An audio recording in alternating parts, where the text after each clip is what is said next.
Record progress. All right, welcome back, everybody. We started off at 9 o'clock and went in camera, had to get some housekeeping out of the way first. And we are now done that. Obviously, clearly, we're not in camera anymore. We're on your camera. So I have a motion here moved by Councillor McDonald, seconded by Councillor Major. The council receives information and confirm the directions as outlined in the confidential PowerPoint presentation, verbal report and update provided by the Director of Human Resources, the Director of Emergency Services, the Fire Chief, and the Chief Financial Officer at the closed meeting session of the special meeting of council, read the 2025 budget held January 28th, 29th, and 30th, 2025, with respect to the 2025 Midland Professional Firefighter Association collective bargaining. Council, we had our discussion in camera. All those in favor? Opposed? Carried. Next, moved by Councillor Major, seconded by Councillor Ball. The council receives information and confirm the directions as outlined in the confidential verbal report and update provided by the Chief Administrative Officer, the Executive Director, Infrastructure Management / Town Engineering, and the Chief Financial Officer at the closed meeting session of the special meeting of council, read the 2025 budget held January 28th, 29th, and 30th, 2025, with respect to the status / organization update. We had our discussion in camera, council. All those in favor? Carried. All right, now we're actually into the budget. So I have a motion here moved by Councillor Ball, seconded by Councillor Meredith, that the contents of the special meeting of council with a closed session agenda regarding the 2025 budget held January 28, 29, and 30th, 2025 be approved. Council, you've seen the budget. It's being published online. I believe the public has access to it as well. Any questions or concerns about the agenda items? All those in favor? Any opposed? Carried. All right, so we'll kick things off with our CAO, and then we'll be going to the CFO and Councillor McDonald.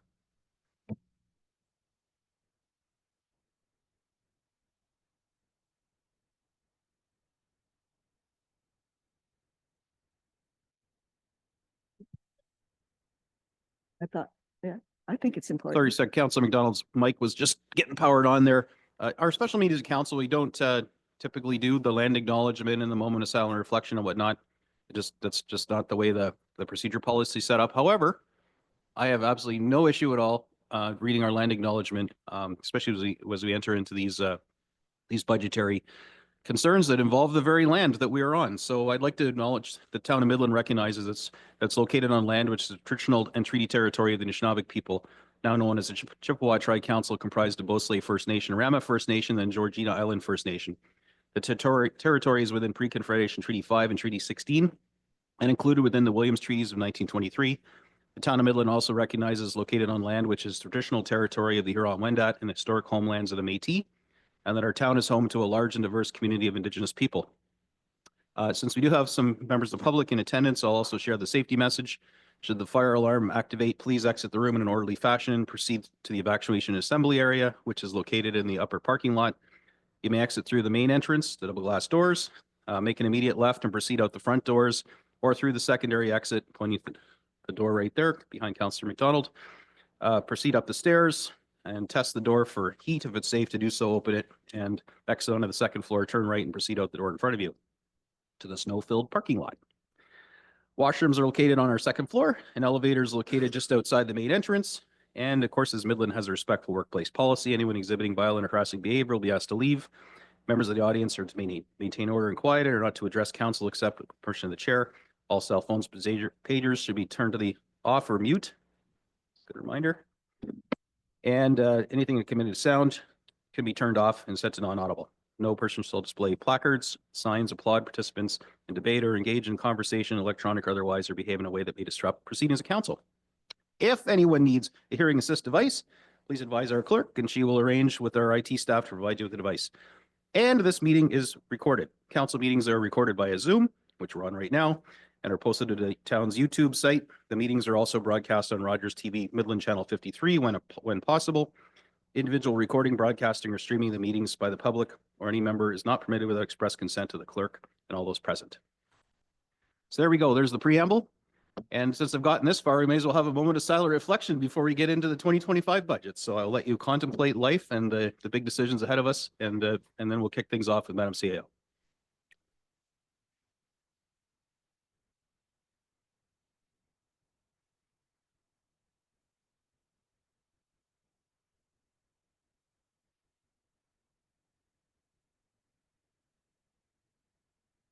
Thank you, Council. Madam CEO, take it away. Good morning, Mayor, members of Council, the public, and staff. It's my pleasure today to be here to begin our discussion on the 2025 budget. This is an important occasion for our community as the budget sets the direction for our priorities and the resources needed to achieve them. It represents the values that we share and the actions that we take to continue to improve the quality of life for our residents.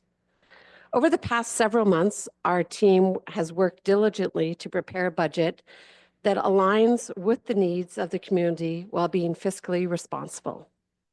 We have reviewed departmental needs, assessed service demands, and ensured that we are maximizing the effectiveness of every dollar.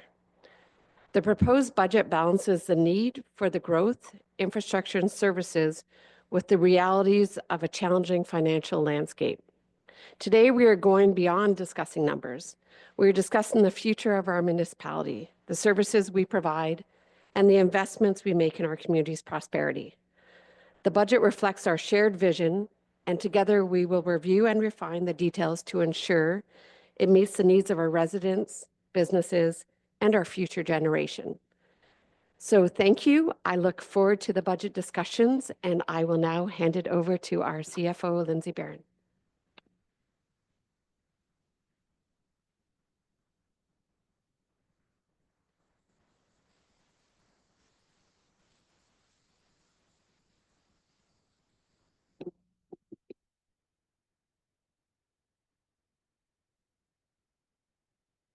Good morning.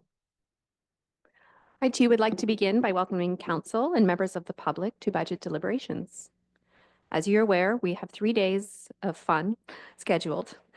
The detailed schedule is contained in today's agenda package as attachment 6, which is the last page of your printout. And we will reference this schedule several times throughout the deliberations.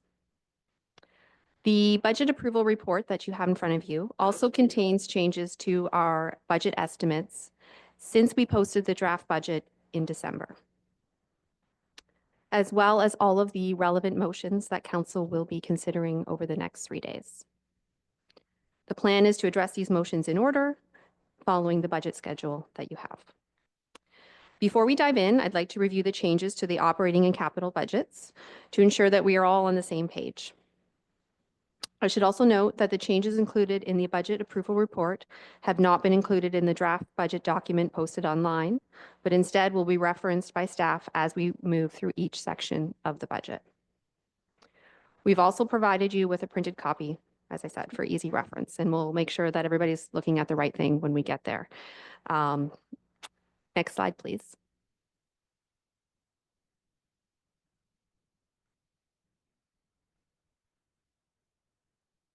Next slide, please. I'll start by noting that the changes made to the draft budget have no impact on the overall estimated tax levy increase as previously presented. This increase remains at an all-in estimated blended tax levy requirement of 5.32%, which we'll see on the screen. I use the word estimated as the actual impact to Midland taxpayer will depend on any tax policy changes that the county adopts over the next couple of months, as well as Midland's adjusted proportional share of the county levy. For deliberations, Council is asked to approve the overall budget requirement, which often aligns with what the average taxpayer, residential taxpayer, will pay. The 2025 tax rate bylaw for all classes of property assessment will be presented for Council's consideration in May. The table that you see on screen will be referenced several times throughout deliberations as we move through the various components of the operating budget, particularly as Council makes decisions on the new investments and service recommendations, the Council and committee requests, as well as the requests from our agencies, boards, and commissions, as these decisions will impact the estimated tax levy increase. Next slide, please. This slide and the next slide display the new investments and service level recommendations that were included in the draft budget. These will be considered in detail by council on day 2, tomorrow. Again, if all of these requests are approved, the total tax levy increase is estimated at that 5.32%. The slide that you have before you, there's no changes to the draft budget, but just wanted to make council aware that this is something that we are going to be asking you to consider and make decisions on. Next slide, please.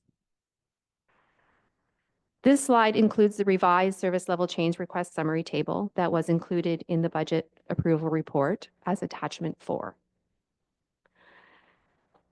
Again, while the tax levy change has not changed, the tax supported portion has not changed. The funding for the splash pad has been adjusted to include the development charge eligible portion of this project. And this is based on the draft findings included in our updated DC background study, which just hit last week. Next slide, please. Much like the new investments and service level recommendations included by staff, the council and committee requests also impact the overall tax levy increase. Again, while there are no changes to the tax rate supported initiatives previously presented, the NSSRC non-resident fee request has been removed, and instead a non-resident fee feasibility study has been added. This study would be shared with the town of Penetanguishene if approved. Again, these requests will be considered in detail by council on day 2. Next slide, please. This slide identifies the changes made to the policing operating budget since the draft budget was released and is identified again in the budget approval report under attachment 1. On the bottom of the schedule, you'll see the net expense or the tax levy funded portion of the policing budget remains the same at $303,437. What has changed is that professional and contracted services line, as well as the draw from reserve. And both have been changed by equals amounts, which is why there's no change to the bottom line.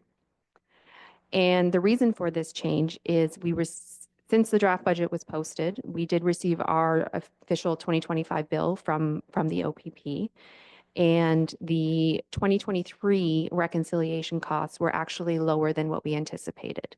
When we presented the budget in December, we were going off a media release, and so, quick calculations did the math, missed that there was also going to be a reduction in the overtime costs, which did lower that 2023 number. So great news, because it does save our reserves. It doesn't change the impact to the tax rate that you have in front of you. If council has any questions on this, these can be addressed during the review of the policing budget, which I believe is later today. Next slide, please. Finally, there are a couple noteworthy changes to our 2025 capital program and the 10-year plan. Again, these changes do not impact the 2025 tax levy increase, but change the capital reserve funding requirements. In 2025, the capital program has been updated to include an electrical switch panel upgrade at the harbor. If approved, this project would be funded from the tax-supported capital reserves. Also, in 2025, the funding for the Parks, Trails, and Recreation Master Plan and the South County Road 93 Secondary Plan has been amended to include the development charge eligible portion of these projects, both of which are significant given the growth-related component of these projects. So again, we save some of our tax-supported reserve if these projects are approved. And finally, a correction was made to the 2026 project costs for the Vinden and Harborview realignment. This was a duplication on staff's part, and given that a portion of the project was already included in the 2024 approved budget. Council is not asked to approve 2026 today, but it is included as part of that overall 10-year plan, which we do ask council to accept. All of these changes, as well as the complete 2025 capital program and the 10-year plan, will be considered by council later today. Next slide, please. And finally, this slide includes the deliberation schedule, which I've referenced already. The intent, again, is to move through this schedule with those corresponding motions included in the budget report. We will take breaks throughout the day as deemed appropriate, and a 30-minute lunch is scheduled beginning at 1 p.m. The goal is to finish each day by 4:30 or earlier in order to make sure we've got a fresh start for the morning. And we do have one slight tweak in the schedule already, just based on timing of this morning. We have advanced the library to go ahead of water and wastewater. So we will kick things off with the library. And but before we do so, I just wanted to ask if council had any questions on sort of the general format over the next 3 days, or any clarification specifically to the changes that I referenced, noting that we will discuss those when we get to those sections. And this was meant to be more of a high level, just to bring your awareness to the changes.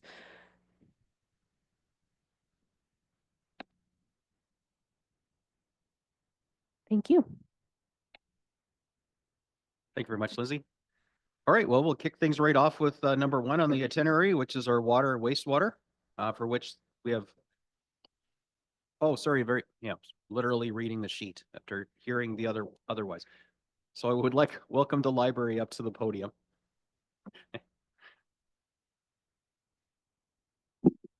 Good morning, and thank you so much. My name is Kim Weiser, and I'm currently the chair of the Board of Directors of the Midland Public Library. I'd like to express my sincere thanks to Mayor Gordon and the Midland Town Council for the opportunity to present the Midland Public Library's 2025 budget. The library staff and Board of Directors have dedicated considerable effort to creating a fiscally responsible budget that will enable us to continue to engage, inspire, and empower the community we serve. At this time, I'm pleased to turn the presentation over to Trish Hayes, CEO of the Midland Public Library. Good morning, everyone. The next 2 slides, please. And one more. Great, thank you. So Midland Public Library had a highly successful year engaging our community, with usage numbers increasing across several key areas. Active membership rose by 11%, physical circulation rose by 13%, online database usage rose by 5%, and internet access rose by 20%. I'd also like to mention that the membership for Tiny Township rose by 15%, increasing their financial contributions to the library for the year. These gains were achieved without any additional funding, thanks to library staff working to ensure we invest what the community wants. Next slide, please. Our recent community survey highlights the perception of the library has expanded beyond circulation and loanable items. More people now view us as a vital community hub, playing an essential role in combating social isolation and fostering an inclusive environment. In total, we hosted 576 programs and attracted 11,189 participants. The shifting perception of the library has contributed to a 30% increase in program use and attendance compared with last year. The library team has worked to offer a diverse range of programs that are not only fun and engaging, but also align with the needs of our community. One of the most noteworthy achievements is the 60% increase in teen participation. Engaging this demographic can always be challenging, but we were successful in attracting them by offering programs that could be accessed on their own time and in their own homes. There was also a significant rise in interest in the makerspace and increased engagement with our local schools. In addition to our in-house programming, the library also conducted 60 outreach events this last year, extending our services beyond our walls by bringing them to senior centers and local events throughout the community. Next slide, please. The Midland Public Library, and I'm sorry, that should be 2024, co-hosted the Ontario First Nations Public Library Annual Spring Gathering with Beausoleil Public Library, one of the few times this has ever occurred with a public library. The library was invited to represent Simcoe County Libraries at the Community Safety and Wellbeing Steering Committee, emphasizing our growing regional role. The library partnered with the Town of Midland's Hope, Health, and Housing event that was later praised by the county as a model for regional library collaborations. Additionally, we partnered with the Ethnic Mosaic Association for the only North Simcoe event on the county's Week of Welcome calendar. Next slide, please. We had a very successful year with grants. Midland Public Library was awarded $70,000 to hire a volunteer coordinator for a one-year period. With the continued increase in library usage and no corresponding increase in staff, it became clear that volunteers were essential to help us enhance our services. Volunteers now support key roles such as a new Friends of Library board supporting our fundraising initiatives, Books on Wheels, bringing loanable items to people where they reside, added volunteers for our low-income tax service, which processed over 325 tax returns last year. In 2025, we have received $70,000 from the county to support hiring a community navigation worker at the library. Additionally, we secured over $3,000 in corporate sponsorship for our summer programming. The Huronia Community Foundation generously provided us with over $1,000 in fundraising and sensory packs and accessibility training. Rotary also supported the library by funding the teen space furniture with a value of approximately $2,000. Next slide, please. Community survey results. 51% of respondents said they visit the library daily or weekly. 70% of respondents check out holds in materials. 63% attend the library programs and spend time with friends and family. 84% of our respondents rate our customer service as excellent. 99% rate it as excellent or good overall. Our community increasingly recognizes the library's value as a community hub, tech center, and a place to access programming. The survey also highlighted the library's role in providing opportunities for vulnerable populations and serving as a respectful, inclusive space for all. Next slide, please. Some of the community feedback we received: it's available. It's always there when my family needs to find books for leisure or study, and it offers fun crafts and maker space that my family enjoys. The staff are always so helpful and attentive towards one's interests. They handle the diverse range of people who access the Central Library. The atmosphere is welcoming and comfortable. And finally, libraries are one of the last places in modern society where free culture and access still exist. They are kingdoms of wisdom, curiosity, connection, and expression. And since moving here a year ago, I've fallen in love with the Midland Library for the exploration, learning, connection, and fun it has provided me. Next slide, please. So the library continues to face additional costs in our budget due to pay equity review, which resulted in a 9.2% increase in our salaries and benefits. As shown in the graph in the budget letter that we provided, overall expenditures under our control remain slightly below 2021 levels. However, there were several areas that required increases compared to the 2024 budget this year. And those include security increase of $9,000, the cost of a strategic plan consultant for $4,000 as our plan is up for review this year. We've increased gifts and mementos by $500 for all of our new volunteers. And building maintenance was increased $3,000 as there's been no increase in this fund since 2021, and service and material costs have risen dramatically over the last 4 years. We also have equipment lease that has increased by $3,500 for our photocopier costs. I would note that that lease is up this year, and I will be seeking better terms for our copiers moving forward. I'd also like to ask for several changes to be made to the budget that we submitted in October. We'd like to increase our revenue by $5,000. Our final contribution numbers from Tiny Township at the end of the year exceeded our expectations from October. And also, if the town approves the development charge plan, we will be able to remove $3,000 from the cost of the strategic plan consultant, effectively removing $8,000 from our original request. Next slide, please. So this is just a brief summary of our budget request, which shows an increase of 5.3% minus the 8,000 that I discussed on the previous slide. Revenue is up slightly by $20,000. Our payroll increase is up by $106,000. We have slightly increased expenses, as previously discussed, and there's $1,500 increase for transfer to reserves. Next slide, please. Oh. So we are going to face a few challenges with our budgets over the next few years. We have one more year to implement pay equity, but the financial impact should be significantly less moving forward as we approach fulfilling the requirements of our assessment. Despite no increase for staff and material funding, we've been able to expand our services due to the dedication of the staff and the oversight of our library board. However, continued growth may require increased funding. And additionally, the revenue we receive from the Ontario government has remained flat for over 25 years. Next slide, please. However, we also see opportunities moving forward.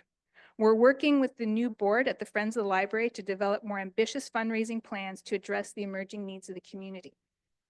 We're also highly focused on building strong community partnerships to maximize the relevancy and positive impact of the services we provide. We remain committed to seeking grant funding and support our collections, projects, and programs through these means. And with a more robust group of volunteers, we will be able to expand our services while containing our costs. Next slide, please. Thank you very much for your time, and I'm happy to answer any questions you may have. Thank you, Trish. Maybe just before we get into general questions, it would be good to touch on that pay equity, the requirements of when you have to do it, why there was a 9.2% shortfall discovered, and it did just helps so just people don't think that you gave everybody a raise of 9.2%.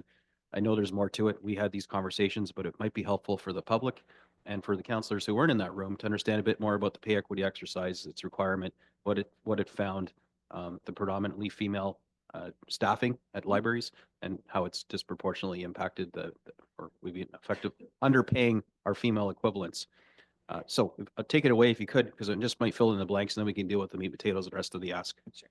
So pay equity is a legal requirement, and the library does an assessment every 4 to 5 years. We were behind because we had trouble getting some of the information for our male comparators. So one of the reasons why there was such a large jump, it was about 7 to 8 years since we had had a full pay equity assessment.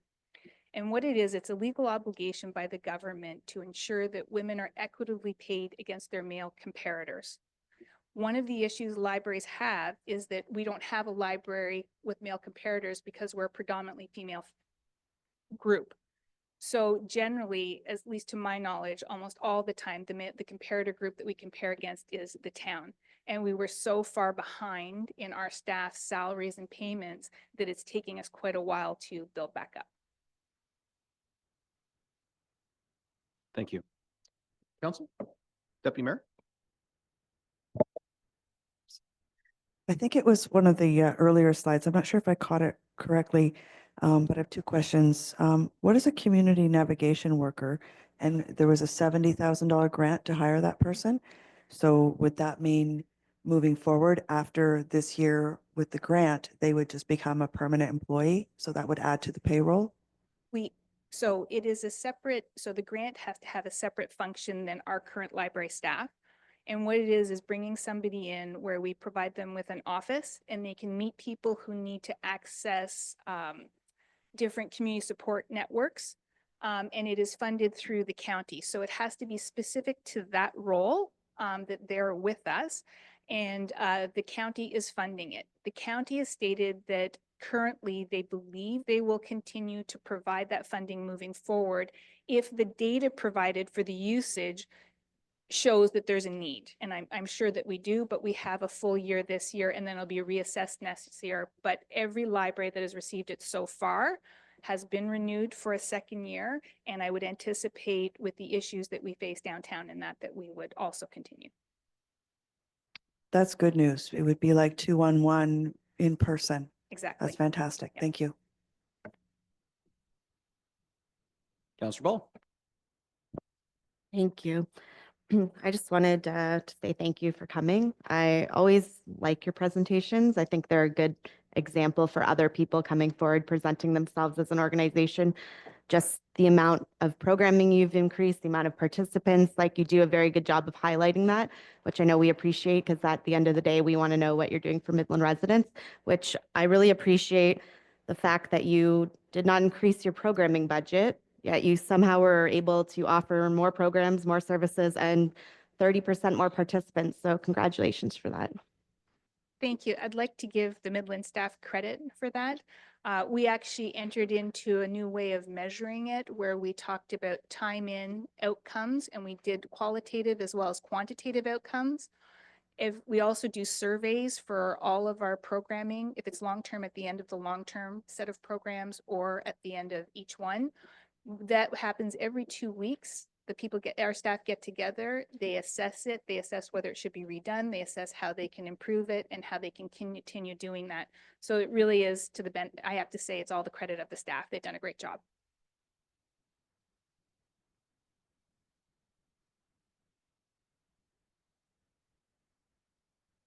Councillor McDonald, you just shuffling your water, or are you ready? Thank you, Mayor Gordon.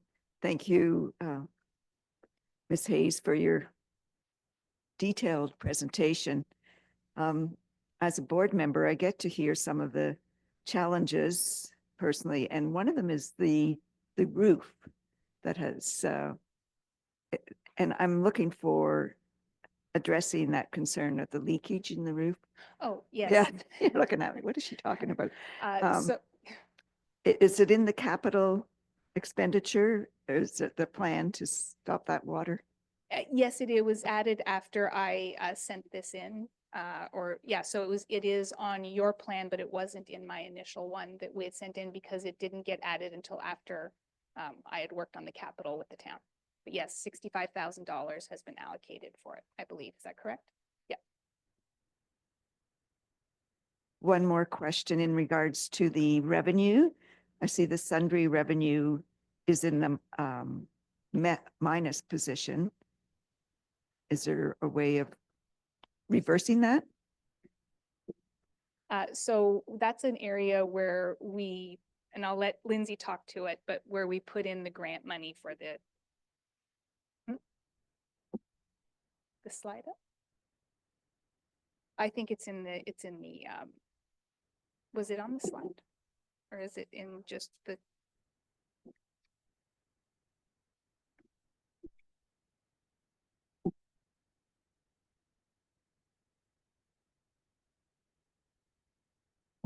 Sorry, I just need a reference point. So revenue in general is always reported as a negative. It's from an accounting perspective, it's a credit. So it's a negative, and so it should be. We want it to be a credit. We want it to be a negative.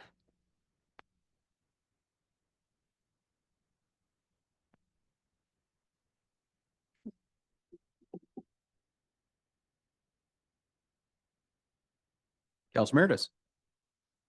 Thank you, Mayor Gordon. Thank you, Ms. Hayes, for that presentation. And thank you for all the great work you've been doing at the library. I can appreciate all your staff's hard work and all the programming you're doing for the library. And I'm going to concentrate on the numbers right now. And had the conversation with you prior to the budget and with staff. And the trend we're going on right now with the library, we're at 1.6 million this year. We're trending for next year at the rate we're going, we'll be like 1.73, I believe. That's at a 4.1% increase on average for the last 5 years. I did pick up on the slide of the pay equity. Is there pay equity again, an increase in 2026? I just caught that. I didn't realize that was I don't think it's in our notes here, but can we pull that slide back up by any chance? So I did mention it in my words, but it's not mentioned on the slide. Okay, We will have one more year of implementation, but it should be significantly less because we've met a number of our thresholds. So it'll be diminished significantly. okay, thank you. So then when we get back to the, and there's not much you can control and I get that. And the only thing that, you know, being in your control, any of our control are pretty much wages, right? And this year we had 9.2% pay equity increase, made for that, another 1.2 in salaries and benefits, right? So we're at a 10.4% increase. Sorry, that the other 100 is a transfer to the town for their services. Yep. That got added last year. But it does fall under the library's Yes. budget, right?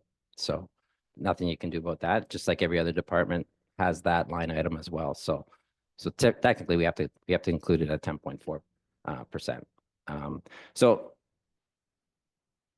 the 1.73, you know, if we're going to go next year at that rate, you know, we're getting close to the $2 million for running the library, which is in excess of, you know, operating more than our, which I said before, our rec center.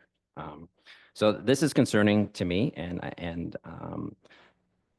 I'm not sure, you know, if I understand the ask this year that for this is a 5.2% increase, which is about 83,000 over last, and I believe we're going to defer this today, the third day for the decision, because at this point, if I had to make a decision right now today, I don't know where we're going to be at our budget, and the final line of the budget is what I'm looking at, our total cost, and what we as council have power to kind of play with that, but those budget numbers. So I'm glad we're going to defer this to day 3, because if I had to decide today, I wouldn't be in favor of the increase. So appreciate your hard work. I do think we need to manage our staffing levels if we're going to go forward, and because if we're going to be increasing at 4% average, and it's very concerning to me that we're going to be climbing into, you know, a $2 million budgetary ask for in the next 2 to 3 years. So, thank you.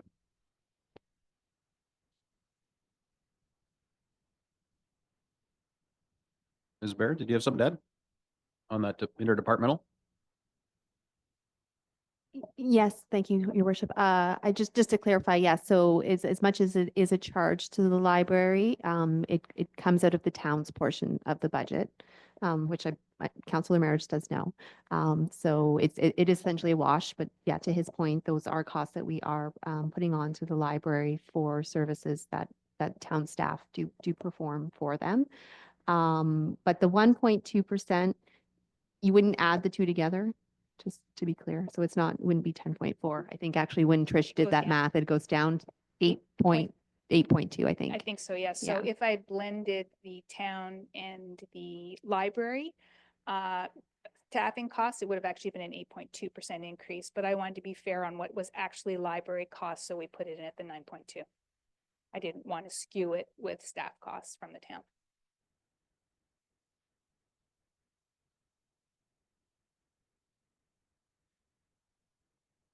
Explain that to me again, Lindsay.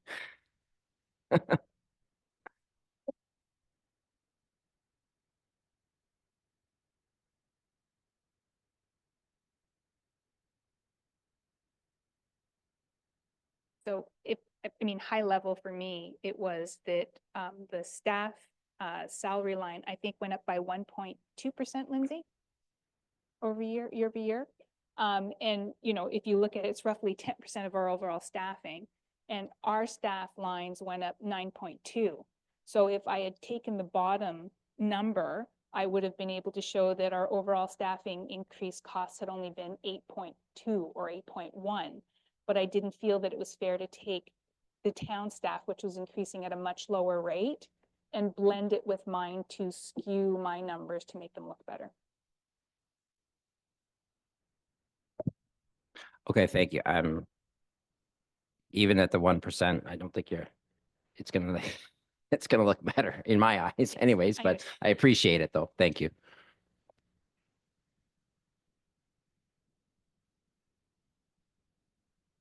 Counselor Major?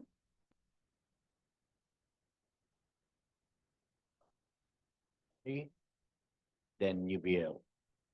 So this will be one more year of the pay equity and then it's basically over. Yes, So that's what's really messing up the whole budget at the library is the pay equity. that's correct. Okay. Thank you. Just while we're on that, of course, it's a catch up, right? So the pay equity cycle happens every 4 years. So the next one shouldn't have these, ridiculous spikes because we will have caught up and are paying a fair wage for the predominantly female dominated roles at the library. So we can expect the next time pay equity comes, we might get green check boxes and it'll just be typical COLA increases. So that's our anticipation. That's the problem when you fall so far behind and you have to play catch up. That's what's happened as a result of this pay equity exercise, and we're paying the price for that. But I mean, also properly compensating the employees of the library with their proper wages by their comparators. Councillor Ball. Yeah, I just wanted to again stress that it's a legal requirement put down on us. So it's not like there's a choice in the library being able to remove that line. So just stress that it's another thing brought down by our governments above.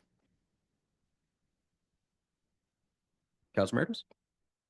Thank you. And just to add to that, in 2023, we had a 4.12 increase, and in 2024 last year, we had a 6.25% increase, which didn't include pay equity, right? That increase of this year, it did. Is it all phased in? Yeah. In 2023, it wasn't, right? So we've been phasing in the pay equity for 24's budget, 25's budget, and then 26 budget. And as Ms. Hayes indicated, 26 we do expect to be less because of the grid progression. So I just put the math up on the screen just so you can see there. So basically the total increase becomes 107,554 if you divide that by the total payroll costs, including the staffing allocation from the town, you get 8.6% overall, which is still significant, but it is a bit lower.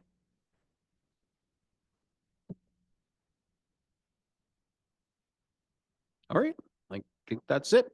So we will, the motion that I have before me here will be asking that we refer this off to our day 3 as we're doing our final calculation. So thank you very much. Keep up the good work of the library. Honestly, a community without a library is like a community without a school. So I got a motion here moved by Councillor East, seconded by Councillor Bald, that the PowerPoint presentation provided by Ms. Trish Hayes, CEO, Chief Librarian of the Midland Public Library, be received for information, and that the budget request by the Midland Public Library in the amount of $1,654,102 be deferred to item 8, agendas, boards, and commissions, scheduled for January 30th, 2025, and day 3 of the budget deliberations. Councillor, good with that one? Any comments, questions? We're deferring it to day 3. Okay, all those in favor?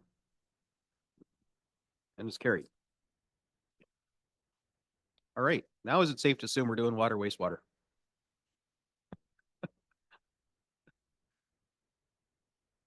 Welcome to the podium, Mitch. Or, sorry, Andre. Thank you for having me.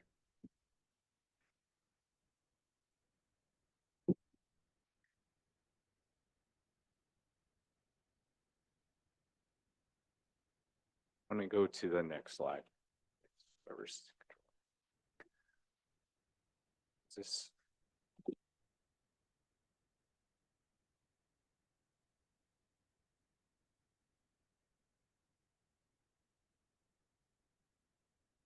We could just go through the next Page slide. 181 of the PDF if you're following along. 181 of 360.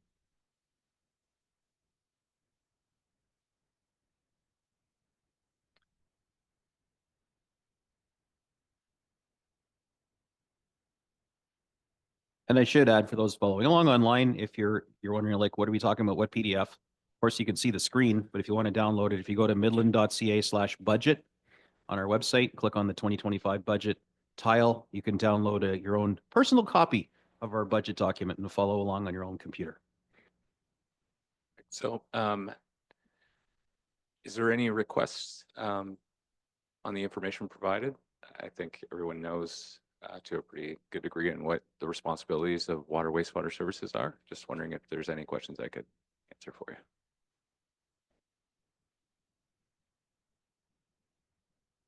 Maybe I'll kick things off with the Housing Enabling Water System Fund grant, the 30 million that came in. That's going to allow for the headworks and all the changes to the pressure zones and all the work to help support growth on the south side of town.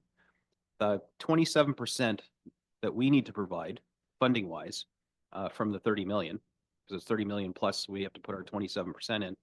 What is the plan for that? Is it a debenture or how's our plan to fund that? I don't think we actually have a report on that project plan yet. We just know it has to be done within the next year or two. So just wondering if that's being projected. Yeah, as far as the funding, a lot of it's already been projected and what we know where the money is going to come from. Yeah, as you mentioned, 73% of it is a grant. So think of that as a large chunk of money that's going to revolutionize our community when it comes to water and wastewater servicing, unlocking new development grounds and really allowing Midland to be open for growth, and us doing our contribution to allow that to happen. Something that likely wouldn't have happened because of the overall total cost. But the funding, we want to get into the details of exactly where the funding is going to come from. I'll have you speak to Lindsay. Thank you. So actually on screen, Jacqueline has the 2025 capital program, which you'll see two large projects included in that program. One being the headworks upgrade, which is ongoing.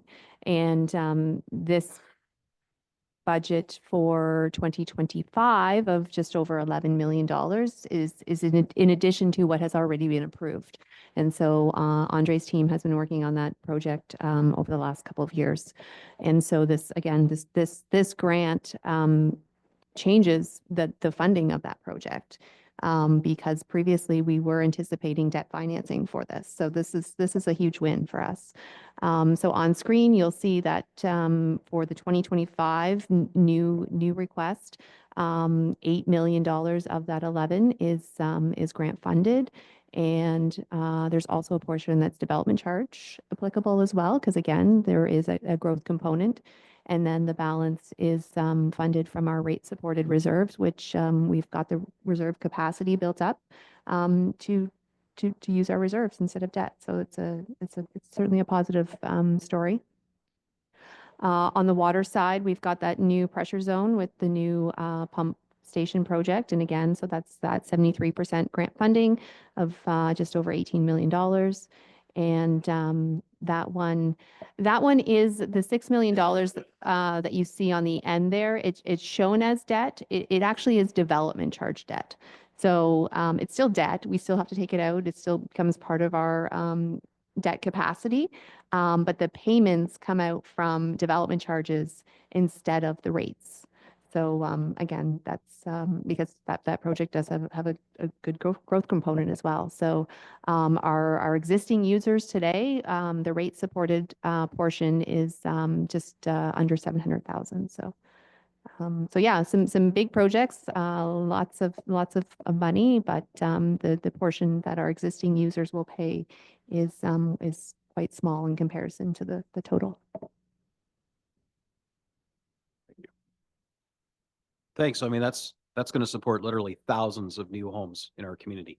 So we can't speak to affordability because we don't have any control over that, but it's homes, rentals, towns, everything, and they can't build there without this. So this truly has been a godsend and a lot of hard work by staff in the application. The one thing that we aren't seeing on here that's kind of in the wind, but we may find out this year, and I'm just wondering what our contingency is for it. if we're successful in that sort of bolt-on submission for the septage receiving, to help primarily our neighbors in Tiny, but also other, other sources of septage.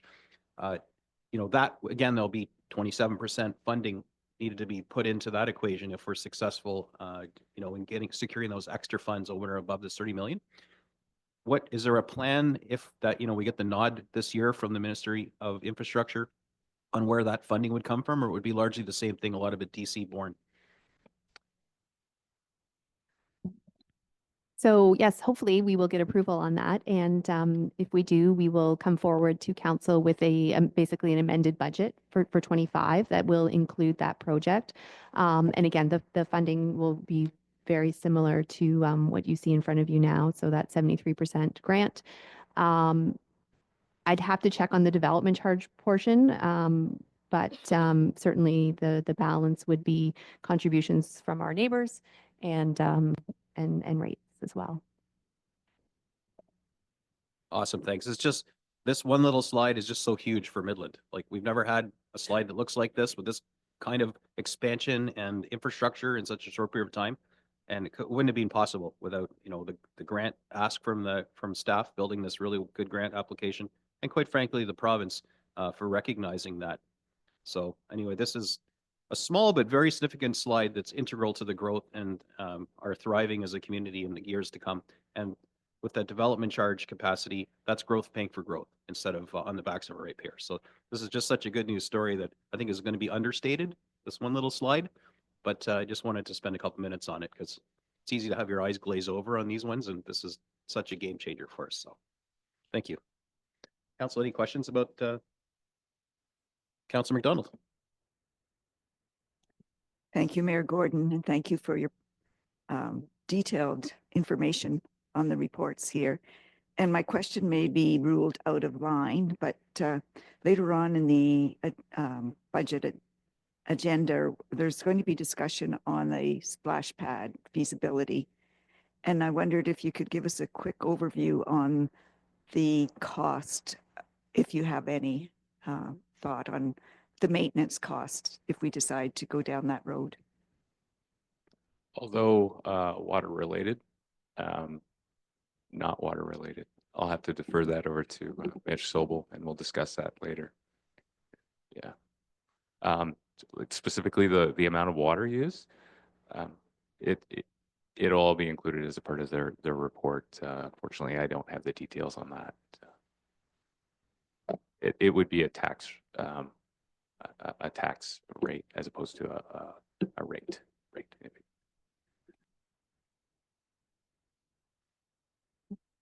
Yes, thank you. I think it would be best to sort of save that discussion until we get to that service level change tomorrow.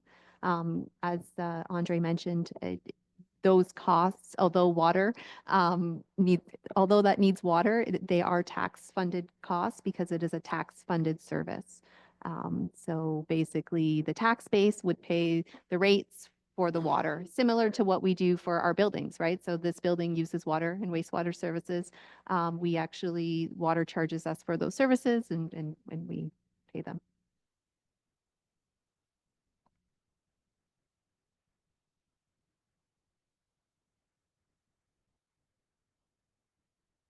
Councilor Meredith.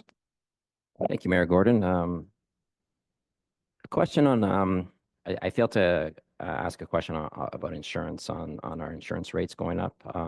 Library went up a little bit. Wastewater is not going up, it's 0%.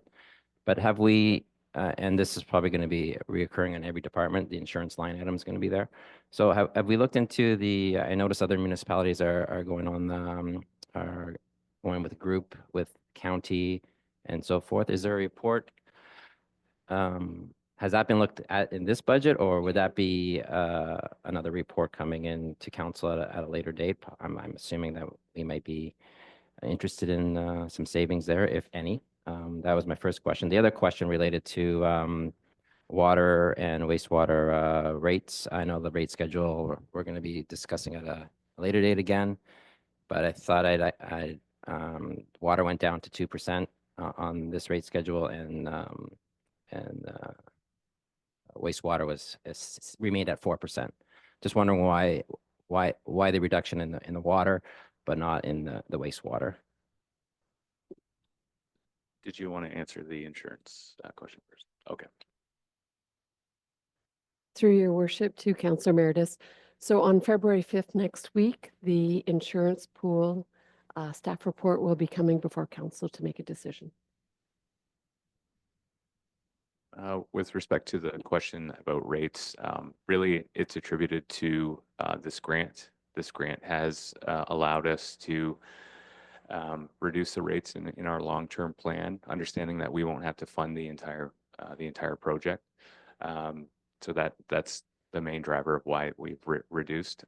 One thing to remember about the water as opposed to wastewater is wastewater doesn't service 100% of the town, as opposed to the water where there's a larger percentage of the town that pays water rates. And just inherently the wastewater is more costly to treat per volume, if you will.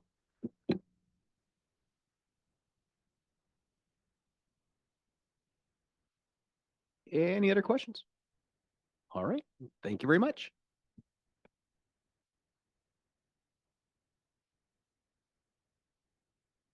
So I have a motion here moved by Councillor Major, seconded by Councillor McDonald, that staff report CSR 2025-12, the 2025 budget approval dated January 28th, 2025 be received, and that council approve the 2025 water wastewater supported operating budget with the total gross expenditures of $9,410,875.00, which is impressive.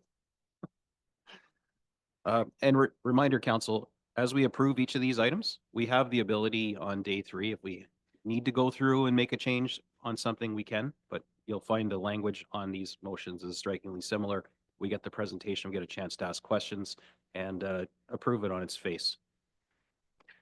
Although there's likely not a whole lot we're going to do with this. Other ones we discuss might end up tweaking on day 3.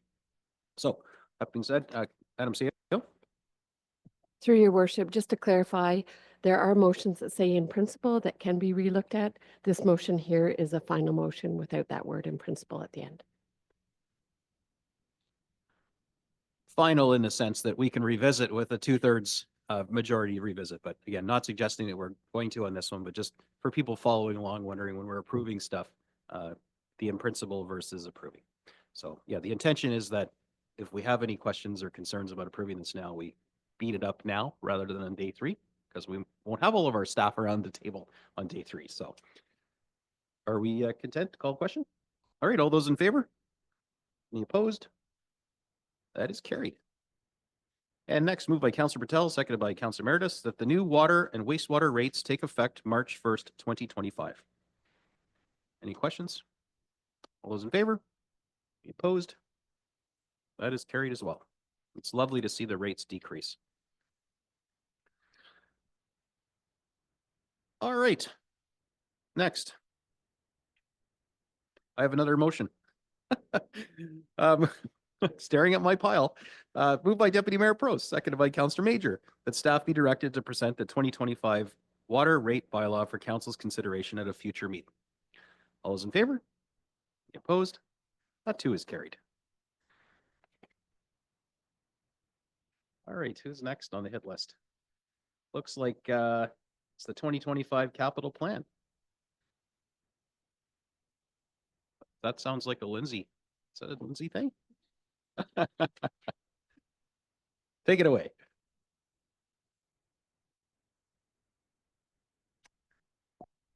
Okay, so water and wastewater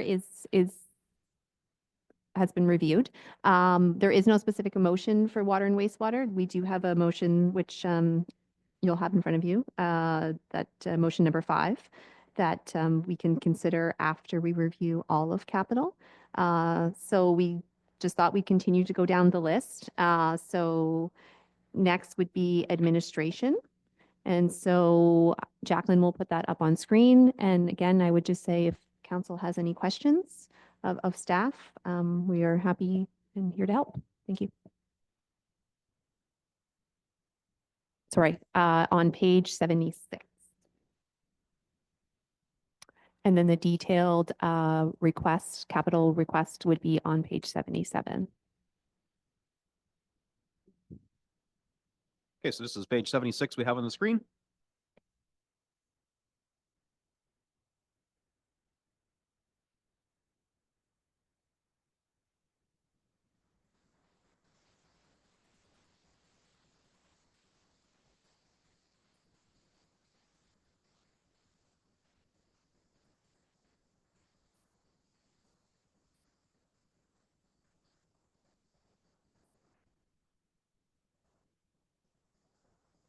So yes, is there any questions about the ask that is presented to you today? Councillor McDonald.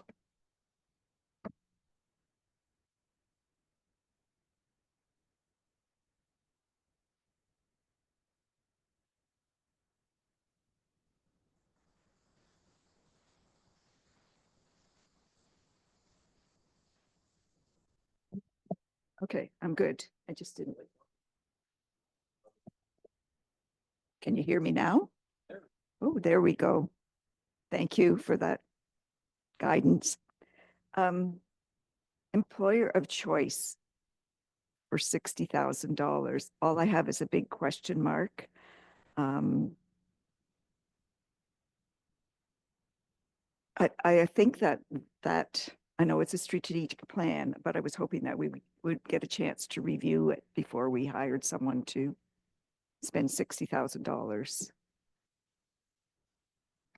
So the ask isn't for a headcount. The ask is actually for dollars to help support, these initiatives. So whether it is some training initiatives, it would be that we would bring in an external trainer or a partnership with a program. It's really to help us build this succession plan or succession planning that doesn't exist today, as well as providing training for all staff on EDI, which is something that we have not taken the first steps really in launching that program. And it's also something that we don't have the capacity internally to build within. So the ask is more for that one-time funding to help us with those initiatives to become that employer of choice. So without proper succession planning, it's hard to build that pipeline and also the training and development. Through your worship, and just to add on to that, this item was in the budget last year, and we deferred it to this year so that we could have a director of HR in place that could move this forward.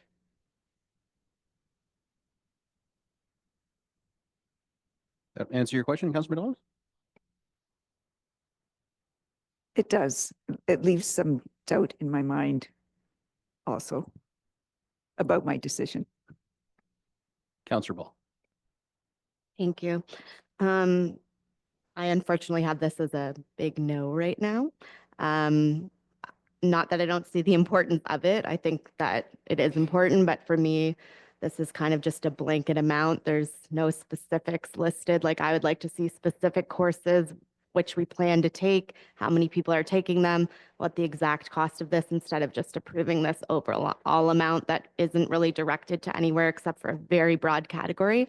To me, I'm not against training our employees, absolutely, especially in EDI. That's one of the leading things in all organizations right now, but this doesn't really have a direction that I can really put an approval stamp on right now.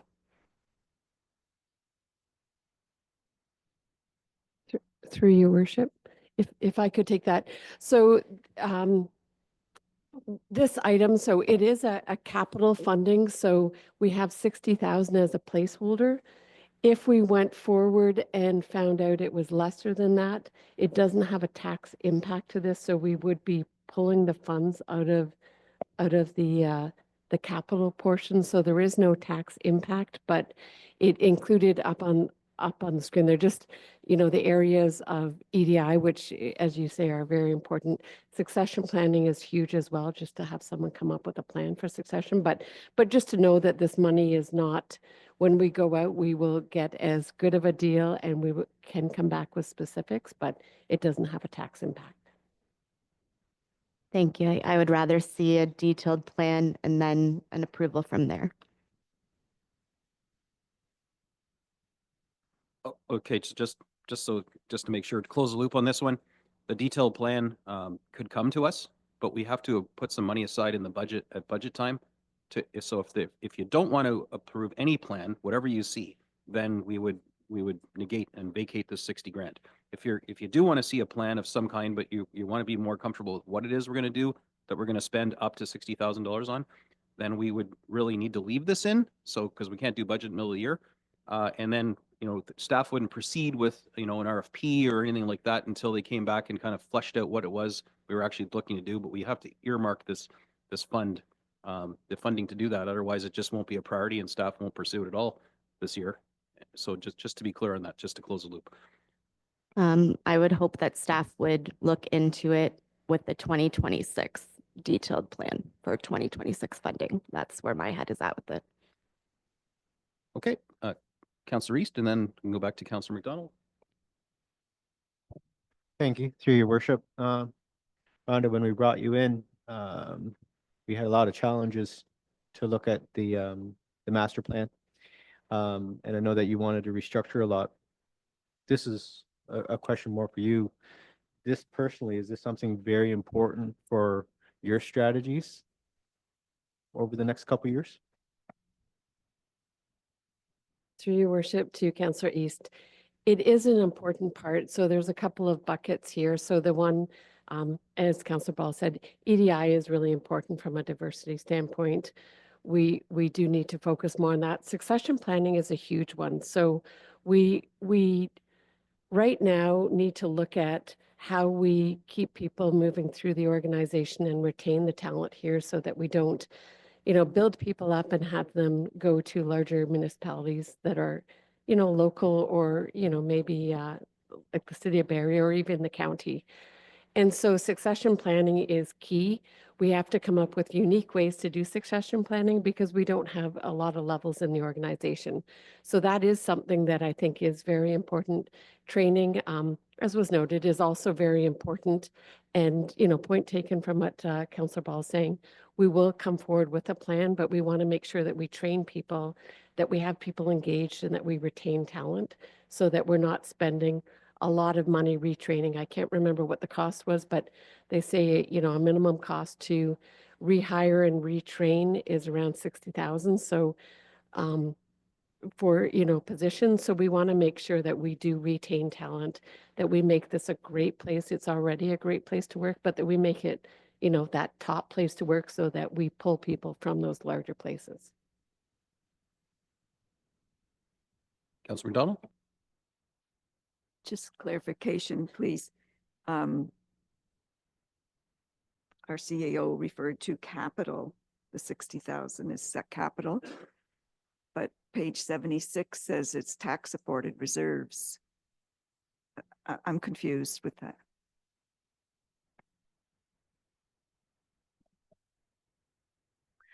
What our CAO was referencing is it's part of our capital program, and most of our capital program, and you'll see it as we go through these individual capital summaries, are funded through tax supported reserves.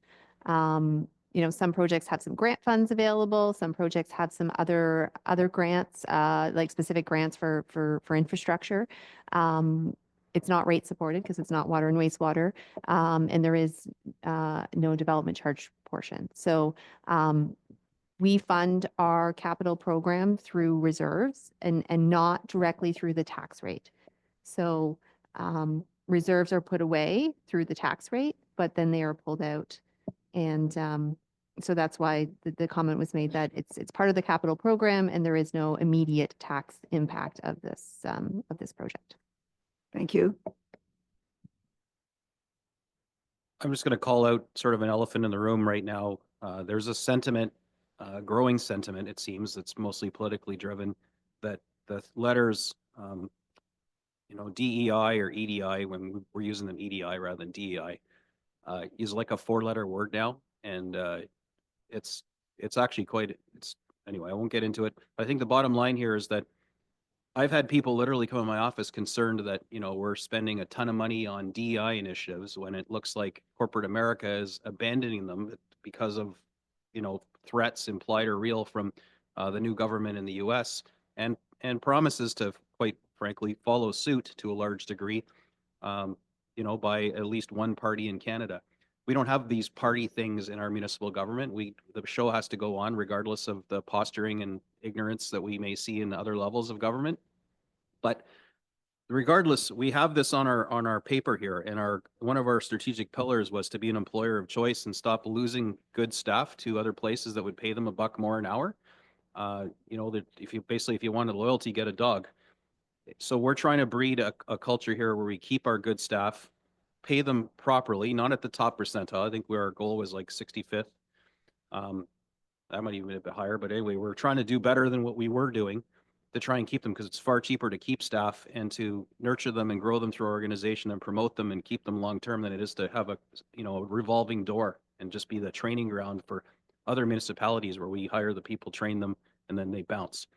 So part of what this strategic plan was asking for when we set it up a couple of years ago was to be that employer of choice. And what this ask is funded from tax money, truly, as all of our reserves largely are. But this is, by removing this, we're not going to put 60 grand back and lower our tax rate for this year. But what we will do is set back, if we defer this a year, work that we identified as strategically important to our organization, we'll set it back another year. And a year is a long time. And there's good people that, we may not have an opportunity to train or retain. And then, of course, we'll browbeat, staff for why do you need more staff and why is there new hires and how come good people are leaving. So I can't draw a direct correlation. I'm not trying to fearmonger, but I just want to lay it out there that, in case there's any ambiguity, at least when I'm asked, do I support the principles of diversity, equity, and inclusion? I wholeheartedly do. So, if that puts me in conflict with a certain segment of society, hang me from a tree. But I believe that DEI is absolutely critical. Our organization has embraced that mentality and continues to, and we actually challenged it to in our strategic plan. So for what it's worth, speaking from my own perspective, I think this is a worthwhile effort. The fact that there's 60 grand earmarked for it doesn't mean we'll spend it like anything. It's just a placeholder. And the expectation was that staff would come back to council with their plan on how to achieve our goals within budget. So capping out at 60K. So I support this, not just because it's not going to make any material change at all in our tax rate this year, but because it's actually something we told staff was important. And I don't know that we've changed our collective minds that staff retention is important. So we tasked staff with doing it. This is what they're coming back with. And so I do support this ask for what it's worth. And I just wanted to put on the record my stance on diversity, equity, inclusion, and my belief that it's worthwhile, good, and not a 4-letter word.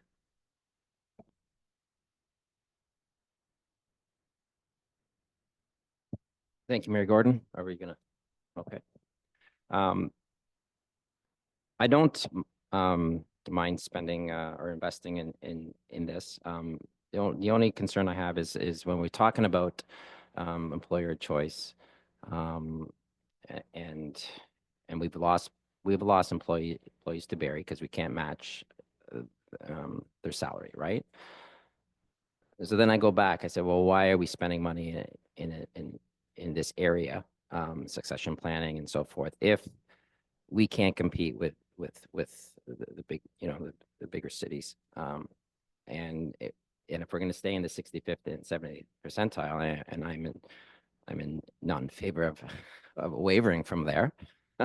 So are we spinning our wheels here to get this $60,000 succession planning report, or are we just going to make Midland the place to be at a lower wage, and they're going to kind of,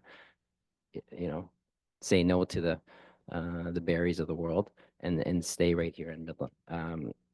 Internally, you have the answer to that question. I'm sitting here. I'm asking you that.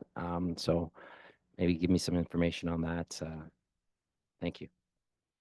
Through your worship to Councillor Meredith, you are right. I mean, the financial piece of anyone's employment is important, but the non-financial aspects are equally as important, as we are hearing. And feedback has always shown that they want a sense of belonging.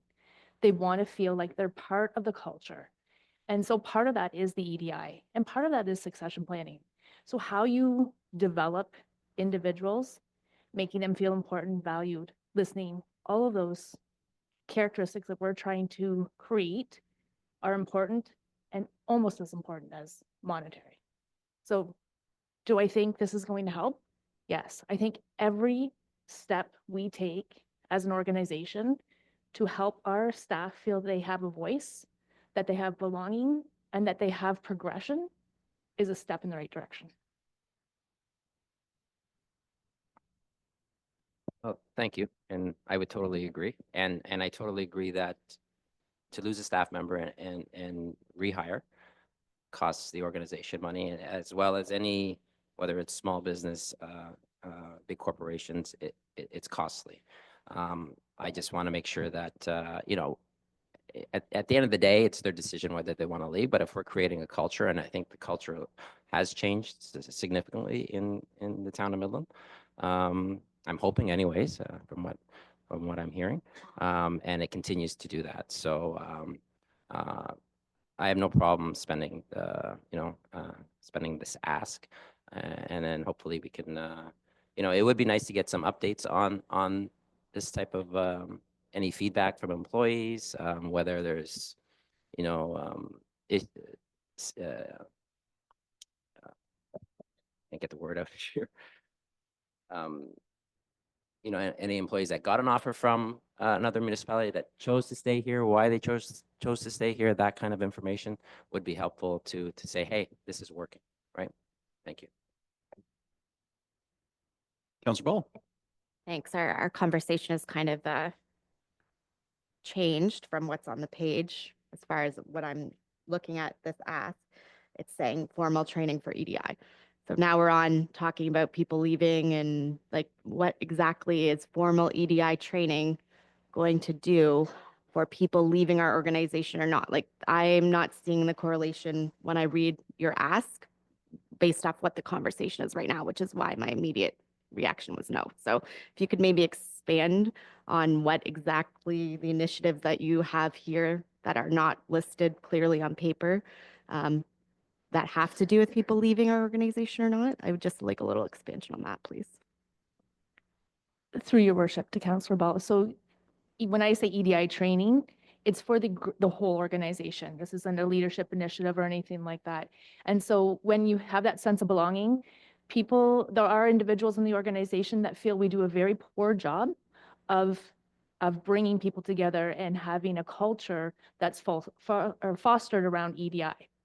So that largely is education and awareness. So without that, there is that failure of being, you know, feeling like they have that sense of belonging, or even just that comfort level to be open and honest with each other about our backgrounds, about our diversity. So it does play into people leaving, right? It does play into us retaining staff. It is, like I said, one of many steps in keeping people as well as attracting people. Thank you for the clarification, because all I see from this perspective is how much we've improved. So to see that you think from the employer's perspective and employees' perspective that we aren't meeting that, that is concerning. And that's not something I was aware of. So thank you. Thanks.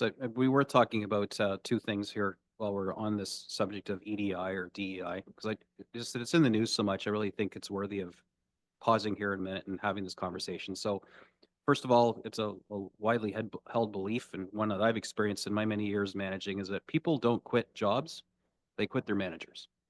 And the reality is that we're never going to be the top paying municipality in this province. We couldn't afford it. It's just not realistic.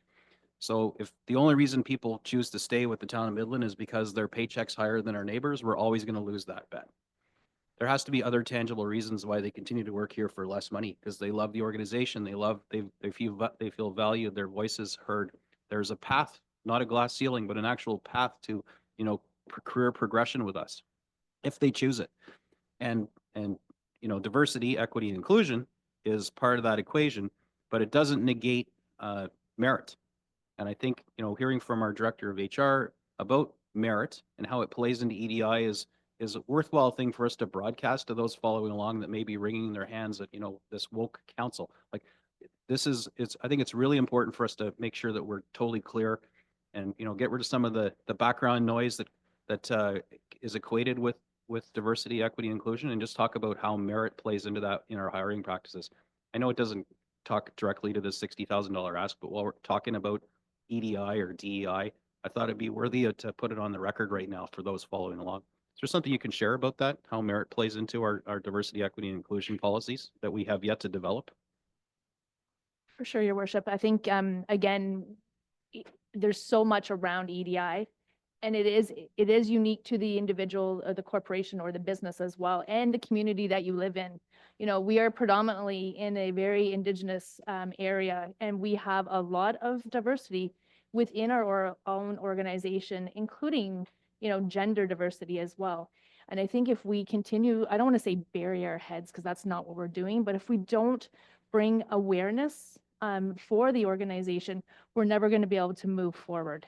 And I think it's, again, I'm not talking about great, you know, grand, you know, plans of whatnot, but simple education and awareness in itself will help bring those concerns that people have to a more comfortable level, and being able to speak openly about it and not have fear or shame for whatever their background is.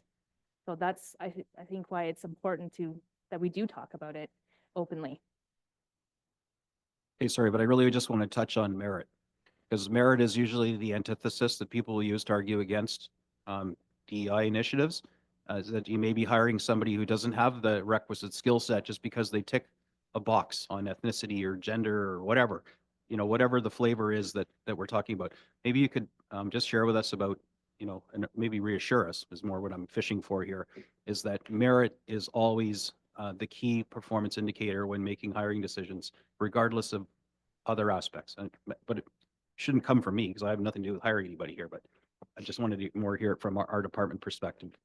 Absolutely, sorry. And my apologies, misunderstood the question, Your Worship. So yes, so merit is always going to be, when we look at the job requirements of every position, you're always going to have the skill sets and abilities to do it.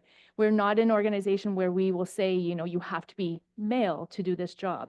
We're not that type of organization. And so when it comes down to merit, we clearly set out the expectations that inclusiveness and belonging is also saying that we are open to recruitment from all backgrounds.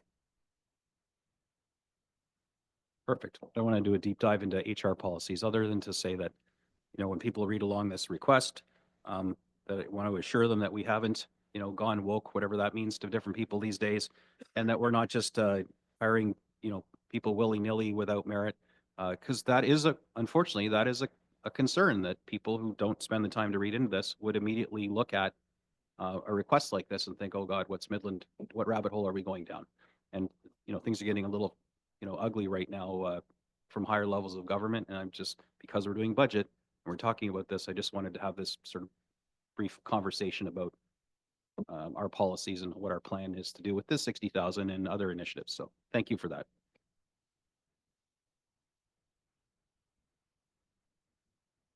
All right. Next. Or is there a motion on this one? No, there isn't. We just keep on trucking.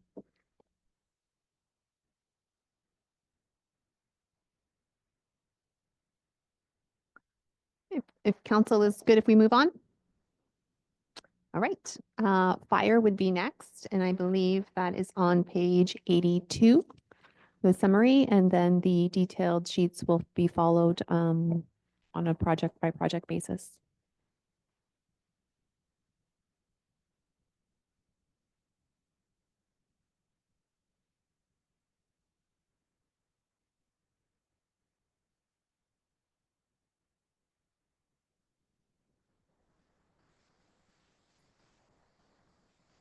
Again, through you, Your Worship, I'm more than welcome. Yeah, we're not going to make you walk down the list and justify everything. We've had a chance to read it. Council, do you have any questions on the capital needs for the fire service?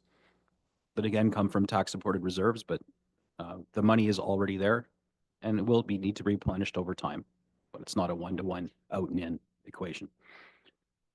Councilor Meredith. Thank you, Mayor Gordon. A couple of questions here. So there's roof restoration at 175,000 request here. And then there's language in here for roof replacement, or and as you find leaks, or if there are leaks, repairs. So is the 175 for the entire roof to get replaced, or is the 175 put aside for repairs? I'm going to defer the roof to Jim Reichelt to be able to give you a better answer to that. Thank you.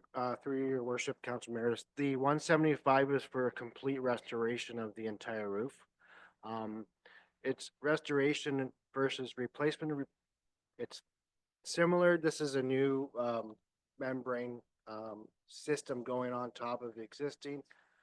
It'll give us a 10-year warranty, and they expect 15 to 20 actual life. 10-year will and get us to the next step in the chief's plan for moving on in the fire hall.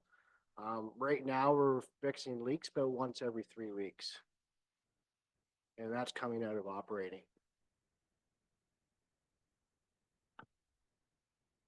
So the roof is leaking every 3 weeks in the same spot, or in various different spots?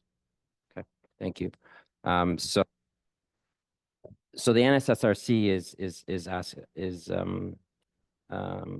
also applying for a new roof, and I believe is this the same company? Because it is the same company, and I believe that their warranty was same warranty at the NSSRC, 10 years. I'm not 100% sure on the system used at the rec center, but I believe sections are actual full replacements there, and a slightly different system. The structure between the rec center and the fire hall underneath are different. There's a lack of insulation at the fire hall when it was initially built, so they're going to add a little bit, and adding layers on top of existing will also add a slight little bit of R value there too, but the systems are different between the two buildings. If I may, Councillor, the building has, as you know, reached the end of its life. And the building assessment was very clear that it recommends a complete replacement of the roof. We're trying to save and patch and move us forward to the 10-year when we're looking at possibly replacing the building completely. And this is the most economical way of extending that life, which I've been asked to do with that building, to patch and move forward so we can get to the complete replacement of the building. But the building assessment was very clear. It's a complete replacement, and that number is significantly more. Thank you. I'll let some other people have the mic. Thank you. Councillor Major and then Deputy Mayor. Just on that one for the captain's office renovations, $40,000.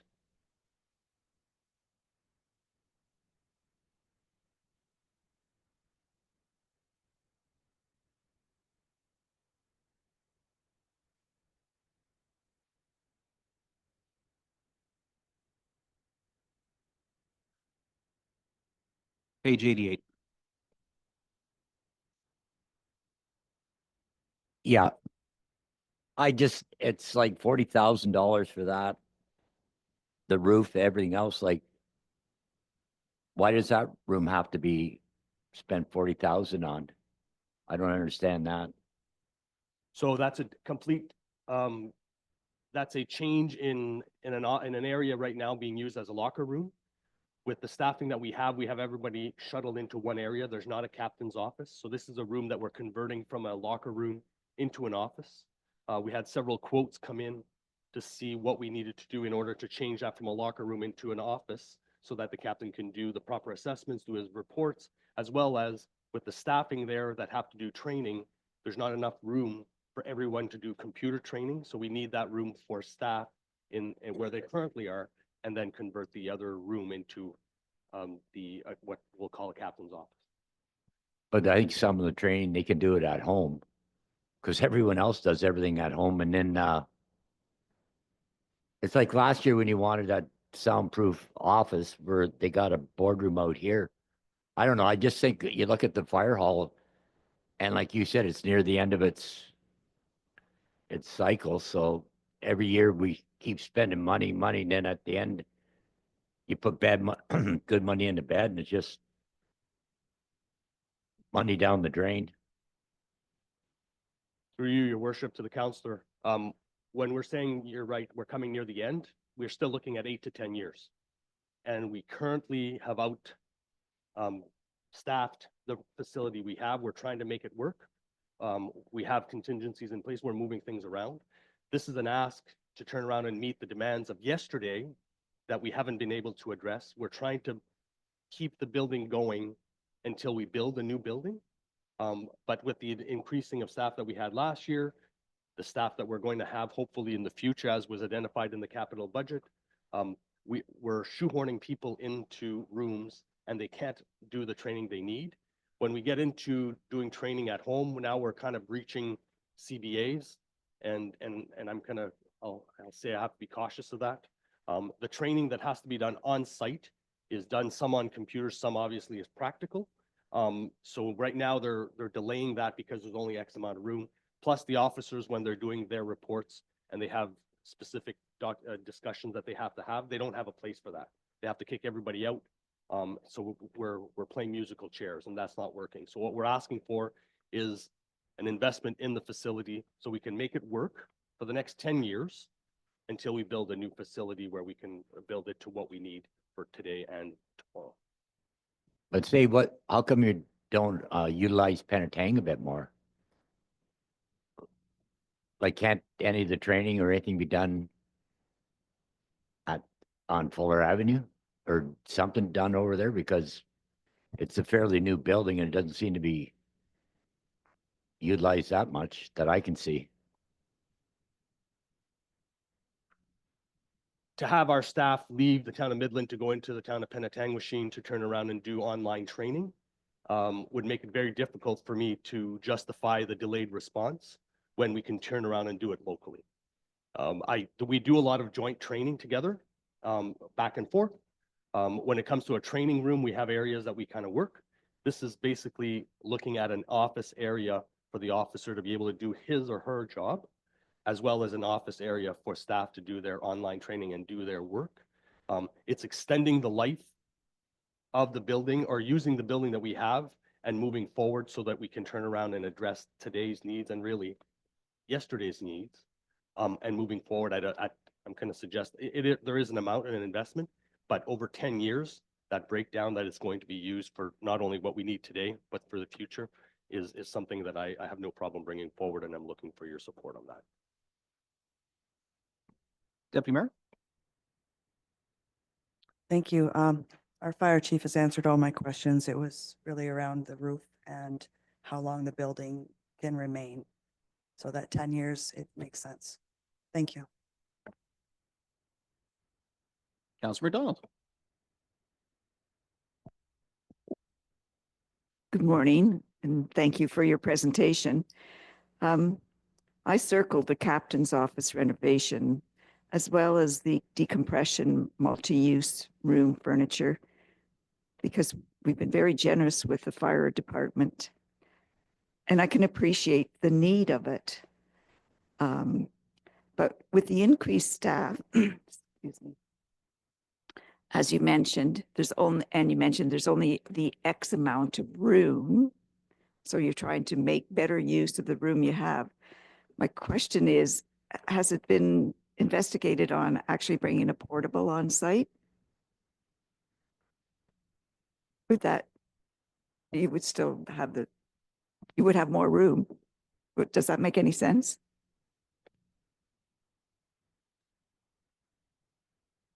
No, to answer your question, or through you, your worship, to Councilor McDonald, no, we did not look at bringing in a portable. There's several issues with that. We don't have place to park the current vehicles for staff when they arrive, so that would take up more.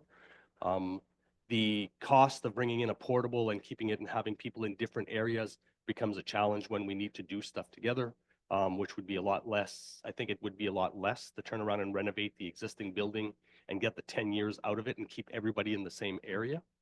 For as much as I appreciate the support that we had in 2024 by your worship and council, and the investment made in the fire department, we need to also remember that that was a catch-up year. the things that were maybe needed in the years prior that did not happen. We caught up and we're in a great place now, which is wonderful. We've been asked to find savings in our budget, fire's budget, moving forward to be, as I was asked, to be a team player, you know, and I always say one team, one dream, and that's why we've postponed a lot of stuff. We'll talk about a, you know, $1.3 million rescue truck that we've pushed off for 2 years that was scheduled for this year. There's all sorts of grant money that we brought in. We're doing what we can to be part of the team and support. I think what we bring forward as an ask is stuff that not only do we need right now, but we turn around and needed last year. So we're trying to be part of the team and move forward. There's a lot of savings that we're finding. Let's, you know, we had also in the ongoing budget for exercise equipment, but with a joint partnership with the association and the equipment that we were given last year, we were able to bring up our equipment so that we can turn around and deal with mental health issues and blow off steam from calls and things that we see. And we don't need to continue on. So that was removed as an ongoing thing. These requests that we have now for the multi-service room as well as the captain's office is the areas that we need to invest in, that I acknowledge that there's a cost to it, but it allows us to turn around and use it for the next 10 years. And I'm not coming in front of you saying we can't get these things done because we're kind of, you know, tripping over each other. Things like the roof again, right? We're looking at options to extend as opposed to completely replace. The completely replacement of that roof would make no sense because realistically, you know, like we're going to be there hopefully only 10 years and then we don't know what we're going to do with that. So just to end your question, to end this question, the portable was not looked at. I don't know. I don't think it would be a good option. If you prefer for us to look into that, we could. I think the renovations that we can do in the multi-room as well as build the captain's office allows us to move forward, not only addressing yesterday and today's needs, but needs for the next 10 years. Thank you. It's a difficult decision. Just a quick point of clarification. On page 86, it shows the captain's office renovation at 30K, but in the summary page, it shows 40K. Oh, Madam CFO. Good catch. I noticed that as well. And so 40,000 is the correct amount, and that is the amount that we've included in our long-term forecasting. It's just we got a firmed up quote sort of late in the game, and we didn't get the form updated. So 40,000 is the correct budget ask. All right, so the two together, the decompression room and the office reno and conversion, it's 50K amortized over 10 years. It's $5,000 a year. Basically, when you amortize it over the expected life of the building, and the fact that we hope to look at a campus approach to a new building that combines fire, perhaps police, and ambulance, hopefully within the next 10 years. So just 50 grand. Just keep that in perspective. $5,000 a year is what we're talking about here. Councillor Emeritus. Thank you, Mayor Gordon. So this is where I'm sitting. The portable equipment, all the equipment, portable equipment, the fit tester, MFD upgrade. I'm okay with that. Not okay with the renovation or the decompression multi-use crew room. And then another clarification on the roof.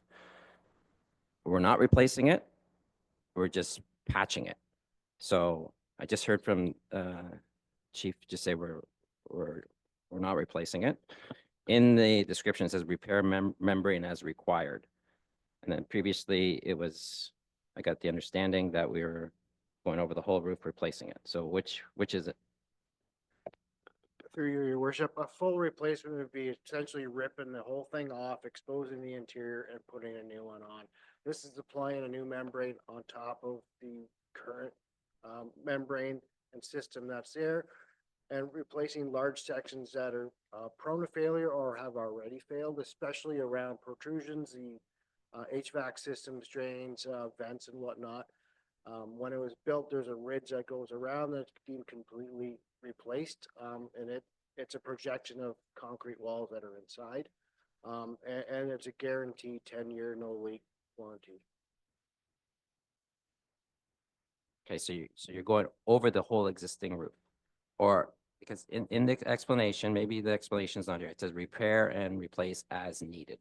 So I'm just trying to get clarification on what we're doing. 175,000. That's just going to sit there until we have a and we do a patch here, patch there, patch there? Or are we rolling over taking out segments that are damaged, fixing them, and then doing all those patchworks, and then rolling over the whole roof in a complete brand new membrane? Is that what we're doing? Yes, that is my understanding as well. It may not be 100% a whole new. They've taken core samples. It was sent off to Cleveland and they came back with results that this section is fine. You don't need to replace it, but for the majority, anything that's protruding and the majority of the membrane will be replaced, but not necessarily 100%. Thank you. Councillor Ball? Thank you. I just had a quick question about the CAD dispatch MFD upgrade. It says without this upgrade, the fire department will no longer be compatible with the program that is used by Barrie Fire and Emergency Services. Can you just speak to why we need it to be compatible, what we're using this system in Barrie for?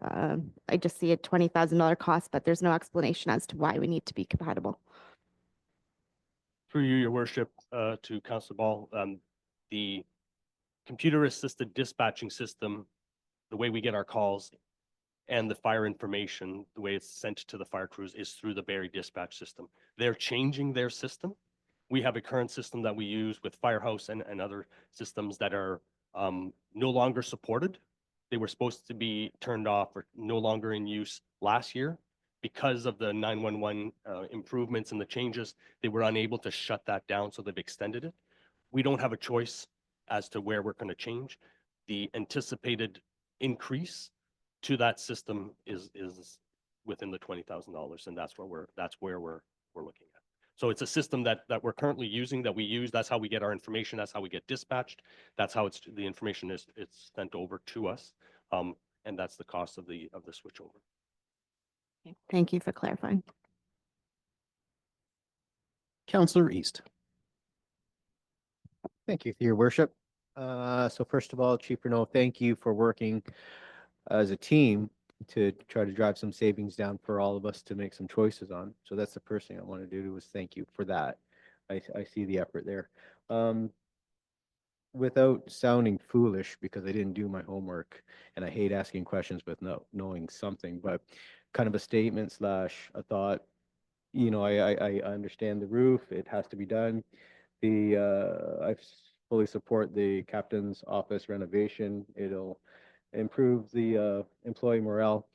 But moving forward with the fire station, as Midland grows, and this is where I hope I don't sound too stupid, but should we not be lobbying the province, the federal government? Should we not be maybe looking at a strategic plan to move a new building forward much quicker?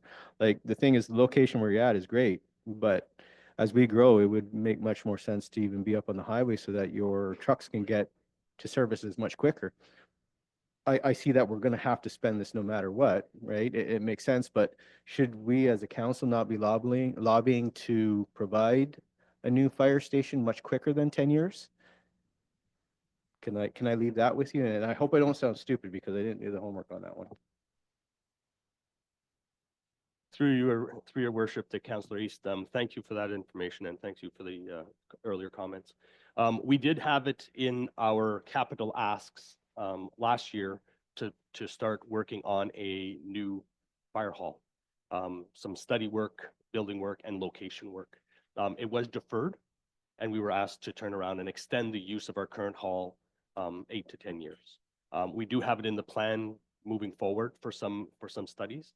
We also, with this feasibility study that's currently going on, they are looking at the ideal location for a fire hall. There's several things that come into play.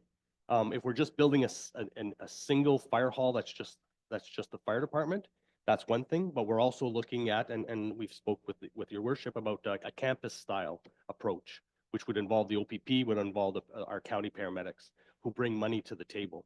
The challenge is the OPP have certain demands or certain needs. Their preference would be being on the highways, whereas for us, you know, we look at mapping and heat mapping that to say where our calls are, as well as because we are a composite fire department where we require our staff to respond back to the fire hall to respond out.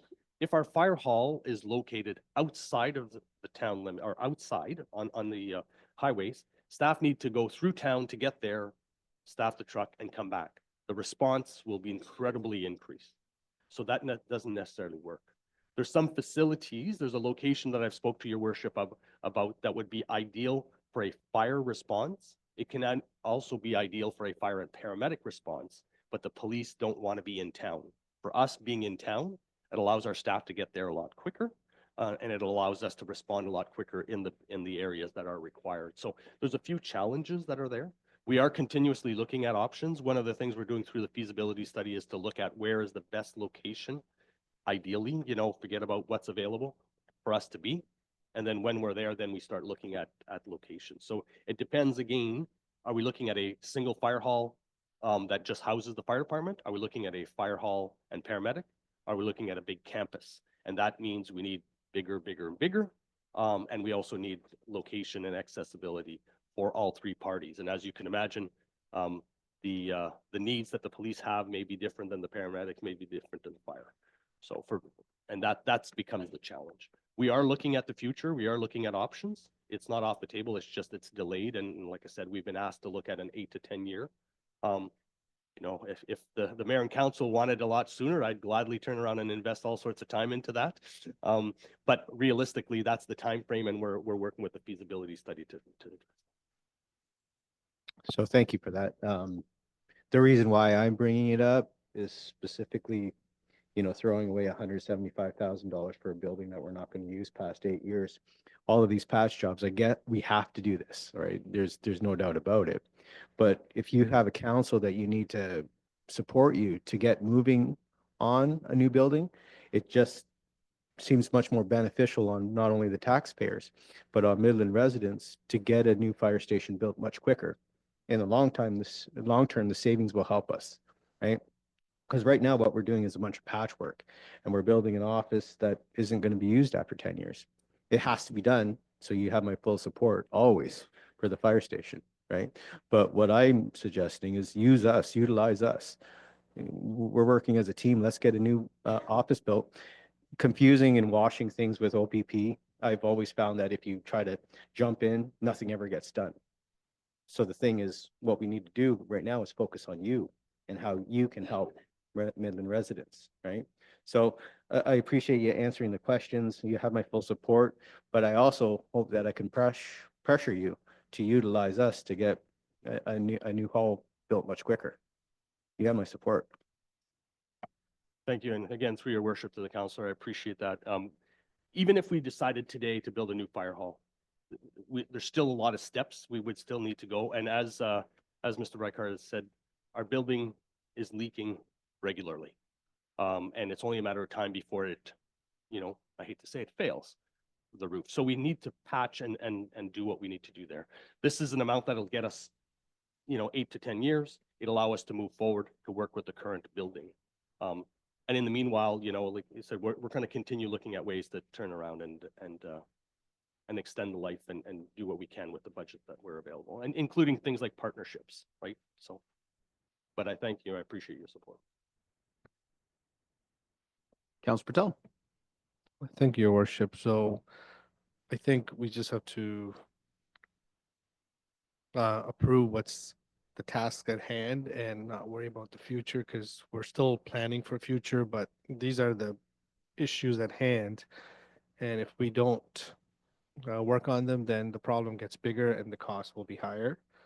And also we're jeopardizing the fire station's integrity, and there's expensive equipment in there that can be damaged if we don't rectify the situation. Thank you. Thanks. Some good points brought up. That feasibility study that's out right now is looking at the potential of merging the two fire services, Penetang and Midland. If that was successful, then I think we would have access to Penetang's hall because it would be our hall, just as our hall would be their hall. In the meantime, though, we share a fire chief. That's it. There's no expectation that we can go over and just use that as an asset for any purposes. Although I'm sure there's co-trainings, but we can't, assume that we could do anything over in their town because we're not merged yet, and we may not when the final calculation's done. But to your point on the feasibility study for campus or relocation of the fire hall. I know we kicked that can down the road there in the last budget.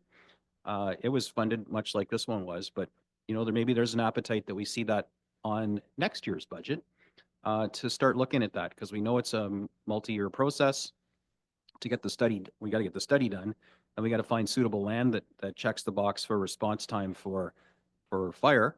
Then we need to talk with the county and see if are they even interested in moving out of Cranston, and would they be content with, you know, having a co-located facility with fire at our preferred fire location. And then to your point, the sidebar is police.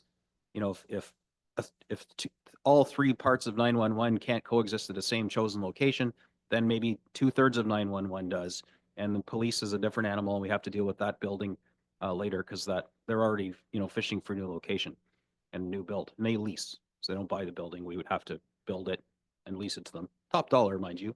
But anyway, so these are all conversations we can have. So I think to your point, Councillor East, maybe it's a takeaway for the chief to consider bringing that maybe back to council ahead of next budget, just to refresh us what the ask was and what the scope is of the study, especially if we're going to expand it to talk to the county about paramedics co-joining, because then the county would chip in for part of that building's footprint and operational costs. Maybe that's something we talk about mid-year, so we can anticipate seeing that next year. Even though in the meantime, we got to keep the roof on, literally. And we have a responsibility to our staff and our equipment for safety, and it's just the cost of having an aging building. So in fact, you know, if this gets approved today, 175 grand, obviously try and spend less than that. But again, it's just an estimate for as a placeholder, and our procurement folks will do their very best to make sure that we're only changing and patching what needs to be changed and patched, and that we just keep duct tape and binder twining the repairs to extend the life of this asset until we're ready to move somewhere else. And I think through your worship, I'll gladly take a look at that and see what I can bring forward for your thoughts before we get to the budget next year. And you are correct. What we're doing is we're trying to move things forward and extend the life as much as we can. I just want to make sure, and I know Councillor Meredith has a question, but there's parts in the budget when we look at the fit tester. The full amount is there, but that amount is split 3 ways, just so that, and I don't know that it was in the document. I hope that you saw that as well, right? This is a piece of equipment that we're sharing with Tiny Township as well as Penetang. And to your point, when you're talking about the $5,000 cost for the renovation, we gave back, or one of the things that we didn't bring forward is the gym equipment that was $5,000 that was in continuous years. That we eliminated because we were able to do a partnership with the association and come forward. So we've, in theory, funded that. So hopefully that helps show that we're trying to do our best with what we have, and we're asking for a bit of help to get things dealt with so we can, you know, move forward in the next 8 to 10 years. Thank you. Councillor Meredith? Yeah, just wanted one question about the roof again. And I'm surprised it's been leaking for every 3 weeks. So, and I don't know how far back this has gone, but typically when we have a capital building or something, wouldn't it come to council that we need, like if it's leaking every 3 weeks, why wouldn't you come to council prior to this budget meetings? Hey, listen, we have an issue at the fire hall. It's leaking and we need repair on it right away. So, has there been, are you repairing it right now with an excess budget of the fire hall or in the capital reserves? Because I just find it, I'm all in favor to replace a roof, but I just, you know, if it's leaking every 3 weeks, it's been leaking. So I just find it hard to believe that you haven't come to council and say, listen, we have an issue here. Through your worship, every 3 weeks for the last 3 weeks, yes. For the last 2 years, no. This winter's been very hard on that roof. Prior to the fall, I would say maybe we've discovered a leak once a month or once every 6 weeks or so. But every leak's causing damage. Because by the time we notice it inside, it's already saturated a large area to make a small drip. So we are coming to council now for it. We just got the quote couple months ago while we're going through budget process. It all kind of came to light once it froze and thawed and froze and thawed and then the snow on top. We've even had our staff and fire staff up there shoveling off to help save this. So no, it hasn't been waiting. There wasn't an opportunity to come earlier. It just all came together during the process. Thank you. I just, the picture that was painted before, like in my mind, when it's every 3 weeks, I'm like, wow, what's going on, right? You'll be having buckets everywhere in the fire hall, right? But they got buckets, yeah. They got helmets or something, but anyways, so my next question is, are we gonna break this down or is this gonna get all approved in one shot? Or because there's stuff on here that I'm not approving, so and there's stuff that I am approving. So how are we working this section of the budget? Thank you.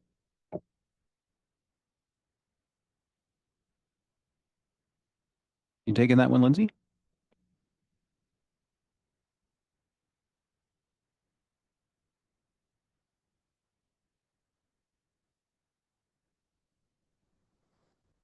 Thank you, Your Worship, through to Councillor Meredith.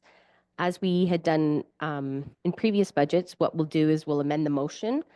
And if council wants to remove certain items, it'll be reflected in the motion. So the original motion that I've given to the mayor we'll have an amended one at the end of the capital review.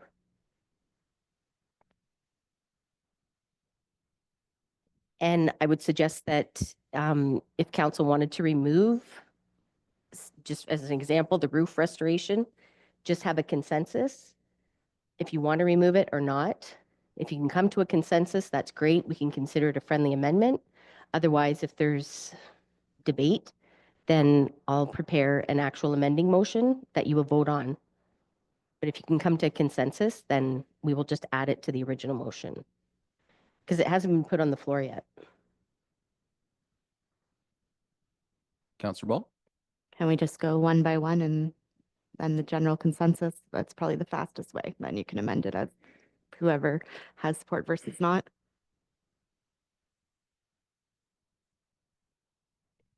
Your worship, through to Councillor Ball, did you mean like do roof restoration, keep or remove?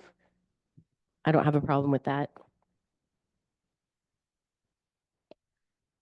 We can certainly do that if there's more than one project that maybe council wants to consider, but if there's just one specific project that then I would just list that one. I can only speak for myself, so it's probably easier just to say who's in favor, who's not, and go from there. Okay, so without calling a specific question, we can just go down and if you're, put it this way, if you're opposed to keeping it in there, maybe just raise your hand. We're not calling a vote, but that'll help us do consensus, the straw poll here. So on roof restoration, is anyone opposed to keeping that in? Decompression, multi-use crew furniture replacement for 10,000. 4. So that would be defeated if it was a vote. Captain's office renovations, opposed? Anyone opposed? Captain's office renovation. So that's 3, so that wouldn't carry forward. Portable equipment replacement. Portable fit tester replacement. And the upgrade to the CAD dispatch. Okay, so then this one kind of stays intact. However, we've had good conversation about the merits of each of these, and people know where our minds are at. Okay. So we can model this format for the other capital asks if you'd like. It's probably the easiest way if there seems to be a sense that some people are not in favor of things. We'll just model the same format. Okay. IT.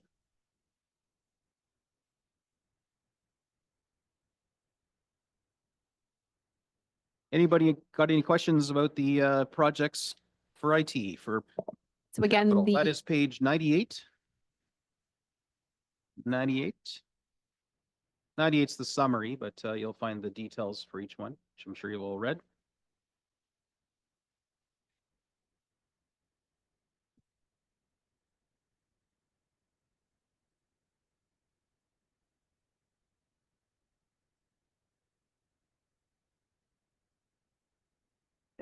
Councillor East? Thank you, through your worship. I just had a question about the, where was it? Council device replacement, 25,000. Why do we need our devices replaced when they're working fine? Through the mayor to you, Councillor East. These devices came by a few requests. There's a few reasons why I recommend these. One is it allows council to use the full licensing capabilities that we already pay for council. Second is they have some modern cybersecurity controls in place. It allows IT to support you guys better, as well as it and allows us to support you and also helps protect our information infrastructure.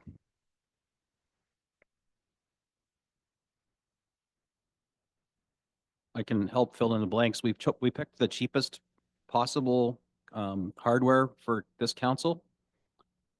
In the past terms, council were issued regular laptops like the one I'm using here that run Windows operating system. In the attempt to be frugal, and those laptops are ranging, these Chromebooks were acquired. Chromebooks are it's a cheap version of a computer, not a bad computer, but it's a Chromebook. It doesn't run Windows operating system, and the support tools and security suite and Microsoft Office 365 and all those things that, and the Intune, which is their mobile device manager. And I'm only talking about this because this is my day job. There's a whole bunch of stuff that is not compatible with Chromebooks. So as a fellow IT person, I would never issue these to people that have access to sensitive information in my organization because I can't control them or lock them down or put the traditional security tools on them. It's like just basically like having a tablet. So we didn't approve this last year, as I recall, because the organization wasn't yet ready to actually implement the things that needed to have a Windows operating system in the hands of the board, where we get all the sensitive information we deal with. This year they are ready. And so I'm the only person among you that actually has a computer that can be secured to any great degree because it aligns with all the infrastructure here. So when, Mike was talking to me about this earlier, I'm like, wow, it sucks that we kicked this can down the road. Now we got to deal with it this year, but we're truly ready. And as you know, the kind of confidential information that you are managing on your devices that we issue needs to be kept safe and to support you. So this is one of those unavoidable expenses that that I wholeheartedly support just because my intimate knowledge of information technology and the security needed and the kind of sensitive information that we deal with on the board. So if this was like a wholesale replacement of everyone's computer in the organization, which those are typically called hardware refreshes, that's not what's on the plate right now. And we don't typically, as an organization, do it en masse. But I think for the 9 of us, or 8 technically, because I'm already on a new one, is money well spent. And I kind of want to throw my support behind Mike. This isn't like a nice to have wishy-washy thing. This has real security implications, and we should be on Windows computers that can be locked down and secured. A Mac would be cool too, but we're not really we're not a Mac organization. Sorry, I'm a Mac guy at heart because Unix and Linux are inherently more secure, but that's not what the organization runs on, and that would be just bringing in weirdness into the whole IT space. So we really need to be on Windows boxes, and that's a really decent price considering we're talking about 8 replacement devices and they already pay for the licenses. So I'm doing a little bit of Mike's stump speech on this one, but I definitely believe it's worthwhile. But for what it's worth, I'm in the hands of my peers as well. Councillor Patel. Yeah, so I think when I first got the council position, Mr. Hattrick handed me this laptop and I said, "Are you serious?" Like, I was like, this is like, feels like one laptop per child project that was started back in the 90s.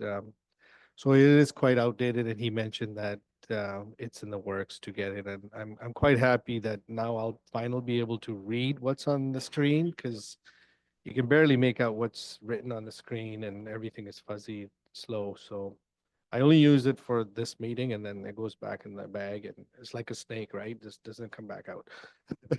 So I'm happy that we're moving forward. Thank you. Councillor Ball. Thank you. I'm a little I wouldn't say hesitant, but if we're addressing security issues, I think like, I don't want to be the bearer of bad news, but our security on our phones, I don't know how we're addressing that one. I see this kind of as a moot point. Like, why are we addressing security on the computers if we're not on phones that we're all using for the same thing? You can't control that. So what's the point of trying to control this? Obviously, we need to, but I don't want to add more to the budget, but it's a concern. And I just wanted to talk about the message boards. I'm not on board for any of those. Through you, Mr. Mayor, to Councillor Ball. With regards to the phones, we do have some projects in the works to secure those as well. I don't want to get too into it in an open session, specifically what that is, because we don't want to tip our hand to any threat actors out there. But yeah, a plan is in the works, so we've identified that as well. And as far as the digital information signs, I'll invite Angela Grenier, our manager of information, or communications, to speak to those.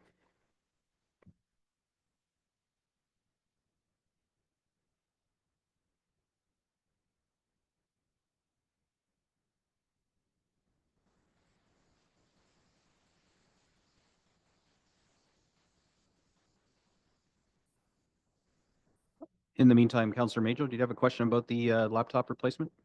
Or, oh, the mic's yours. So I think that if we get new computers, it'll really help me and save Greg a bit of work every week when he has to come and help me get ready for the meetings or stuff like this. So I'll miss Greg, but we'll move on. I don't think Windows is going to solve that problem, Howard. It's a lot of good, but I don't know about that one. All right. Any other discussion on that laptop replacement? Otherwise, we'll head on to the, oh, go ahead, Councillor Miller. I'm totally fine with my laptop. Thank you.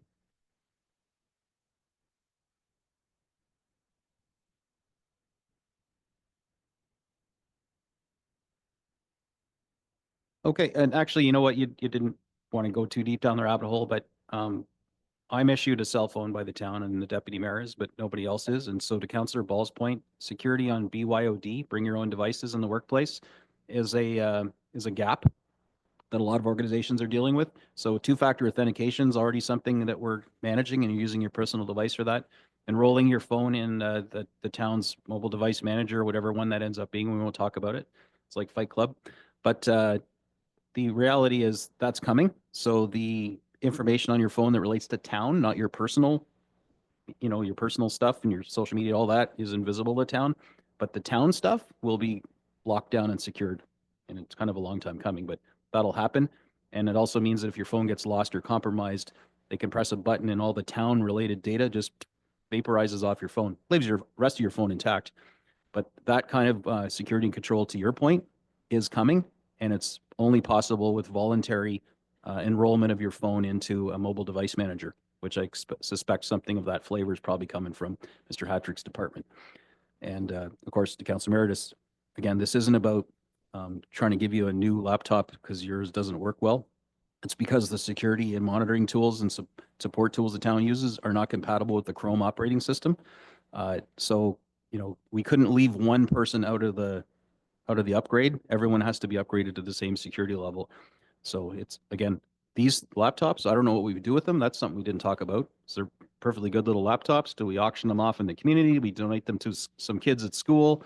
Because it's not like they're garbage. They're not securable for our organization. So I don't know if there's been any thought given to how we recycle these otherwise viable Chromebooks.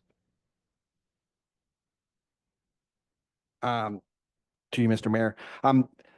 They are aging out, those Chromebooks. So they are a few years old already. That being said, we do use them around town. We can use them for training seminars, things like that. I never let good tech go to waste. Generally, when we get rid of any equipment, we destroy it pretty well for information security purposes. And I usually run our equipment into the ground. So. Okay, fair enough.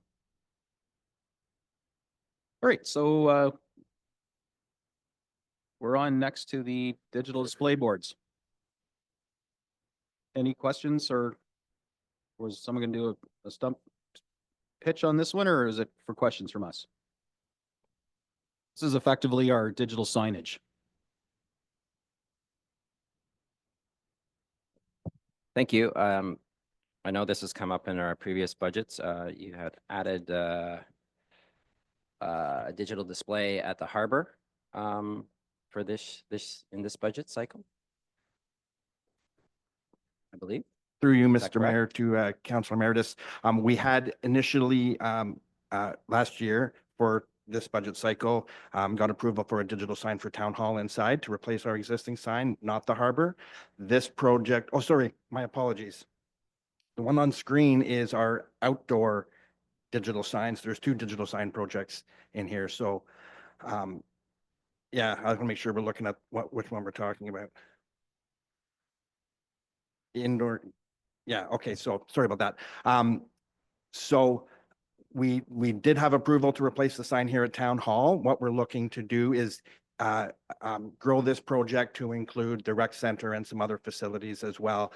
We've realized the need for that throughout the year for their dressing rooms, boards, for other display boards across different facilities. So that's why, yes, the project does exist already. This is adding to that. Sorry, you have indoor digital messaging system, which would be like for the rec center and so forth. That's a different line item. We're talking about outdoor electronic communications as well, right? Okay. And That's my fault. I grouped them together because I said no to both.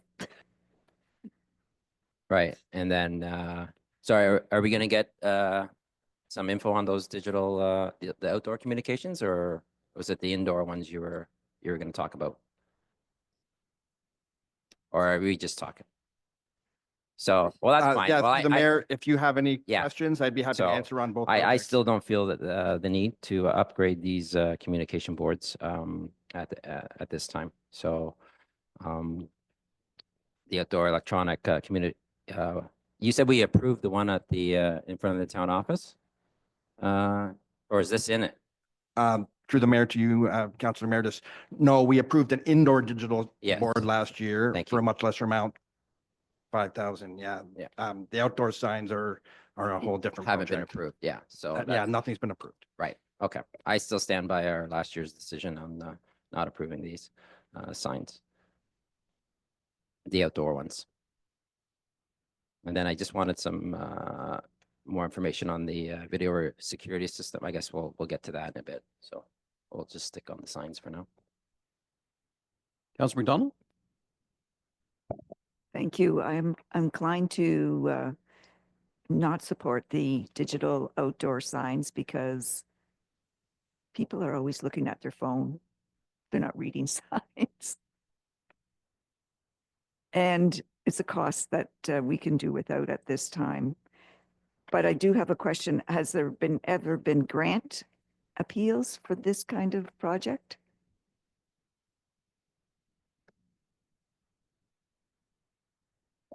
Through you, Mr. Mayor, to the councillor, the town is always looking for grants. There were none available at this time when we went through this budget process. But it's something that we're always on the look for. And I'll invite Angela to speak to the need for outdoor signs.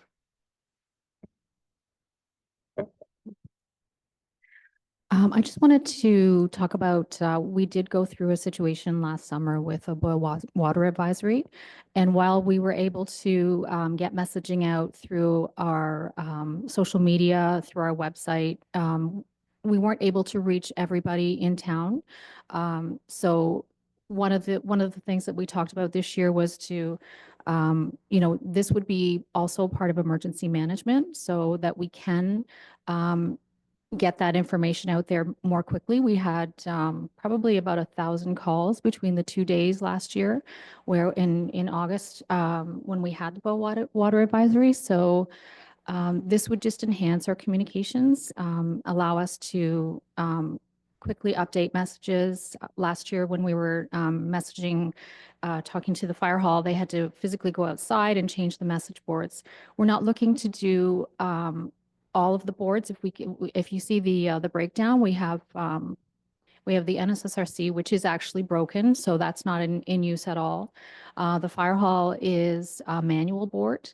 The town hall message board is still working, so it's not really in an area that's high traffic. And then the one that we would like to do, which is the largest project, would be one either at the highway or at the harbor. The highway being Highway 12 and William Street. So it's not just messaging for events, but it would also be in, hopefully we never come to this, but any emergency messaging that we have to provide to our residents. Thank you. Chief Renaud, did you want to chime in on that as well? Thank you, Your Worship. And again, I'm going to support my colleagues here with the emergency management side of things with emergency messaging. It's something that came forward last year as well when we were debating the signs. The challenge that we have, and we've saw it with the boiled water advisory, is people have questions, and when they try to phone in, they overwhelm the current systems. By providing signage where you can change messages immediately, you can use it for multiple things. People drive by, you can use it for road closures. Anything that has to do with emergency messaging is an asset. The biggest complaint that you get during an emergency is they didn't get the information, and everybody has different ways of looking at it. Most people drive, a lot of people walk. If the messaging is available on these boards, they're going to see it. So it's just one more tool to be used that's used everywhere. It's a discussion we had last year. We were asked to push it forward to this year, and that's why I believe it's brought forward. But on an emergency management side alone, there is a need. Again, if I'm going to be selfish, on a public education side for fire prevention and public education messaging, we can use that. Plus, we can turn around and advertise our town events. We can do so many other things on these message boards. So I'd like you to make sure we look at the big picture, and there is a definite need for that. Thank you. Councillor Major? I can't even remember where the one is up at the rec center. I'll have to get Breezy to give me a heads up on that one. But whereabouts on the highway are you thinking? Through your worship to Councillor Major, initially we talked about two locations, Highway 12 and 93, or Highway 12 and William Street. But it would just be one, sorry, it would just be one sign. We're looking at one or two of those locations. The best place out in the highway for me is where the driving range used to be, because everyone looks at the corner, like when the Parks Department do their things out there, and then coming into Midland on the overpass, because everyone looks at the overpass, and I still drive a little bit, like that was my profession, and the signs on overpasses are pretty good. Like it's not stuck off the side, and with the amount of snow we got in Midland this winter, it's not like covered up in snow. You just look up and you see it. So that's my two suggestions. And one on Dominion's good enough. Like, just let it keep running. And I know the chief will look after the one at the fire department. So, but I still can't remember where the one is up at the rec center. So I guess I'm not going up there enough anymore. Councillor East. Through your worship, thank you. I see the value in the signs, I really do. But in the spirit of saving taxpayers some money and keeping them in their homes, I'm going to have to say no to that 255,000. The other thing that I would strongly suggest is, if it is emergency management situation, then maybe we could look at applying for grants to pay for that. I see the value, but I also see the value in saving our taxpayers money.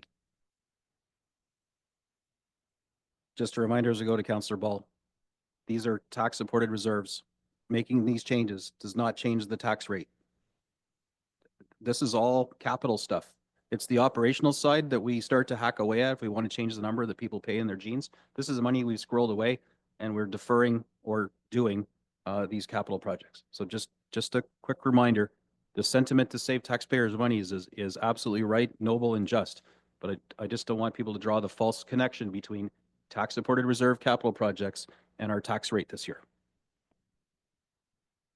So thank you. Just a follow-up question, just to make sure that I understand this properly. whether this 255,000 stays or goes, it does not affect the taxpayer.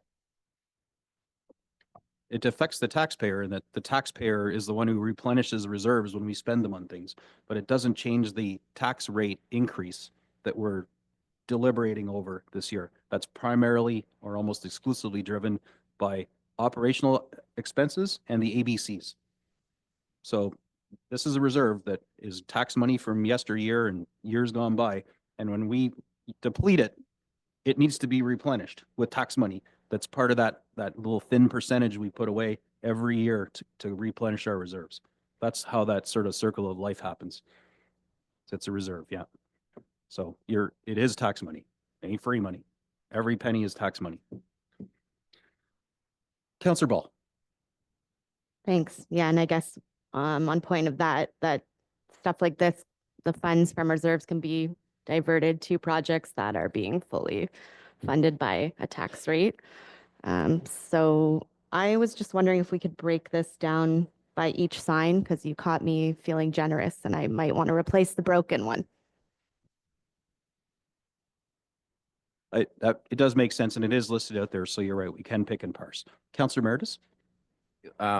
Regarding the NSSRC sign, I'm really want to delay this replacement until we secure if someone's stepping up the table for naming rights, they could apply their name to that sign and so forth. So that's the reason why I keep on pushing this one off. As far as the other messaging board in emergencies, I'm not too sure if I'm looking at a message board, but you're still going to get your 1,000+ calls in an emergency. That's not going to go away, right? So word of mouth through cell phone is the best advertisement, hands down. So to spend 255,000 right now on new messaging boards, I'd rather this stay in the reserves. And let's take 255. And if we're going to take 255, and this is not a need, this is a want. It's not going to. I understand your emergency messaging, right? But word of mouth, phone calls you're going to get, nothing's going to change. Your fire department's going to go out there. Your firefighters are going to have to change the letters on the sign, so forth. So that's where I stand right now. And we have a harbor master plan coming in the works. So to put this at the harbor probably wouldn't be a good idea right now, because they're probably just going to be yanking it at some point. We do have, the BIA does have a speaker system downtown Midland now, so that you get over the mic if you wanted to, and announce your special events, plans, emergencies, and so forth. So that should be live pretty soon. If you really want to do some damage to the tax rate, Councillor East, then we just take 255,000 from the reserve and nail it right on the tax rate, and then be done with it. So, thank you. Madam CFO? So through your worship, just Sorry, the- Madam CEO. Oh, I'll go by both. Just to reiterate, you do have the option to pick one, so it doesn't have to be the full 255 or one or two of these, if that is the liking of council. Councillor Major. Oh, sorry, Madam CFO, then Councillor, sorry, one second, Howie. Madam CFO. Sorry, I did have my hand up as well, so I get the confusion. I just wanted to draw council's attention to, so under operations, there is another capital project called Mobile Emergency Outdoor Electronic Message Board. And so similar in nature, but again, it's meant to be mobile. So it doesn't quite hit those specific locations that we have targeted here. For a specific reason. But we do have a grant application on that, and Councillor Ball, I believe, asked about that earlier. And so we are at this point very hopeful that we will get that. So I just wanted to draw your attention to that. But also, if council isn't comfortable in, say, approving 255,000 coming from those tax supported reserves, which we've worked hard to earn, we could make some of these contingent on a grant as well, right? So we would add it to the budget, but the funding would be moved from that tax supported reserve to a grant contingent column, which I believe we already have. So that is something that we could decide today as well. Thank you. Councillor Major. All right, so right off the hop, we can eliminate 90,000 of that. We're not replacing the one out front. The fire chief will change the one down at the fire hall. And that's an estimate for 55,000 to fix the one at the rec center, right? So it's like everything else in Midland. You put out 55,000, comes in at 20,000. We're money ahead, and then 110,000. I don't know, like maybe Council Meredith's right. We can sell some naming rights to those other signs, but the one place for me, if it's going to be a sign out in the highway, is right where the driving range used to be. It's like you can't come into Midland without seeing that, and it's pretty cool. Councillor East. But in regards to that sign, it's a great spot for it. But right across the street, somebody already owns a huge LED sign. And there's no reason why we have to be spending thousands and thousands and thousands of dollars when we can just rent it in a case of an emergency. It makes no sense. We have a huge sign that we can utilize as easy as calling up a phone saying, all right, we have an emergency. Let's pay $100 to put it up there and advertise it, instead of throwing away thousands of dollars that we really don't need to be doing right now.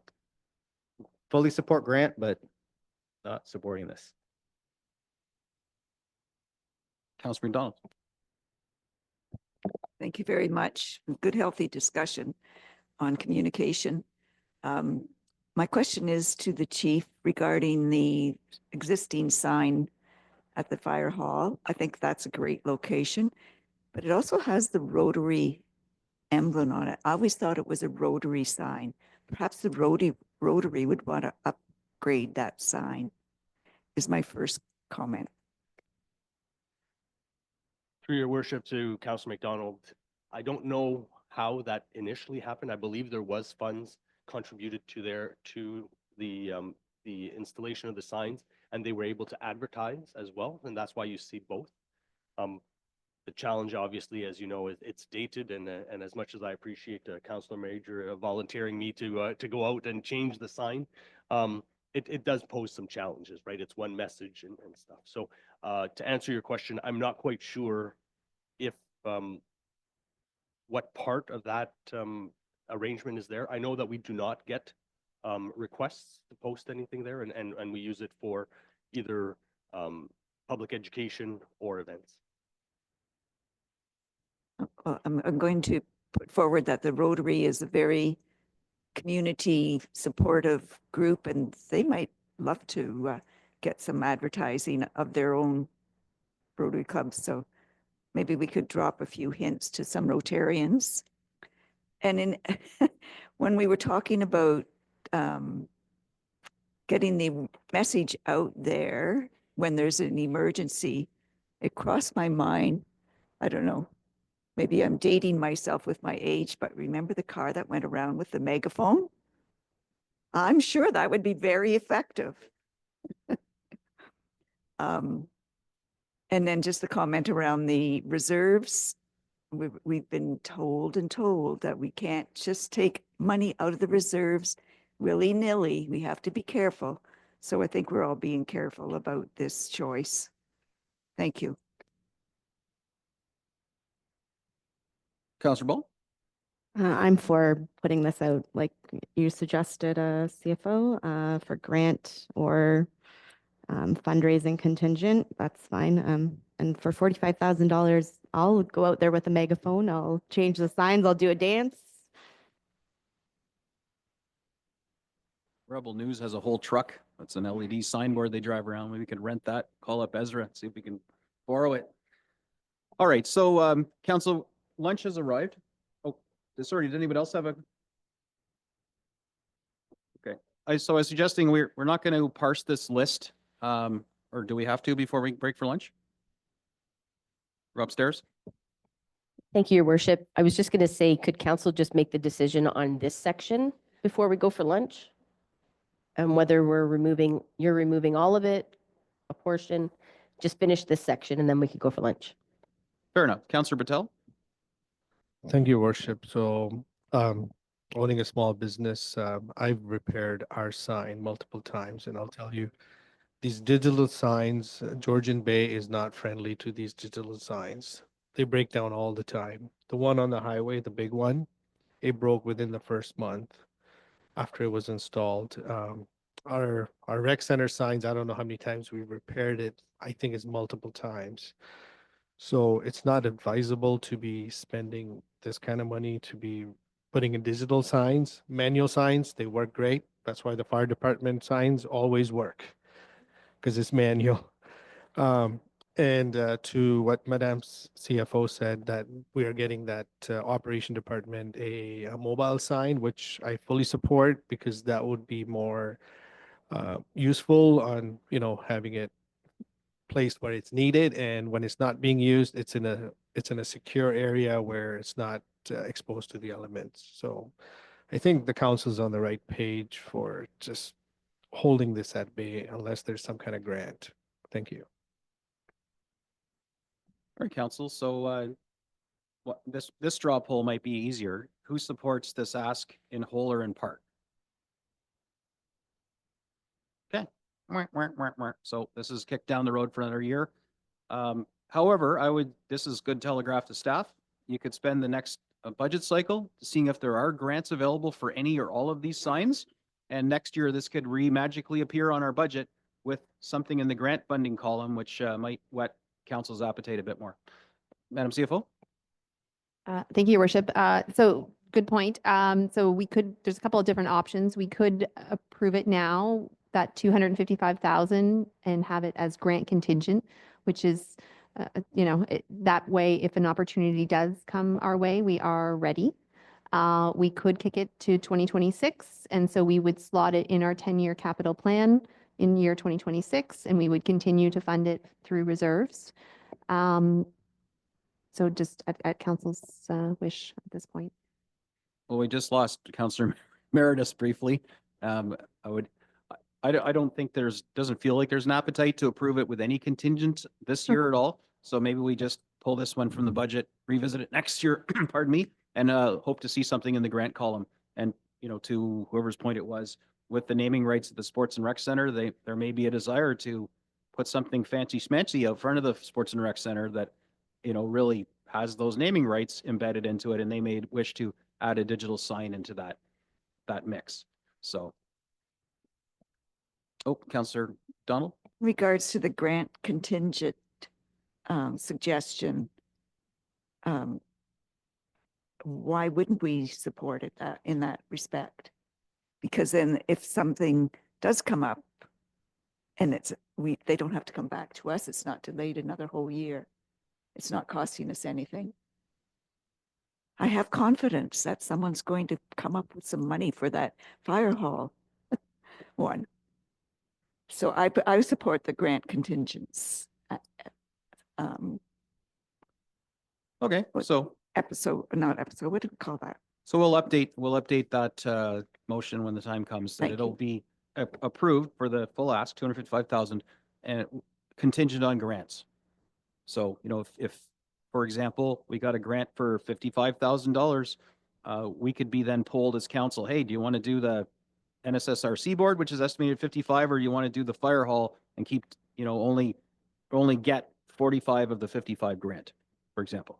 So, that would be, I wish Councillor Meredith was here for this, because I have a feeling he's going to browbeat us for this. But anyway, we'll talk to him about it at lunch. So the entire ask contingent on grants, and we'll update the motion accordingly.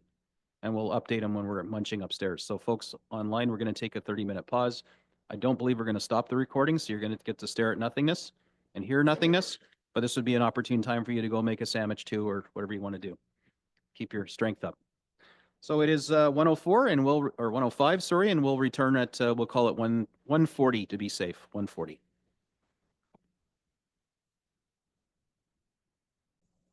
Recording in progress.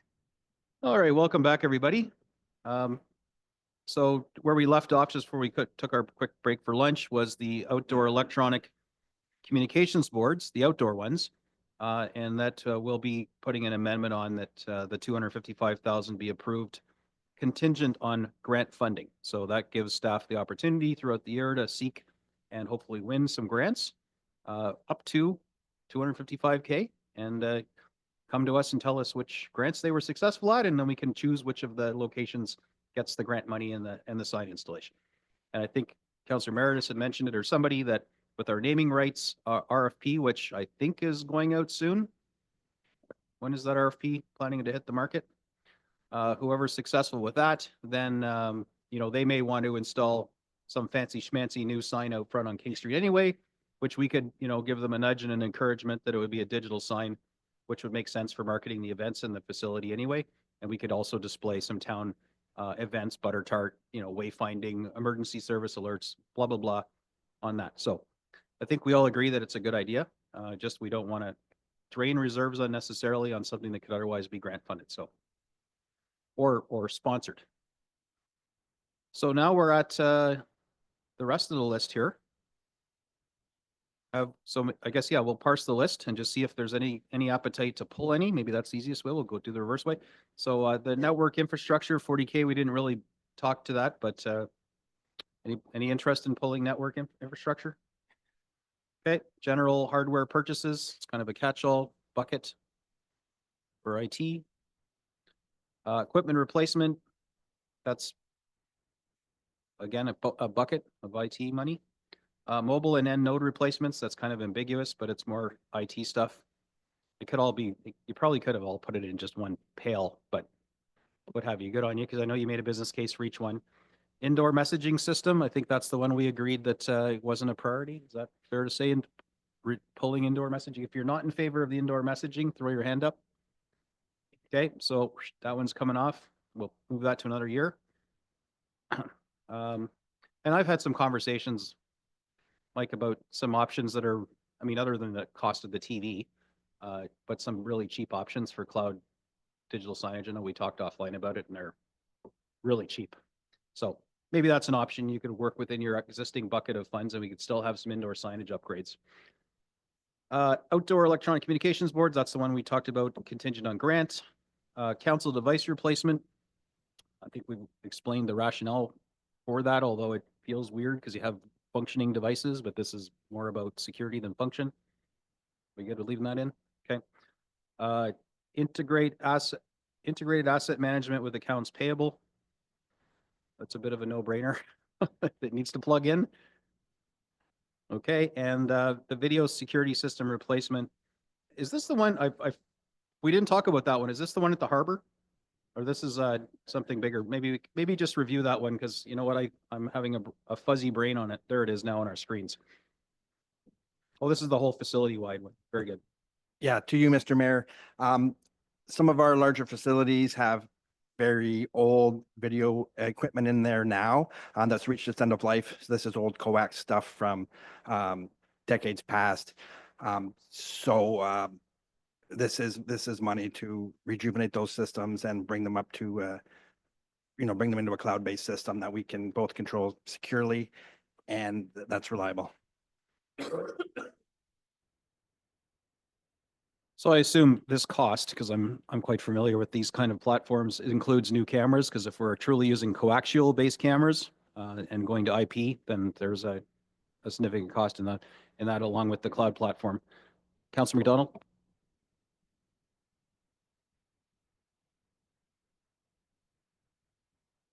Thank you. The project description just says across multiple facilities. And my question is that at the town dock, did we not just approve things there? And then would it include the library area? Through the mayor, to you, Councillor. No, this doesn't include the library. The county handles their IT needs. So we've been in no communication with them about their system. And yes, you're correct. We did approve one for the harbor last year.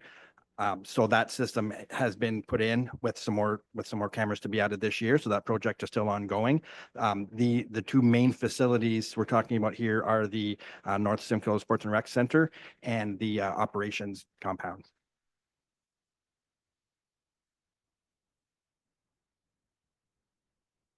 Just to follow up, is there a reason why we wouldn't include the library? Because It's definitely, I know it has its own budget and everything, but just even the downtown core library area.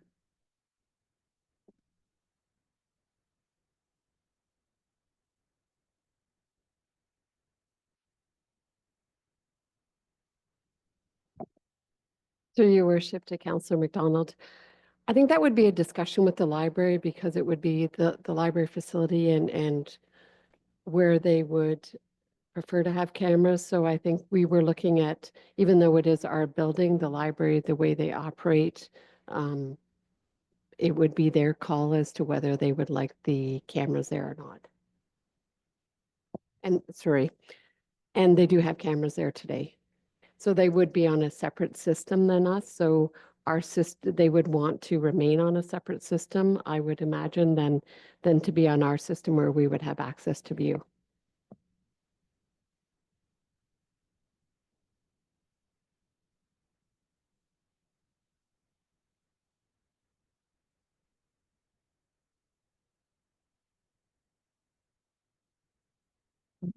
Okay.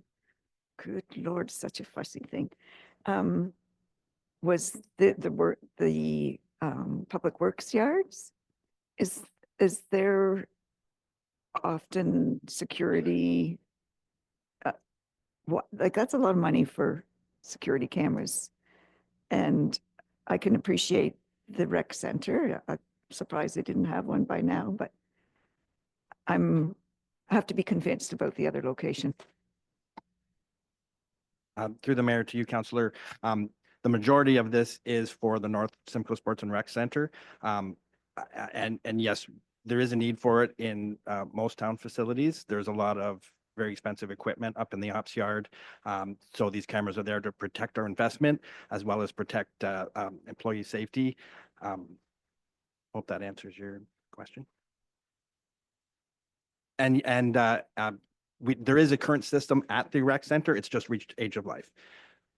Sorry, it's very old, and as parts fail, they can't be replaced. As the mayor mentioned, modern cloud based camera systems need entire new infrastructure, which is why it's a little costly. So this is a whole system replacement right down to the cables. Councillor Meredith? Thank you, Mayor Gordon. This ask, I think, is, in my opinion, a little excessive at this time. At this point in time, I'm going to suggest just to push it another cycle, a budget cycle, and see what we come up with next year. IT, and when we get to the rec center, there are some big numbers there as well. So I would be in favor just to knocking this one off the list for this year. Thank you.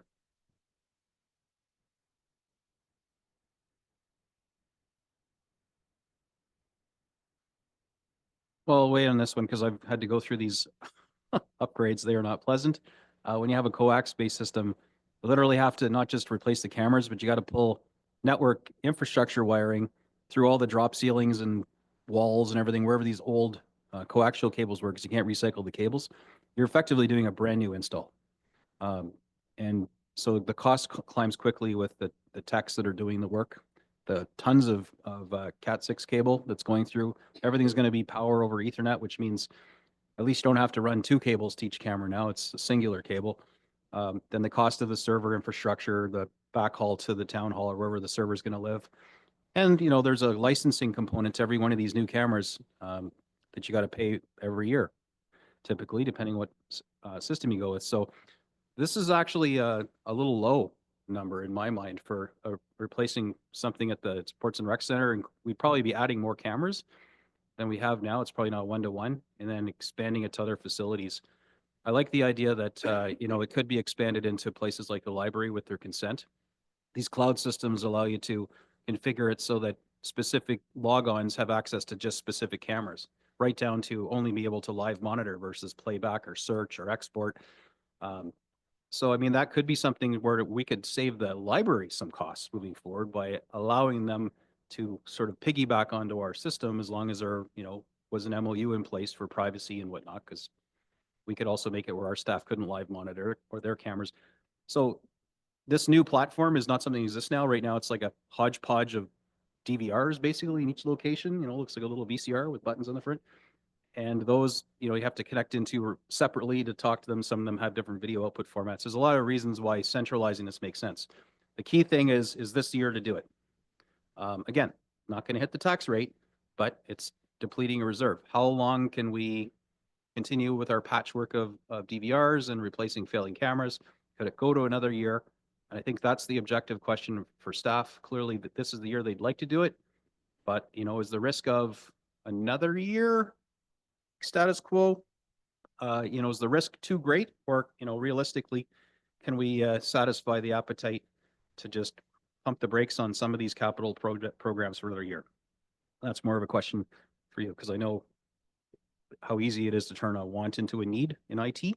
And I'll, you know, I'm not suggesting you are, but I get these projects, and honestly, I think this 160 is, you've found a good deal. It's a good number when you consider the number of cameras and the labor involved in redoing a full system with wires and all. To you, Mr. Mayor, the current system is end of life. So as things die, they cannot be replaced. That's the reason why we put it as a must do this year. Yeah, we do sharpen our pencils and, you know, try to get the best deal on equipment. So that's why it is at 160 this year. Hope that answered your question.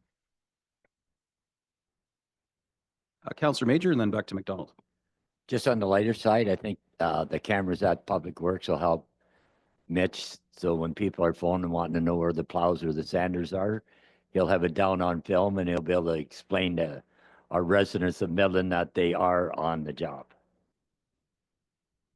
We got GPS for that, but the camera is a backup.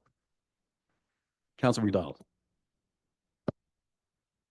Since the existing system at the Sports and Rec Center is end of life, can we break down the 160 and just do one of the requests be in the Sports and Rec Center and hold the Public Works area for another year?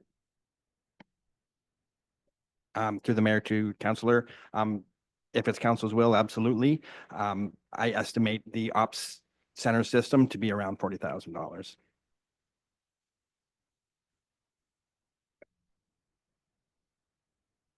Okay, so if we said you have 100 grand, do the best you can, is that, you know, something you could live with? I mean, I'm literally just shooting a number out in the air here, but our effort is to try and reduce this, so. To you, Mr. Mayor, absolutely, we could get started. The system would just be smaller. We may have to look for areas that were covered before that we couldn't cover now. That sort of thing. All right, well, just personally, I have no problem approving this. I know the value of it, and capturing evidence, whether it's a slip and fall or a theft or a break and enter, you know, good clear evidence rather than pixel guy. That's what you get from new cameras compared to the old ones. So just from a liability perspective, you know, I don't have a problem approving this project because I know how big a deal it is and also how much work it is. Mitch, did you have something you wanted to add? I do. Thanks, Mayor Gordon. Just want to jump in on the security up at the ops complex. And just want to remind council that we have millions of dollars of fleet up there. And during regular business hours, you know, there's a lot of access in and out of that property, contractors, suppliers, vendors, number of things. So the security system up there, you know, not only could tell us when a plow leaves the yard, which we know from GPS, but also helps us keep an eye on things, is because our crews are not always in the facility. They're out on the road, they're in parks, they're doing what they need to do. So when they're out, there's minimal staff on that property and lots of in and out. So it helps protect us from that standpoint. You know, things, if contractors are doing things they shouldn't be doing, or vendors are wandering into places they shouldn't go, you can't rely on the mechanic that's, you know, lying under a bus fixing it to do your security. So I just kind of want to reiterate the importance of having security. If you had a home that was worth tens of millions of dollars, you'd most likely have a security system in it to protect that as well. So thank you. Councillor Ball? Thanks. Yeah, I don't see the point of, I guess, piecemealing this. It's just going to come back to us next year saying we need the cameras, and maybe it's because we had an incident or the cameras aren't up reaching all the areas, like it's just going to come back next year. We're going to have to approve it anyways. So I'd rather just approve it now and get it all done because I feel like the cost would probably be higher if we don't replace them all at the same time. So.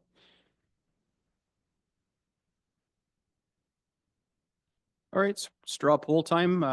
Nope. Council Meredith? Thank you, Mayor Gordon. Probably didn't have my hand up high enough or so forth. I was twiddling my pen as in so forth. Maybe, you know, when I think of security cameras and they've come a long way and in the cloud, I mean, you got the Nest system out there for home based and you don't need wires. You just need an electrical outlet and off you go. I'm not a techie guy. I'm sure there's probably need more security, maybe because it's town. I'm not sure. And we have to run a wire. That'd be a question for Mike. But maybe if the 40,000 is going towards ops, there's 120K going to the NSSRC. Maybe we can get I see the manager of the rec center here. Maybe he can come up and possibly talk about you know, if we need him right away, if we can get by with another year, or are we just beating a dead horse here and we just approve it? Thank you.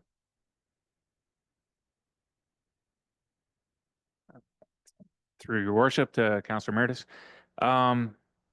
The rec center cameras are 21 years old now. To the mayor's point, clarity of picture and everything is really bad a lot of times, and they are used mostly for the police. We do have a lot of thefts and different things happen up there. They're almost identifying people by clothing, hats, facial recognition is almost impossible. We do have 32 cameras, and with 32 cameras, we probably have 32 blind spots in the building. So we don't have total coverage now, and the picture is bad. And the cameras break down a lot now. We've had months at a time when the cameras actually haven't been working. So yeah. If we go without for another year, potentially half that year, you don't have cameras. So, yeah. Thank you very much. You know, that's the information kind of is important to have for myself to make a decision. So are we going to go, you said there's 32 cameras. Are we increasing the camera heads as well in this 120K ask? Through the mayor to you, Councillor. The modern cameras, they're almost multiple cameras. They can see multiple directions, things like that. So part of this will be a survey of the area to identify areas that need to be covered, and we'll identify what type of camera goes in those areas so that we're getting as much coverage as possible. So while we may not end up with more cameras, we will end up with more coverage. Councillor East. Thank you, through your worship. With the rec center also being a heating and cooling environment for the residents to use, it's an open space that anybody can use. So it's probably not a bad idea to upgrade the cameras as well. I'm getting reports that some of the bathrooms are being used by addicts, and the hockey, parents are a little bit unnerved and uneasy with their children being in our unit. So the thing is, upgrading the cameras could also protect our residents and the residents coming into Midland. I don't see it as a bad thing to protect our residents. Councillor Patel. Thank you, Your Worship. So I think we should just approve this thing as a whole. 21 years is well overdue. Average business probably replaces cameras 7 to 10 years. So piecemealing it might end up costing us more down the road. And we're adding, I guess, down the road, in the expense, in the budget, $1.5 million worth of new equipment for the operation. So like Mr. Sobel mentioned, that we need to protect this equipment and safeguard it from possible thefts or any kind of vandalism. So I don't recommend piecemealing it. Just approve the whole thing and just forget about it, and IT can work on something else. Thank you.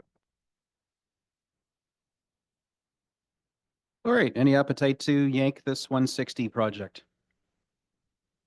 Okay. Make good use of it. All right, so there we go. That's the IT list.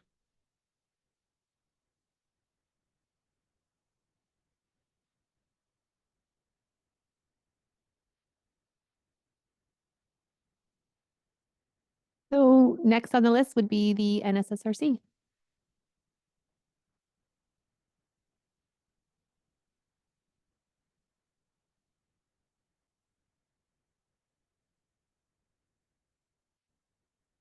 All right, so we've got the first big one, which is the roof repair. It's the never-ending roof repair. It's a joy of those kind of roofs. We can see the funding source for that 1.2 million is gas tax. So I don't even know if we have to have a discussion here. Clearly, we have to agree to the roof, and it's funded by the gas tax. Praise the Lord. And actually, today we got a false alarm email from the province about what our gas tax, which is called something else now, is going to be for 2025. So I think they walked that one back. So I don't know if it's premature or what happened, but we can look forward to at least some funding moving forward. Lindsay? Yes, and actually that email was related to our provincial gas tax, which is for transit service. But yes, I did notice that recall myself. And just a note on that roof repair, so we have noted it as gas tax because that's essentially our fallback. We do have a grant application in as we speak for a grant under the Community Sport and Recreation Infrastructure Fund. And so we are hopeful to get that. And if we did, that would then free up those gas tax funds for other infrastructure replacements. And so we would at that time sort of tag a different project and let council know what that recommendation would be.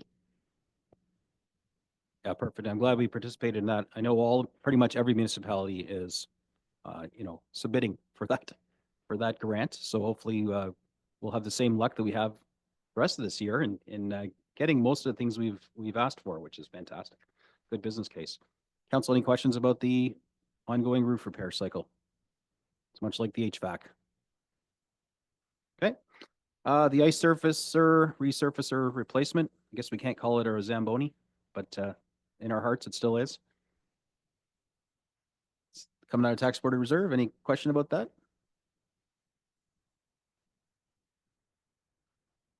Okay. All right, and the condenser replacement, which I'm going to go on a limb, relates to the chilling system for the ice. Yeah. Also coming out of reserves, and that one, well, again, if we want to have an ice rink or two of them, we got to have ice. So, are there any questions about that one?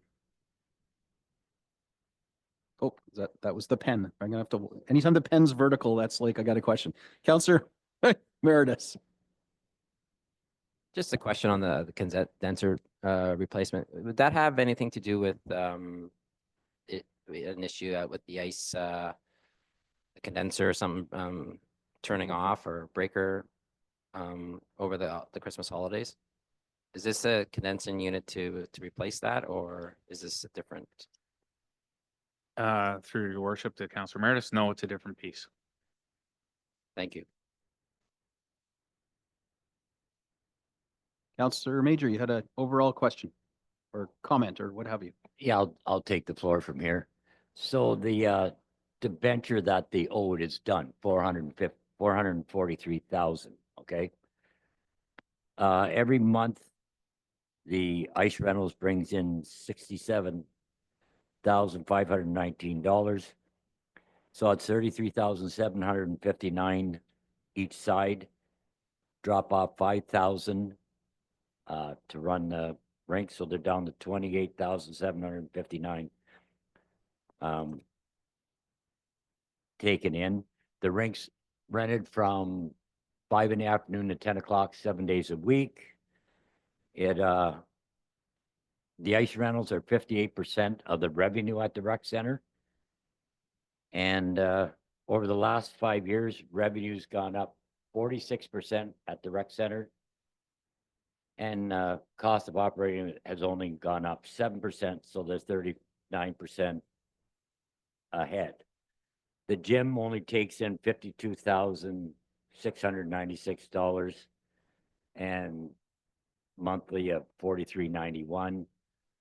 We got 580 kids playing hockey in Midland right now, 340 boys and 242 girls. So the rink, as I know there's so many people that think it's a money pit for the town of Midland. The rink isn't a money pit. It's far from it. And anyone that thinks they should close one ice service to have more pickleball, not good either. So it is being used. It is a focal part of our community, and it's really doing well on its own. It has to have the ice resurfacer, and it has to have the condenser. And I think with all the stuff I've looked up, as a council, we got to give it to them because it's still doing a good job. That's it. Somebody was doing math. And good at it. Attaboy. Good for you. Yep, but well, I mean, it's an asset that requires care and feeding and routine maintenance and preventative maintenance. And it's an asset that, you know, we'd have a hard time selling naming rights on if it was a broken down jalopy with no one using it. So it's certainly busy, and we're looking at new income streams. You know, the potential for non-resident fees, depending on the output of the co-study with Penetanguishene that we'll be talking about later, and ways to just try and lose less money operating this asset that's cherished by not only Midland residents, but our neighboring municipalities. So, yeah, well said. It's well used. That is, there's little downtime there, and the staff are, you know, pedal to the metal, keeping it in good repair. I assume, though, at the ice surfacer replacement, are we going to continue to sell advertising on that device? Through your mayor, we'll sell advertising anywhere. Yeah, attaboy. So you walk around with a sandwich board now whenever you're patrolling the halls, right? All right, perfect. All right, council. So the appetite is to, oh, Council Major? I know most of the people don't know this, but the ice servicer is 16 years old, and they should have replaced it years ago.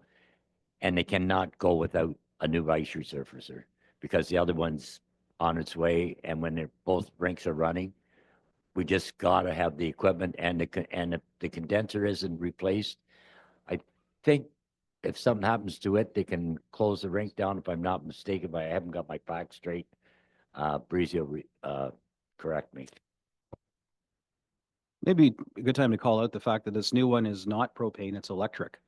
And there has been some appetite sort of circulating, mostly with the rural councils. We haven't had deputations here yet, about some groups that, you know, are rightly concerned about the cost of greenification and our municipalities, you know, unwitting participants in globalism that's going to, you know, cost the local ratepayer more. And I think it would be a good time to ask, are we paying a premium to buy an electric driven machine versus its, you know, counterpart, which I assume would be propane? I'd like to just, you know, I'd like to know, but also assure our ratepayers that we're not going out of our way and doubling our expenses to be green. Through your mayor, I think it's about 25% more. Our old machine is actually natural gas, not propane. And it is a huge benefit for the public not to have any emissions in the facility. CO levels are at 0 with an electric machine, where when you're running a gas powered machine inside a building, obviously that's never a good situation. So the 25% is money well spent just for the health benefits alone. And do you know what the lifespan is of the battery pack? Because as we're starting to learn with electrification of cars, sometimes the battery life and the cost to replace it can exceed the cost of the original purchase.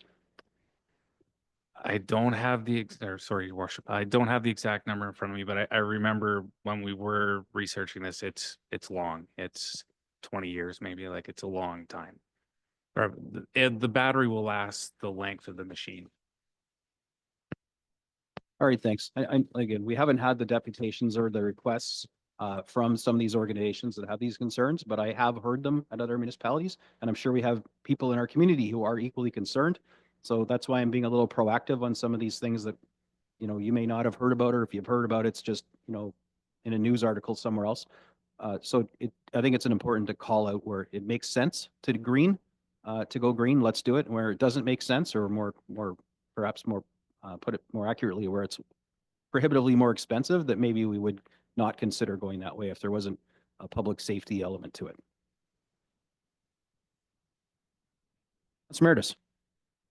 Just, in the Zamboni, the electric, the cost of that, is the electrical outlet in that cost, or do we have to, upgrade that, plug-in, Through your area? worship to Councilor Meredith, no, that includes the electrical.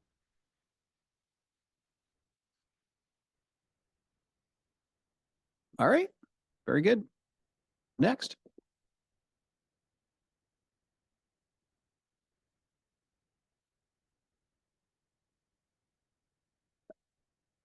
The engineering department would be next, found on page 142 is the summary, and then the sheets would be followed.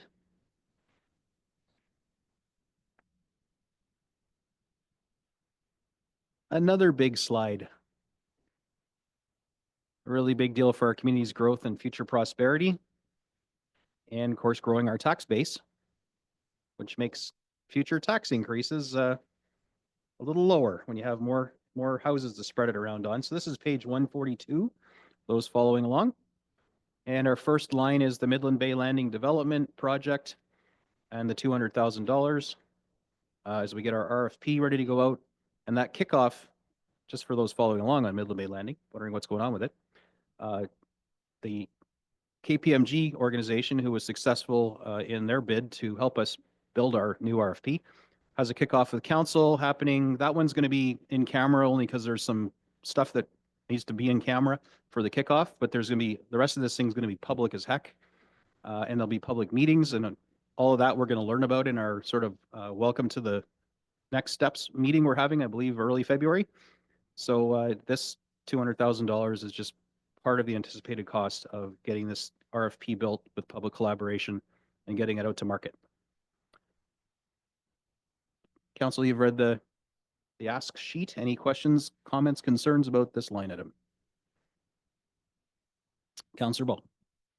I was just wondering if someone can refresh my memory, what we, how much we approved for first portion of this, and I guess what the outcome of that was, because it seems like to me there's a little bit of overlap in this request.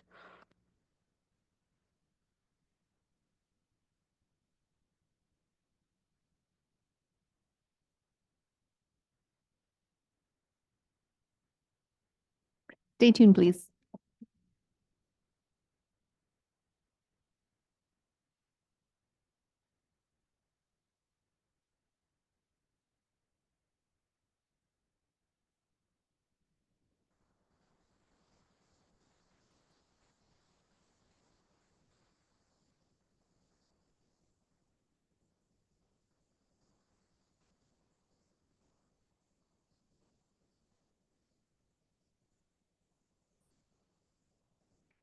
So the detail sheet on this is page 143 in your budget.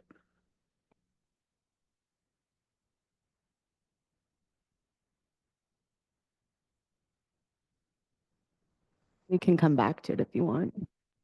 Well, nope, we're good. So the 2024 budget included a $200,000 budget for Midland Bay Landing site improvements, as well as it also included a $36,000 carry forward from a previous year. And so that money has been utilized to retain KPMG for the work that they're undertaking now. So it costs $200,000 to retain them, to not do anything? Can you just clarify, please? Through your worship. So what we've done is we've split the Midland Bay Landing project into two phases. So phase one is, which is currently what we're in right now, which was retaining a consultant to help us with the larger RFP. So that was a separate approved item line from council. This budget line is for phase two. So this is if we need to do site improvements to clean the site up, to attract a developer. So once we go through phase one, and then we get into phase two, if we need to, say, clear trees and remediate the site, if there's, we need to have it ready to try and attract a developer, that's what this money would be used for. The 200 separately is part of KPMG doing their work to try and get a developer on board. So they're working with staff, they're working with council, they're going to work with the public to develop that larger RFP to attract a developer. Once we have a developer on board, once the site improvements need to be done, this is what this is for. So 2 separate phases. Thank you. Okay, thank you. And just to be clear, we're not anticipated spending any more money than this, because this is going to take us right to the awarding of ultimately the whatever the best submission is that we collectively pick. Hopefully we get more than one. So this should be it. And after that, it's, sealing the deal, and we'll be lame duck by then. So it'll be passing the baton to the next council to push the ball over the finish line. We'll get it to the point where it kind of was last term. Will there be an LOI out there and the due diligence happens, and hopefully this time the plan resonates with the community and there won't be a wedge issue at the next election to vaporize the plan that we come up with. So this is kind of our goal. And so this is the last bit of spend that I think we can anticipate on this, but we're going to learn more about this whole process at our kickoff meeting, which is coming up March. Yeah, it's in March when you would have got an invite for it. And we won't have a lot of these in camera, I hope. Maybe receiving submissions, maybe, but a lot of this is going to be, or as much as possible, will be in the public realm this time, since there's no development corporation involved. It's just us and the community to pick a path forward. I just wanted to clarify, this is just phase one and phase two of developing the property. We're not splitting it into phases like it was previously designated, correct? Through your worship, so the property's all one. When we have these visioning sessions with council will give their ideas, and then we'll have the public. At the end of the day, we may have multiple developers come on board once we look to award the RFP out and we get a developer on board. But right now, it's all one property that we're looking at. Thank you. I just want to make sure we're not limiting ourselves.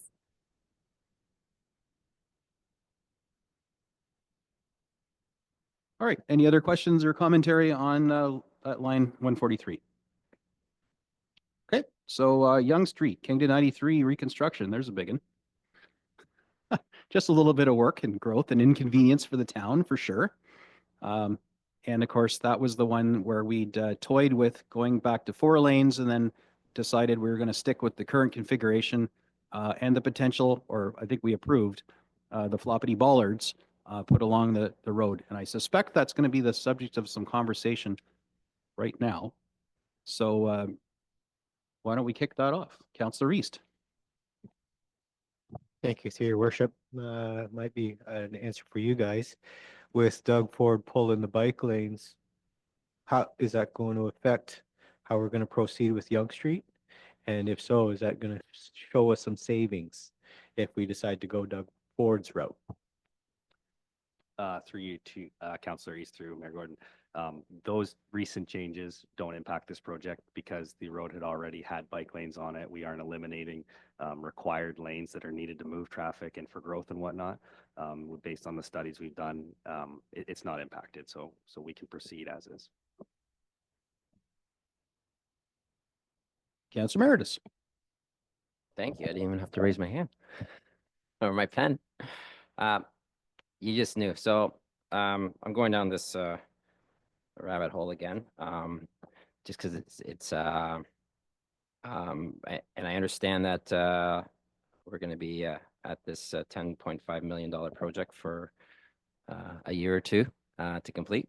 I'm just wondering with the bollards, and I did have a previous conversation with you regarding the bollards and the way they are actually in the construction phase of the reconstruction of the roadway, whether they're put in as the asphalt's done in layers, or are they actually drilled out and put in after?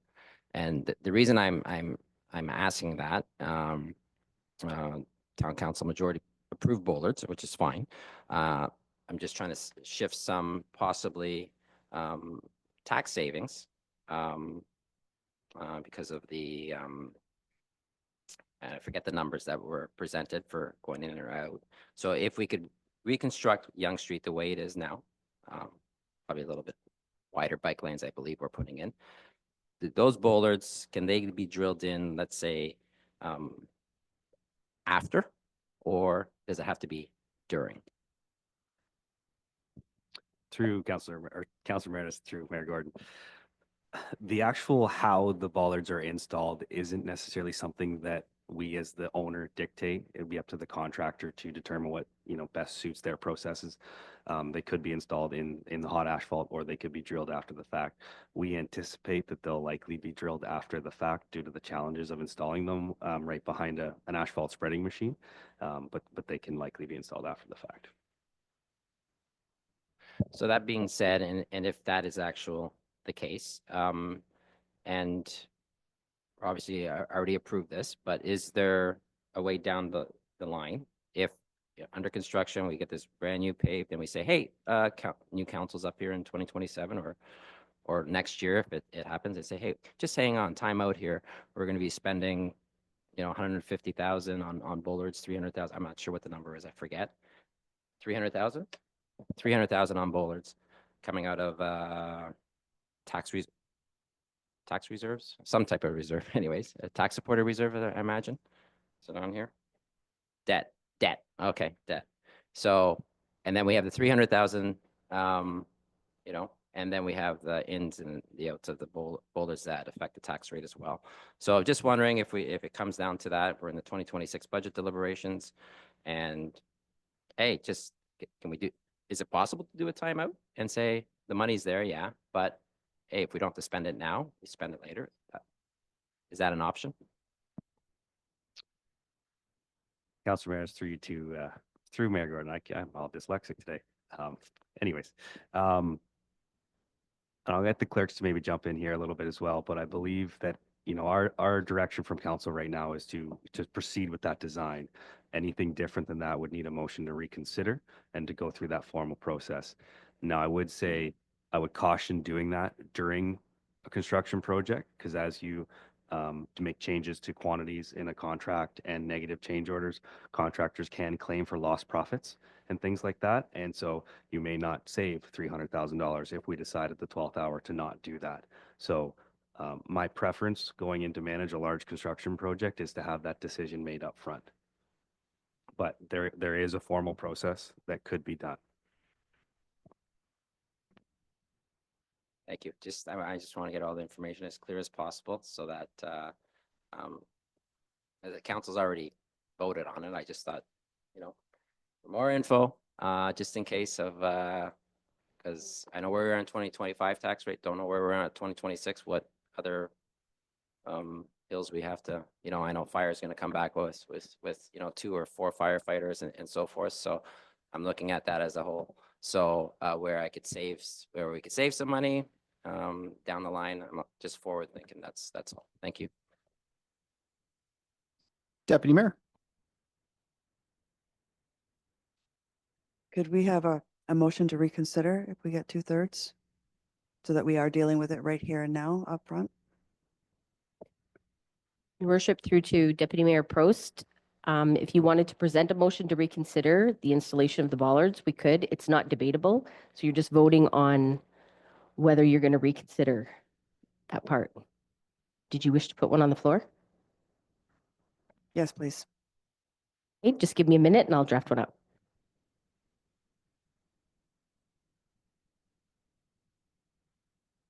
Sure. Yeah. Mitch, we have another question in the meantime while Madam Clerk's drafting up that motion. Councilor East. Thank you, your worship, again. So heading down the road of, say, Doug Ford, say, forcing Toronto to pull their bike lanes and forcing their council to come up with the funds to do that, do you foresee a problem in the future with Midland being forced to essentially pull the bollards or the bike lanes? Like, I know this is all new to us as well, what's happening with Doug Ford, but speaking to Bill Meredith, the $300,000 savings, like are we potentially going to be looking at a situation where they must be pulled? And if so, that could really dictate the way this decision is going to look now. Councillor East, through Mayor Gordon to you. As of right now, no, we don't anticipate the bike lanes will be pulled. So I don't believe this is a fear that the town of Midland should have. The Doug Ford's, you know, it's not a capacity issue. They're going after the larger regional roads that have tight right of ways as well and are, you know, have these active transportation pushes. So we're not the targeted project for that decision. Councillor Major? I don't know if I got my facts straight or not, but can we reuse the crosswalk light that I was on active transportation when we got it put up there? Or does it have to be a brand new one? And the lights at 4th and 8th are we allowed to reuse them, or it has to be all new again with the new construction? Through you, Mayor Gordon, to Councillor Major, the crosswalk that's installed at Yonge and 6th, which is I think the one you're talking about, we will be reutilizing as much as possible on that. We're going to be making some tweaks mainly to the flat work, the concrete work, but the actual crosswalk lights themselves should stay. Yonge and 4th Street, that will be transitioning to a full signalized intersection. So it will likely get a full upgrade. And 8th Street and Yonge Street will have some tweaks as well, some new lights, but poles and whatnot will stay roughly in the same area. And the traffic controller that was replaced summer of 2024 will be reused as well because we planned for the upgrade. Councillor Ball? Thank you. I thought the reason why we debated this for so long is because we were required to have bollards or that path. I can't even remember what that fancy little bike pathway was, but aren't we required to have that separation? And that's the whole point of why we had this, because I was super against the bollards, but I thought we had to have them, and that was why we had to debate this for so long. Through you, Mayor Gordon, to Councillor Ball, yes, through the Ontario traffic manuals, based on the volume, the type of road, the setbacks, yes, we're required to, if we want to meet the standards, we're required to have them. So I don't understand what we're reopening then, because nothing's going to change. We still have to have something. So unless we're opening up the discussion to reopen the options entirely of doing the pathway or. I believe the motion that's likely coming is just dealing with the installation of the bollards. Whether we go by the guidelines from Book 18, if I recall now, I'm just trying to forget about this stuff. Or if we just throw caution in the wind and put it back the way it was and hope for the best. And I think we were cautioned about liability and, you know, the first time something bad happens, we didn't follow the guidelines. So we'll be putting them in later and probably paying out the stupid tax that the court will put on us for disregarding the guidelines. Of course, I'm projecting here because you don't know what's going to happen. You don't know what could happen, but the guidelines are there and, you know, we don't follow them at our own peril is the reality, even if it seems silly, it is what it is. So I believe what we're going to be, if there's 2/3 majority to revisit this, we'll be revisiting the decision to install bollards per the Book 18 guidelines, or again, throwing caution to the wind and ignoring the guidelines if there's 2/3 majority. So that's what Madam Clerk is just drafting right now. So we can debate that as if the 2/3 majority passes to revisit it in the first place.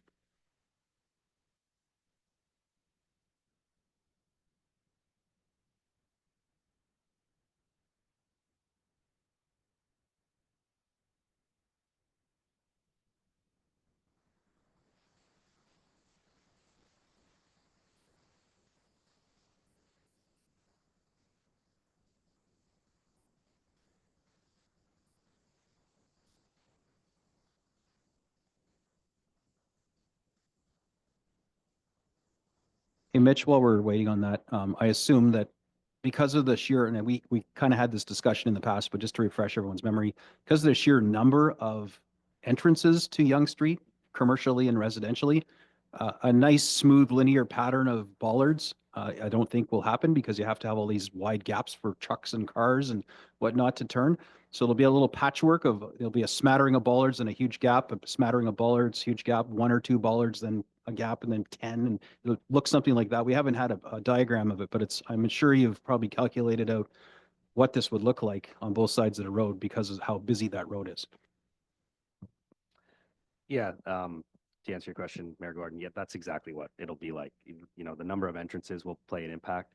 But at the same time, even if it was a road that had no entrances, the frequency and spacing of the bollards would change anyways. The right way to do it is to decrease the spacing in conflict areas. So as you approach intersections and areas where a cyclist could maybe get hit, you would see that shrinking it down of the spacing. And then in the areas where it's safer, you'll spread that out. So I think we're looking at normally a spacing of in the 3 to 4 meter range between bollards. And then obviously taking into account the commercial entrances, things like that. In front of the school, you might see it tighten up a little bit, things like that.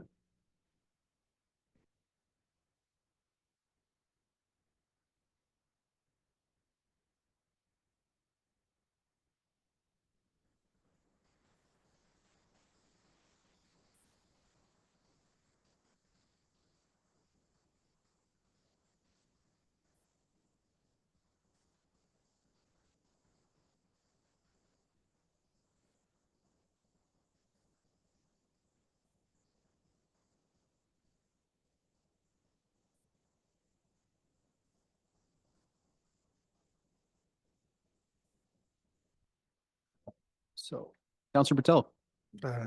thank you, Mayor. So to Mr. Sobel, you know, with Amazon delivery, I guess constantly on rise, these drivers are going to constantly run these ballards over. I know they've been tested for hundreds and hundreds of thousands of hits, but these drivers have special ability to destroy them within the first hit. So I caution against putting in these bollards. Thank you. That's because they're rental trucks, right? Not a penny invested.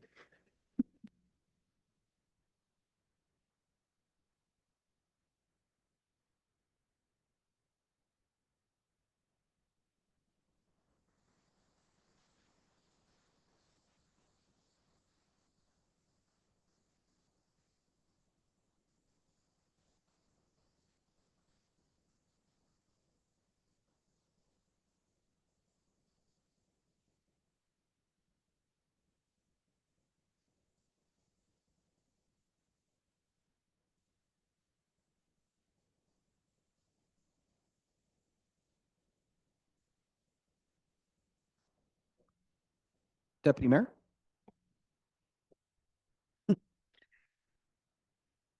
I don't know if it's possible, but since we're at it and we have to do everything now, is it possible to revisit the entire reconstruction to go back to 4 lanes? Is it, if, well, I'm not saying we would, it would be the will of council and the community, but is it even a possibility to get 2/3 to even consider that right now?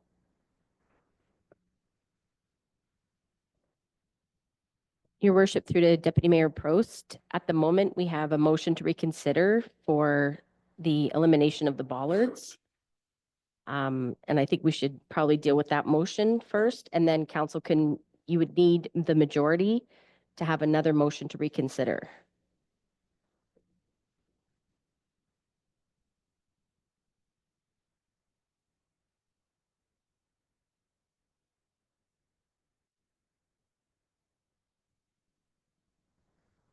Councillor McDonald? I'm seeking clarification on the agenda matter. This isn't directly budget related, so why is it being discussed now? It should be maybe brought forward to another council meeting, in my opinion. Fine.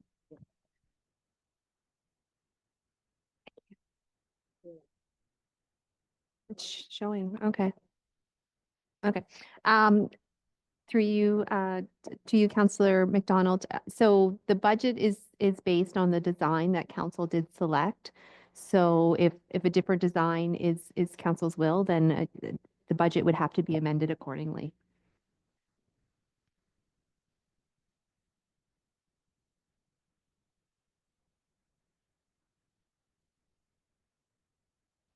So hypothetically speaking, I'm just trying to accommodate what I think Deputy Mayor is after. I think the idea is to, if consensus by council is to revisit the 4 lane versus the 3 lane, which I know I was drowned in email pleading with us not to do that after I floated the idea. Took a real beating for it. I'm not, it's fine. Like, I'm ready to take another beating here and work with council. But what I would suggest is that we would approve this budget and the project as it's currently laid out and how we've approved it.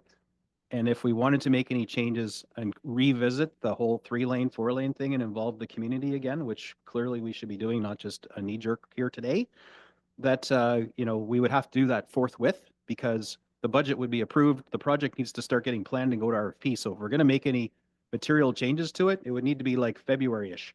So again, not to put the cart before the horse, but if there was an appetite, 3/4 council want to revisit this whole issue, which personally I'm not really a fan of doing because, like, again, I got the message loud and clear last time I opened my mouth about it. Then that we'd have to do it quickly, right? I'm assuming, Mitch? Yeah, yes, exactly. We're finalizing design now and we're anticipating to go to tender late February. So a significant design change will set us back, and of a project of this size, you know, puts jeopardy of even getting it done this year in order. You know, a change like removing the bollards, relatively simple change, going from 4 lanes and changing the layout of the lanes, that gets a little bit more complicated, and I will caution that. Okay, so let's deal with the request at hand, which is the potential to revisit the bollards. And if we get 3/3 majority or 2/3, 3/4, 2/3, whatever it is, majority to revisit it, then we'll have the debate on bollards, no bollards. But if we don't get the 2/3 majority, then it's a non-issue. It's full steam ahead with your bollards and off you go.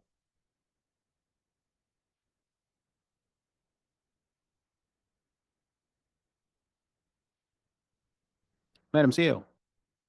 So through your worship, and something to just consider, so we do have, or the clerk has put together the reconsideration that was asked.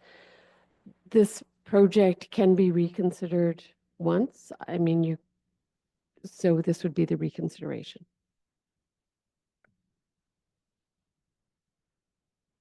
So that would preclude going back to the public. We would be deciding here now and then get the deluge of support mail or hate mail as a result. What you're saying. We're not going to do it another time. Okay, so what's that motion look like?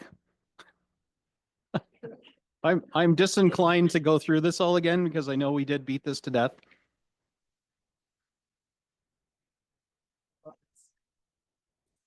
This is just the. All right, so I got this moved by Deputy Mayor Prost. I need a seconder for this motion to reconsider. Councillor Major. The council reconsider their decision to staff on June 12th. Man, was that a while ago? 2024, regarding staff report CSR 2024-61 Young Street Bike Facilities to eliminate the bollards that are part of the OTM Book 18 guidelines on preferred design options. When you read it like that, I feel naughty even saying this, but anyway, so like I'm voting against science here. So there's no debate on this. It's just basically looking for a vote. So are you unclear on the motion? Okay. Geez, you're elevating me to the bench. Go ahead with your clarity. We're not reconsidering removing them. We're reconsidering placing them because we voted to have them in place. So what did you just read? Removing them. Yeah, well, yes. So technically you're right here. The council reconsidered their direction to staff on June 12th regarding staff report CSR 2024-61 Young Street Bike Facilities to, I guess it should say, to approve the bollards that are part of the OTM. Elimination would be the, no? Was the report to, right, but we're going to reconsider our previous direction, which was approving them. So, see what I mean? Yeah, the next, well, that's Councillor McDonald, Eagle Ears. But I can see that because I mean, the next step is that we would be asking to eliminate them, but so you just got ahead of yourself on this one, but No, motion to reconsider is just, are we going to put it on the table? Right after that, then there'll be a new motion to eliminate, and that will have debate. Yeah, it's got to be right now.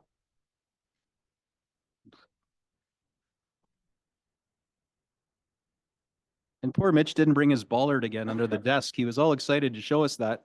And I'm pretty sure I'm the one that ruined that for him, didn't I? Yeah.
Okay.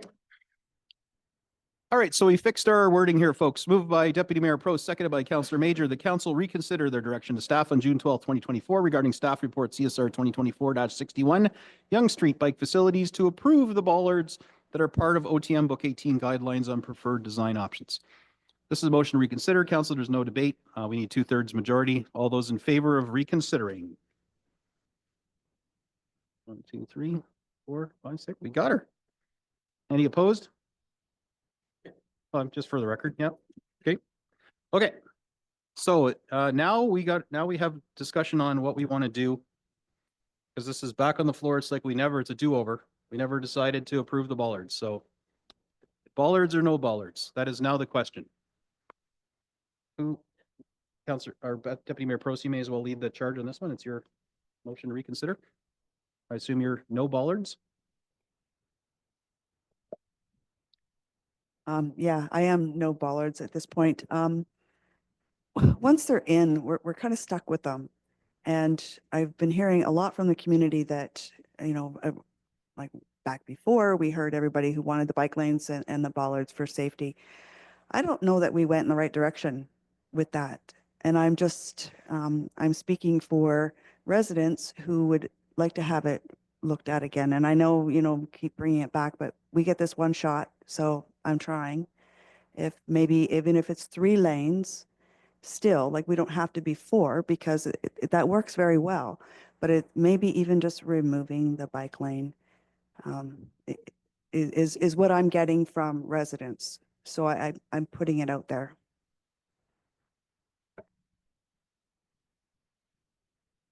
Okay, I think that's a different animal because really we're talking about whether where the road is already approved to go back in its current format. The question that we're discussing right now is, do we put bollards in or do we not put bollards in and just leave it paint? So it's bollards or no bollards right now, not like redesign the road. I know even though 4 lanes is paint, but that's really what we're focusing on here. Okay, I'm good with that. So no bollards. No bollards. 10-4. Councillor Meredith. Yeah, thank you. And the reason I brought this up is I don't want to go back. Once we have the bollards, like you said, we're stuck with it. It's $300,000, $400,000 investment, right? Takes me back to the parking machines, right? An investment that is yanked now. So, and that's why I asked about how the application goes. So, because you could do the road, bike lanes as is right now, and then you can core drill after. And that to me is a more sensible approach, more responsible approach to either getting the bike lanes installed or not at all. So it gives you that flexibility instead of going all in right now, like we did with the parking machines and $750,000 wasted. And that's my stance. And that's why I think right now I don't want the bollards in. Construct Young Street as planned, but hold off on the bollards. Thank you. Councillor Ball, I'm getting the impression you'd like to talk. Yes, thank you. Yeah, I'm just a little confused because I did just say, are we required to do this? And the answer was yes, but if we're allowed to approve this, the answer is no. We're not required. It's a guideline. So that is the entire reason I thought we debated this for so long before, is that we had a legal requirement to do this. So is there a legal requirement for us to have bollards? The guidelines are best practices and safety of our pedestrians. So myself as a professional engineer, I have the public's interest and safety in mind, and I must recommend what's best practice and approved in the province to install. Council has the authority to make decisions how you see fit. So council has the ability to go outside of that. I do not. So if council, again, I would just like to emphasize that if something happens in this case and somebody gets hit on a bike, it comes back on the decision maker, not me. If I was to suggest it, it's going to come back on me as an engineer, but I'm not suggesting it in that case. I recommend against it for public safety standpoint. So just like to make that clear. You do have the authority to make the decision and we can proceed with it, but it's not recommended by staff. Yes. So with that, if we decided to remove the bollards today, could we revisit this design with the improved, a more expensive design that we were looking at before? Yes or no? You mean the multi-use path option? Thank you. Yes, I could not remember what it was called. At this point, no, the reconsideration is for bollards or not. Right? Yeah, that would change everything and probably set us back a year and a lot more money. It was twice the dough. So today we're really just debating the bollards. And to your point, can the bollards be, they're Tapconned in or whatever they are, it's adhesive, I don't know what it is. Could they be bolted on a year after the fact, either because something bad happened and we're told to, or do we just say, oh, let's do it? Could we do it later? Sure, we could.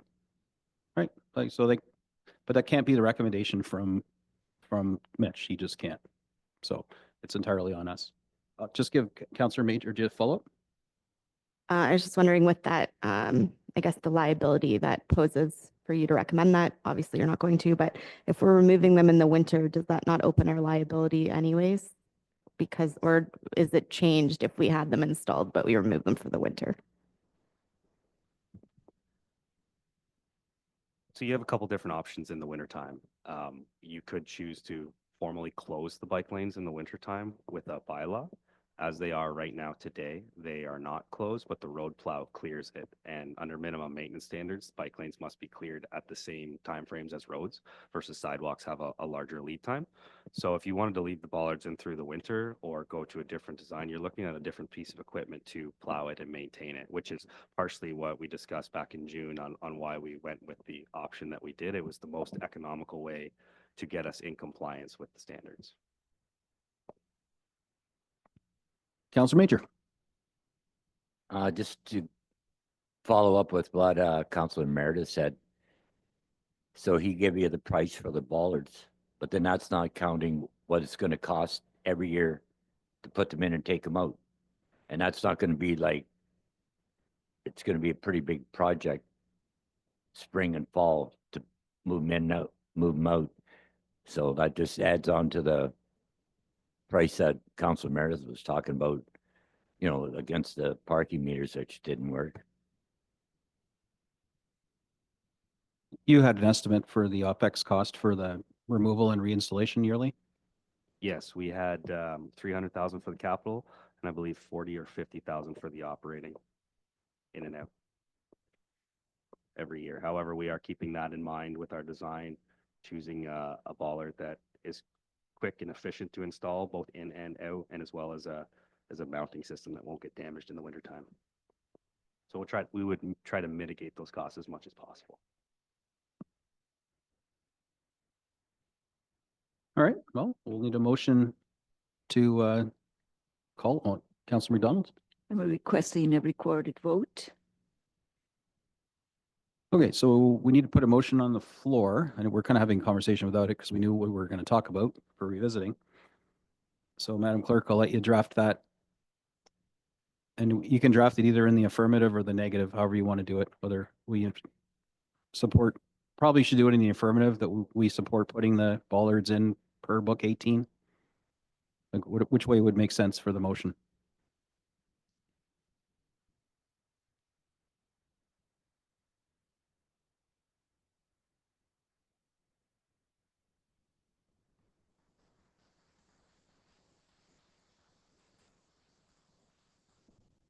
Your worship, the motion is drafted in accordance with the motion to reconsider to eliminate the bollards. So that's what the motion is going to say, and council will vote on the elimination of the bollards. All right, perfect. So I'll read that in and recorded votes being requested. So mover. And who wants to second? Councilor Major. So the wording is that council approve the amendment to the Yonge Street reconstruction project as outlined in staff report CSR 2024-61 that was presented to council on June 12, 2024, to eliminate the bollards that are part of the OTM Book 18 guidelines preferred options. So it's just basically saying we're going to eliminate them despite them being in the guidelines preferred options, which is what staff has to present to us. So this is purely a political decision now, and it's completely in our wheelhouse to do. So conversation. Deputy Mayor. Just quickly, we can put them in after if that's something that we find that we need or we should have done in the first place. Through your Mayor Gordon to Deputy Mayor Prost.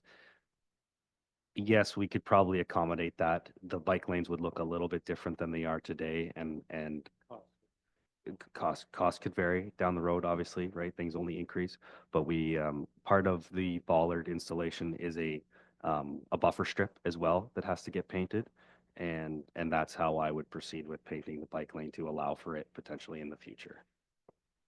If you painted it back as it is today, it would not allow for it.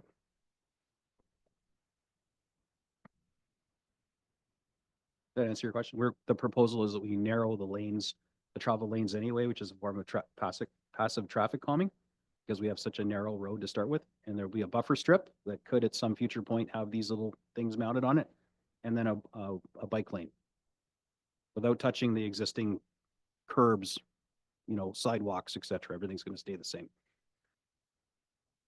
Okay, sound good? All right, Councilor McDonald.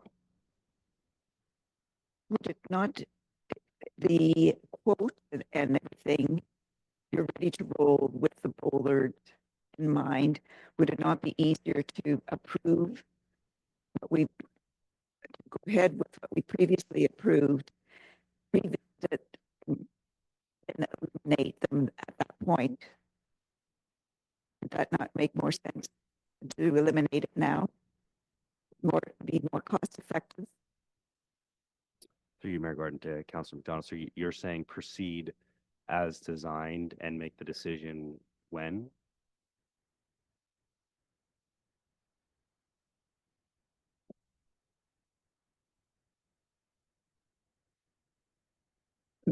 You had mentioned that you would go ahead and do all of it. We wouldn't have to put in everything when the original paving was be done. But I'm suggesting it would be more cost efficient to go ahead with the design the way it is. And then when it comes to the point where we're ready to put in the bollards, it be revisited then. Does that make sense?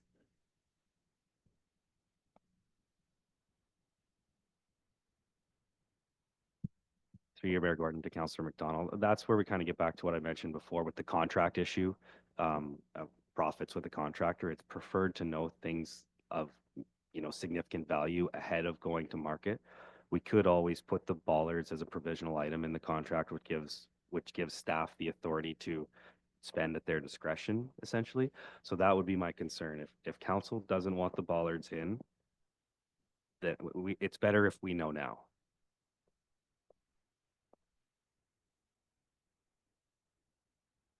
And I assume we're not going to change the number on this project because there's already contingencies built on. Like, it's still gonna say 10,500, even if we remove this 300 so K for bollards. No point changing it. That would be my recommendation. And actually the number is higher than that. We're considering carried forward unspent budget as well. But my recommendation would be leave it as is, and it would be a built-in contingency that we would manage but commit not to spend. All right, so again, a purely political decision now.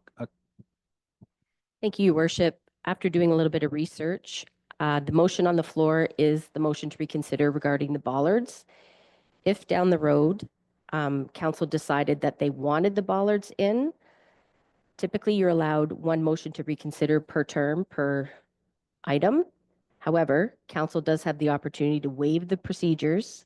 So you would need, I believe it's 2/3 to waive the procedures in order to reconsider the installation of the bollards. So that's the way that you would be able to get it back on the floor for discussion.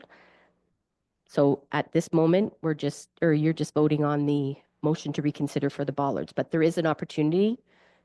It's not recommended by the clerk, but you can, there's a procedure bylaw in place for a reason. And, but again, council has the option to waive all procedures to allow another reconsideration. Thank you. So that would mean if somebody decided next year to put in a capital request from council to install bollards, part of that would be we'd have to waive the procedures because we just can't have endless do-overs. And then we'd have to debate the merits of it if it passed. Yeah. Okay, that's fair enough. So are we clear on the path forward, as muddy as it is?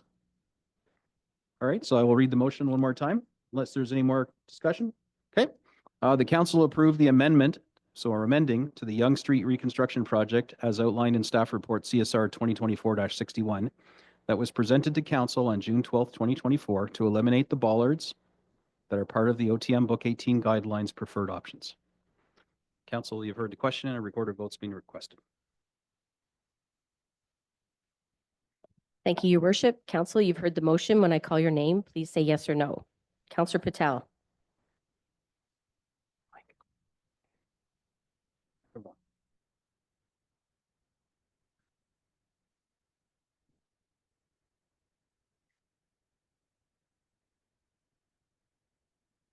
So, yes.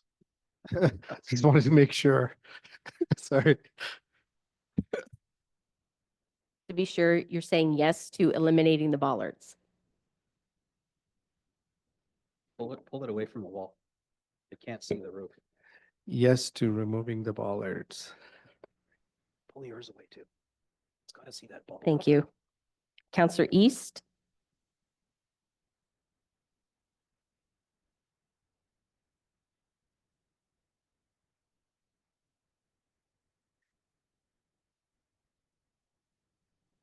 To protect the corporation of Midland against lawsuits, I'm going to have to say no. Councillor McDonald.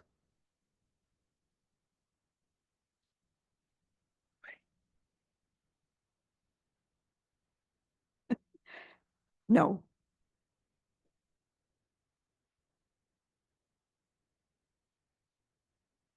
Councillor Ball. Yes. Councillor Major. You need to do it on Yes. Councillor Bald.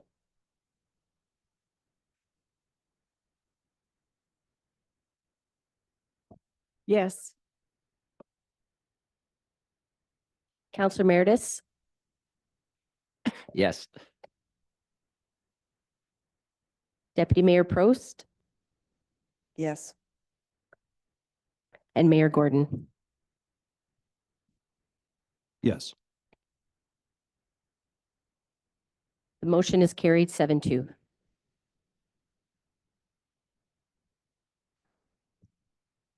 All right, well, there we go. We'll see if it gets revisited next year, but. So, next.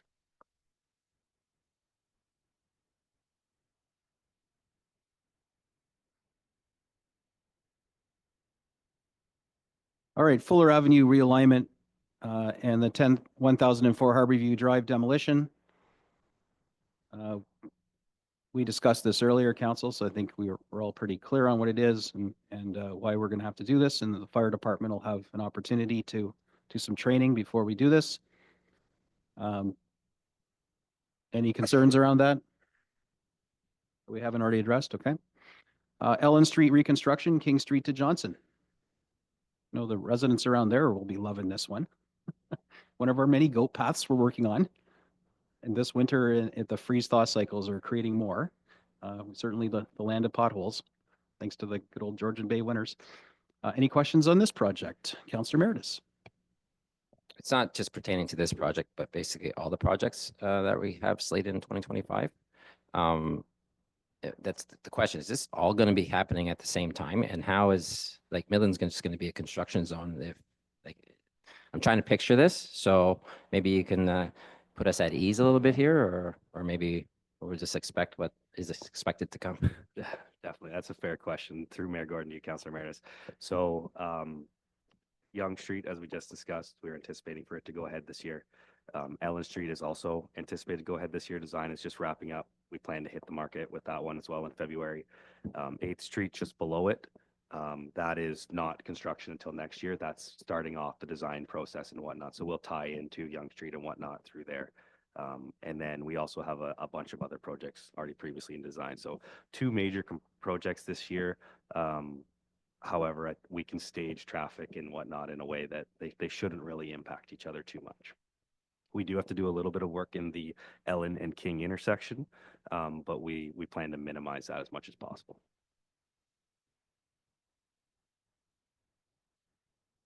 All right, we have the 8th Street reconstruction from Young to Hugel and the storm pond maintenance plan, which are requirements that we go around and clean out our stormwater management ponds. And the good news is the ones we haven't assumed yet is the responsibility of the developer to give us nice, pristine, clean stormwater management ponds. Do we have any of those getting turned over to us in 2025? Not likely in 25. We just had one in 24 with the Riverwalk subdivision, but at this point, I don't believe there'll be any for 25. Okay, we're working on that. Growth is good. Development's good. Housing. Councillor Ball. I just had a quick question about that one. If this is a requirement, why is this not built into an operational budget to some extent? Like this seems like an extremely high expense. So the reason that it is in the capital budget is storm ponds are normally cleaned out, say, on the 10 to 15 year time frame. So it's not consistent year over year. Simple things like inlet and outlet cleanings that are, say $20,000, $30,000 combined for the year. Those would be in the operating budget, which we do have. But each pond is separate. It's an asset, so it's treated like an asset, and this is a rehab of the asset, so it shows up in the capital budget. So is this something that we are putting money into the reserves each year to, okay, thank you. All right. Not sensing any desire to yank anything out of this. To your point, Councillor Meredith, it is going to be a busy construction year, or the next couple of years in Midland, which, isn't without its challenges, but managing mud and detours. And of course, we have the automated speed enforcement coming online. There's a lot of things that are going to slow people down in Midland, which isn't necessarily a bad thing, but we do need to be cognizant to manage that. Messaging about closures and detours is going to be pivotal so that the council is not inundated by hate email and Facebook posts. So please, staff, be gentle on us and make sure you communicate often about any of these changes and let us know. And dust control. Yep, absolutely. And rats. So, Councillor Major. So when we passed for the one for the veterans to go that'll be after that construction's done. We can have that done, right? Because it's going to be right at Ellen and King, and we want it east-west, and then you're going to dig up at King I know where you're going. Okay. Through you, Mayor Gordon.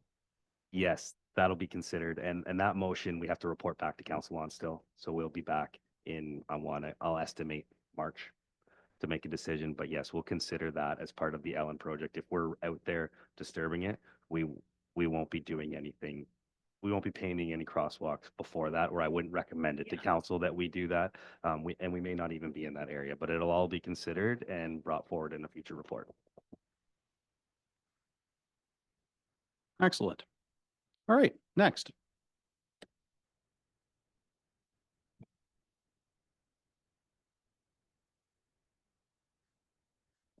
All right.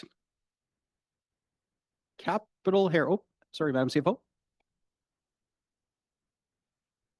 think your mic hates you. They can't see the sky or something.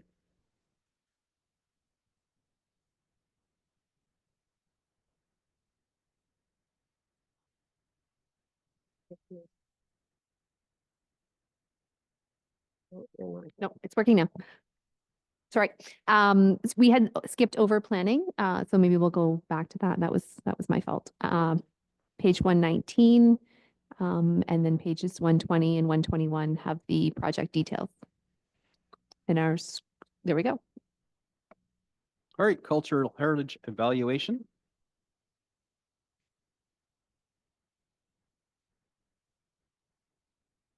Yep, page 119. 119. Or the first thing we're going to talk about is actually on page 120. Yeah, sorry, we skipped it.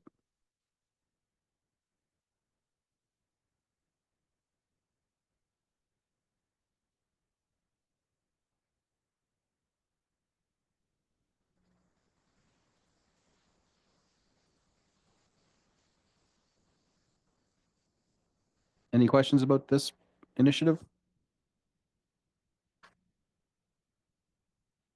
Culture and heritage, all the good things. Councillor Meredith. Let's talk about that secondary plan for a bit, how important it is to the growth of Midland. Can you just give a brief overview of what this means for, I guess, the Highway 93? I guess it's going south on Highway 93. It unlocks all that. Is that correct? Through your worship, yeah, so we've been getting a lot of inquiries for development around Highway 93 and Highway 12. So the old drive range property that was previously mentioned, around the golf course, on the other side of the golf course, adjacent to the old drive-in. So with the funding that we got from the province that Mitch's team's doing projects on to get infrastructure updates, we've been having meetings with the various property owners in that area. Some have submitted letters to council requests supporting this request for this study to be done. It's important that we initiate this secondary plan process. Basically, what a secondary plan is, it's a smaller version of an official plan, and it scopes into a certain area. So instead of individual landowners coming in with their own OPAs and it being disjointed, if we do a secondary plan, we will be able to ensure that council's vision for that area and how it's developed is done appropriately, and all the developers have something to go off of when they do come in for their development plans. So this is what we're proposing to go through. It's an ambitious project for that area, but we are seeing significant increase in interest for residential as well as commercial type of development in that area. And this is a gateway property to the municipality. People that are coming to our municipality, or even those that are going to Penetang, are driving through that area. So we want to ensure that development is done in the appropriate manner in that area to attract residents, but also attract investment for those commercial types of development, and well as hopefully have some employment lands as well, and some not industrial type developments, but employment generating uses within those properties as well. Thank you. Great, thanks. So, so this is a secondary plan, so and does it just go from that intersection down? And then was there a first initial plan for the remaining of Highway 93 up towards Yonge Street? Is that plan already done before our term? So through your worship, we do have within our official plan areas that are scoped out for secondary plans. So as we start going through this process, we will probably have it go all the way up, 93, but we can scope out those limits as we get through the process. CFO. Thank you. I just wanted to remind council too that the funding for this project has been updated. That was one of the updates I gave this morning. So this project is eligible for development charge funding according to our new development charge background study. So that $200,000 ask, $180,000 of it will be funded from DCs. Thank you. That's awesome. Growth paying for growth. Councillor Ball. Thank you. I'm not usually for all of these plans and consultations, and I know I've been critical of it in the past, but I think that this is important. I think we need to have a vision for that area, and I think it's important that council and the public are on board with that and able to give their opinion. And what we see for what you said is the gateway to Midland. So I am on board with this one.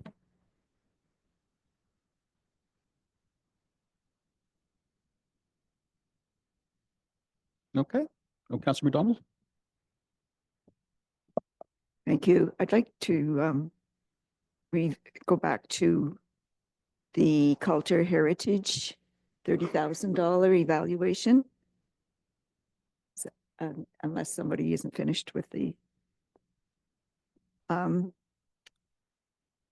this $30,000, is it for the Heritage Committee to approve 10 properties on the town's heritage register? I'm not too sure of how the money's going to be spent and who gets it, and I'm sure I'm going to be shot down by some people in Midland. The advantages of having these properties identified, they're very valuable in many ways, but as a Midland taxpayer, how is it going to be rewarding to us? So through your worship, so we're already underway in doing some assessments right now. So council approved the transfer of funds from a housing needs assessment to do these types of studies. So we do have a consultant on board, and they're currently reviewing, I believe it's 10 properties. There's 61 properties that we've identified that have historical significance. The province has required us to do these evaluations if we want to have protections for certain properties. So if we don't do this evaluation and there's a deadline, I believe it's 2026, that if they're not on, if you don't do the evaluation and you don't designate them, they come off the registry, which means there's no protection. So the advantage of going and doing these types of evaluations identifies it, scopes it down to what properties have the most cultural significance that we should be moving towards fully protecting. And that the Heritage Committee will be part of that process. But that's what this study does. So if council wants to this will be a request this year, and we will have the request next year as well if council decides that they want to keep going through the process to have these properties evaluated, and then which ones do we want to try and scope it down to, which ones we want to have for protection. So if they're not designated, if a builder wants to tear down, I'll use, for example, the Knox Church, very historical building. There's zero cultural protection on there right now. Someone could come in and knock it down and build something totally different.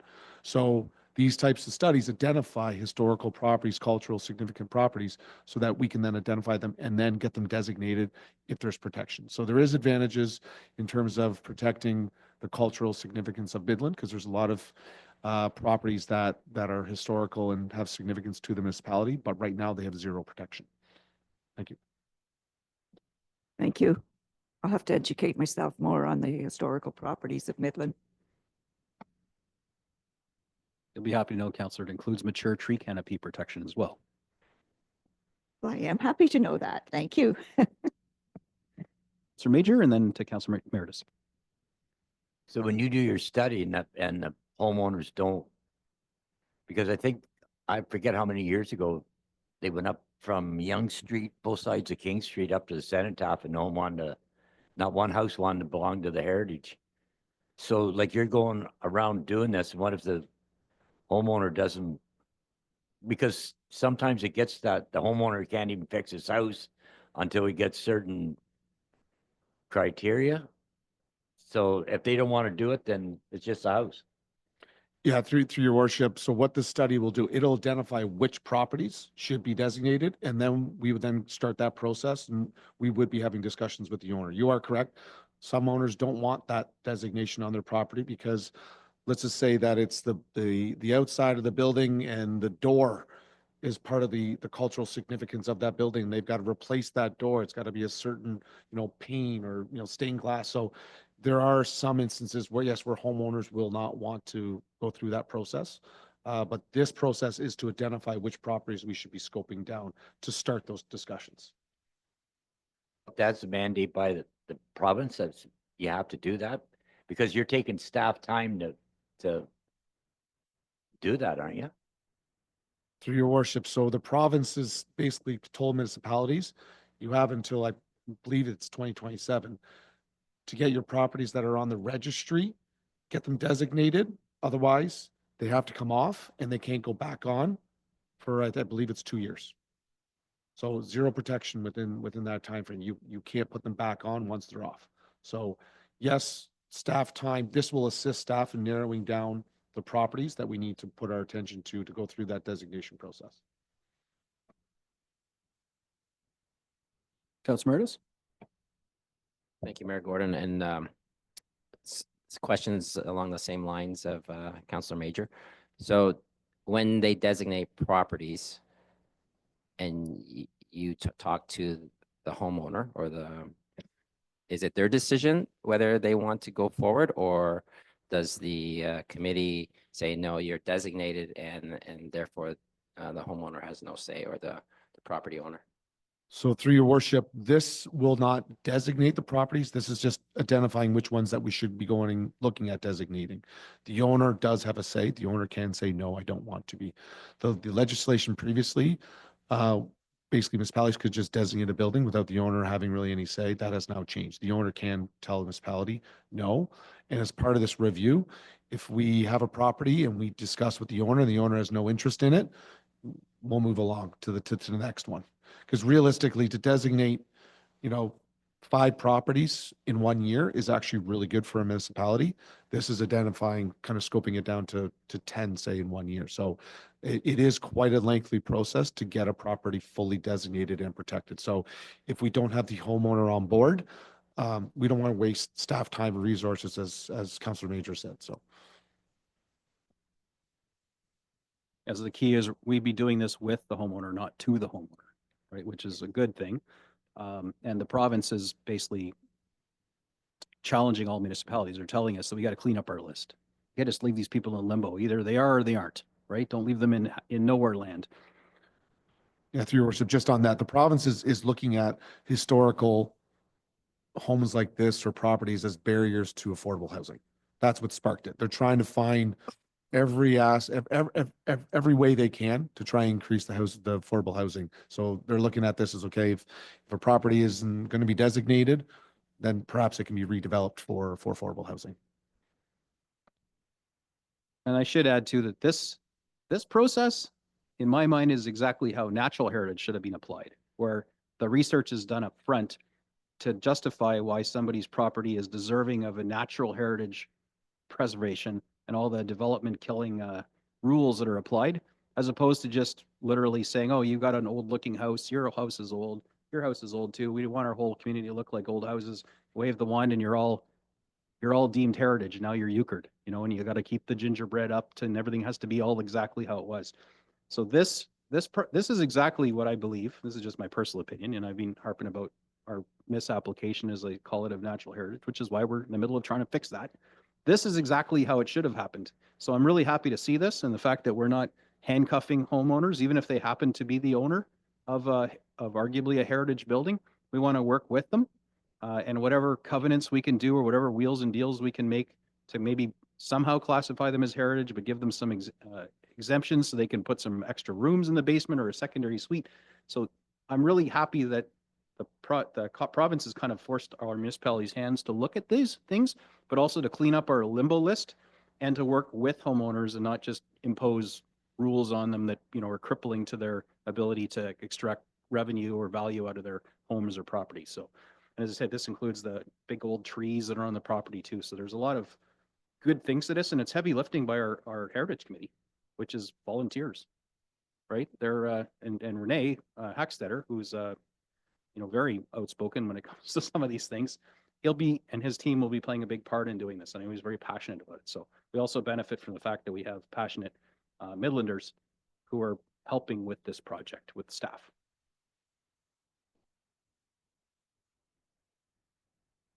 Councillor Bell? Yeah, I just wanted to touch on something Mr. Farquharson said. It's not necessarily affordable housing that the province is looking at seeing. They're looking at housing. So I just don't want the public to think that we're going to get all these affordable houses coming in if we don't designate these and they are cleared for affordable housing. Like, that's not the case. It's housing in general they're caring about, not necessarily affordable. Very good point, because again, and I'll repeat this as often as we can't compel affordability. We're in the land use planning business. That's it. So anyway, good point. All we can do is hope and attract and give incentives where we can.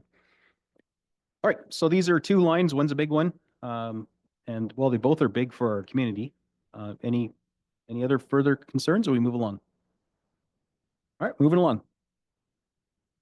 We got about an hour left today, so we'll pound through as much as we can. Thank you. So next up would be culture and tourism and harbor. And you're right. So we do have about an hour left, hoping to get through the capital program today. We would push the operating summaries that we had hoped to get through to today to tomorrow morning, which does condense tomorrow's work.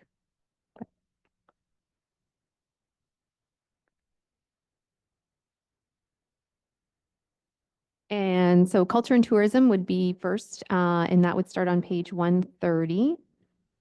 When we get to the harbor, I will note again that we had that addition that I noted earlier this morning of the harbor electrical switch panel upgrade as well.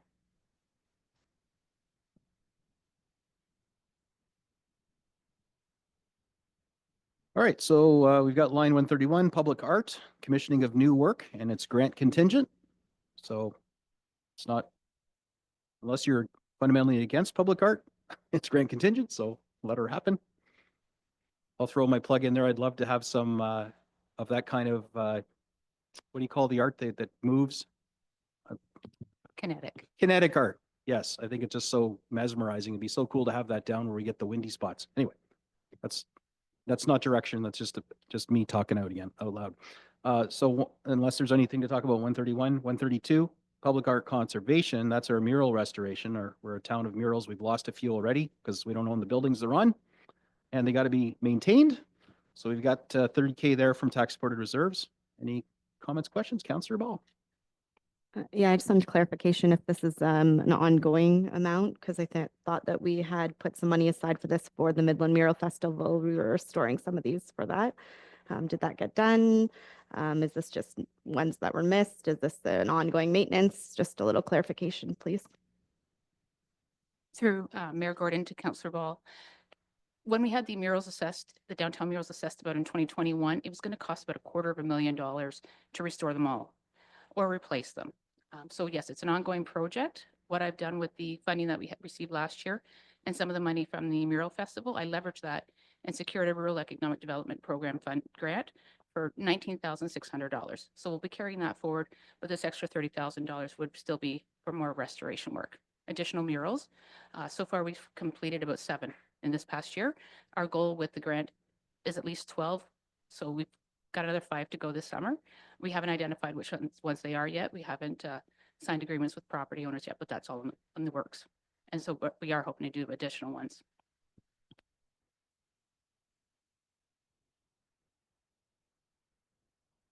All right, next would be the tourism strategy for 70K with 20,000 of grants and 20,000 from our new mat. and some tax reported reserves to bolster it. Any questions about that ask sheet? Page 133. Councillor Major? I don't understand.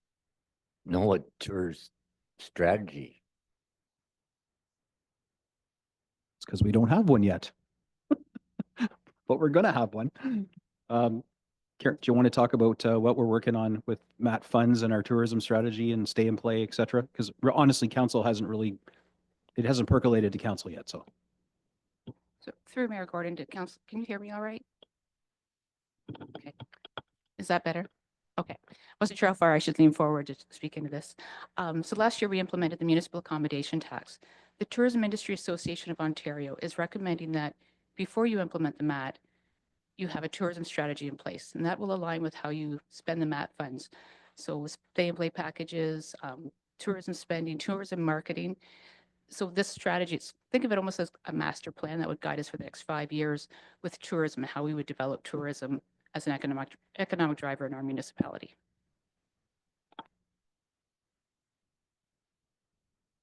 So the objective, and this is going to be post-budget, I'll be talking and asking council to, help implement a short-term rental strategy as well in our community, which will then bring our short-term rental operators into collecting MAT, which brings more funds into the stay and play and tourism, which benefits the operator, of course. So this is them, it's like growth paying for growth. It's tourism paying for tourism. So this strategy will help us build that and how we spend the 50% of the MAT funds that stay directly in Midland, and the other 50% that we guide that are spent by the county, but on Midland tourism specifically, not county tourism, Midland. So it feels like 100% is being spent here. 50%, we have their hand in the steering wheel. The other one, we're in the car talking to the driver. So we kind of need this plan. Otherwise, we're just bringing in revenue and making kind of knee-jerk, albeit probably good decisions. But this will help us develop that strategy on how we want to leverage tourism and our newfound funding we're collecting from our hotel operators and hopefully soon the short-term rental operators too. Councillor Ball. Thank you. So is the 70,000 to develop this strategy, is this going to an outside consultant? Is this paying for overtime hours for staff to develop this? What exactly is this paying for? Through Mayor Gordon to Councillor Ball, it will be for an external consultant to come in and do the work. Because we loves us our external consultants. But they do produce. Councillor McDonald. Thank you. Has this been discussed with the committee of the municipal accommodation tax people on developing this strategy? Isn't there a committee for the MTA? Yeah, there is a steering committee for it. It's a collaborative approach. The county's on that committee helping us. Staff are on this.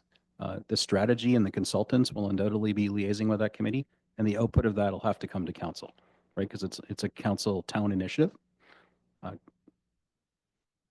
That's kind of the nuts and bolts of it. It's just kind of happening right now. The money's rolling in, so now we need to make a plan on what to do with it. And to follow up to Councillor McDonald, the MAT committee meets twice a year. Our last meeting was in October, so their minutes of the last meeting haven't been approved yet or put on the CIP for your information. But I did present all 3 proposed uses from the municipal portion of the MAT to the committee, and there were no concerns. Thank you. Councillor Ball. Thank you. Yes. Okay. So is this not something that this committee can do, that staff can do? Like, why do we need an external consultant? Which is always my question for every time there's an external consultant coming up, because I feel like we have great staff, so I hate not utilizing them. So please let me know why this can't be done in-house. Mayor Gordon and Council Ball, thank you very much for saying we have great staff. I think we do too. We also have our own regular positions to do. The committee is made up of right now we have 2 accommodations on it, 2 attractions. They also have their own regular jobs to do as well. Sometimes when we enter into projects like this, sometimes it's good to have an outside eye come in as well. Well, we might have will be part of the process. They might identify strengths or weaknesses that we haven't identified, or strengths or areas where we may need to focus as well.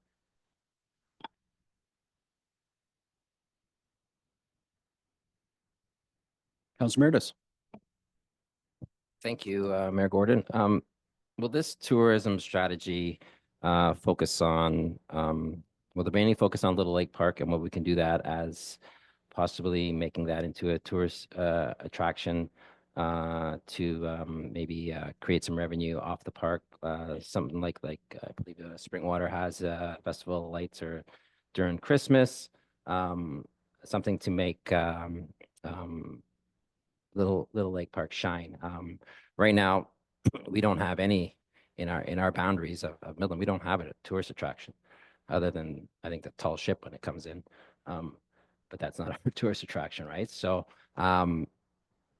if we want to hone in on a strategy and spend some dollars, what can we do at Little Lake Park where we can make a significant return on investment to pay for some of the upkeep there? Is that kind of going to be in the scope of this strategy? To Councillor Meredith, it certainly can be. This is a tourism strategy for the whole municipality. So we won't just be looking at the waterfront or, for example, the downtown.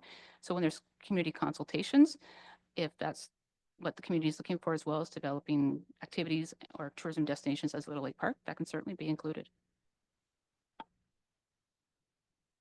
So who determines that scope? Is it your committee, like with Matt, or does it come to council, or like we're just going to hire a tourism strategy consultant, and they're just going to give us the whole kit and caboodle, what can be done with the town of Midland in its boundaries? Is that what this is going to be all about? Or thank you. To Councillor Meredith, so similarly, when we approve a master plan, there'll be consultations, and then they'll come back to council for approval. Does that answer? It's consultations with council. Yeah. Yeah. Okay. And the community as well. The community. Yeah. We want the accommodations and the attractions to be involved with the tourism strategy as well.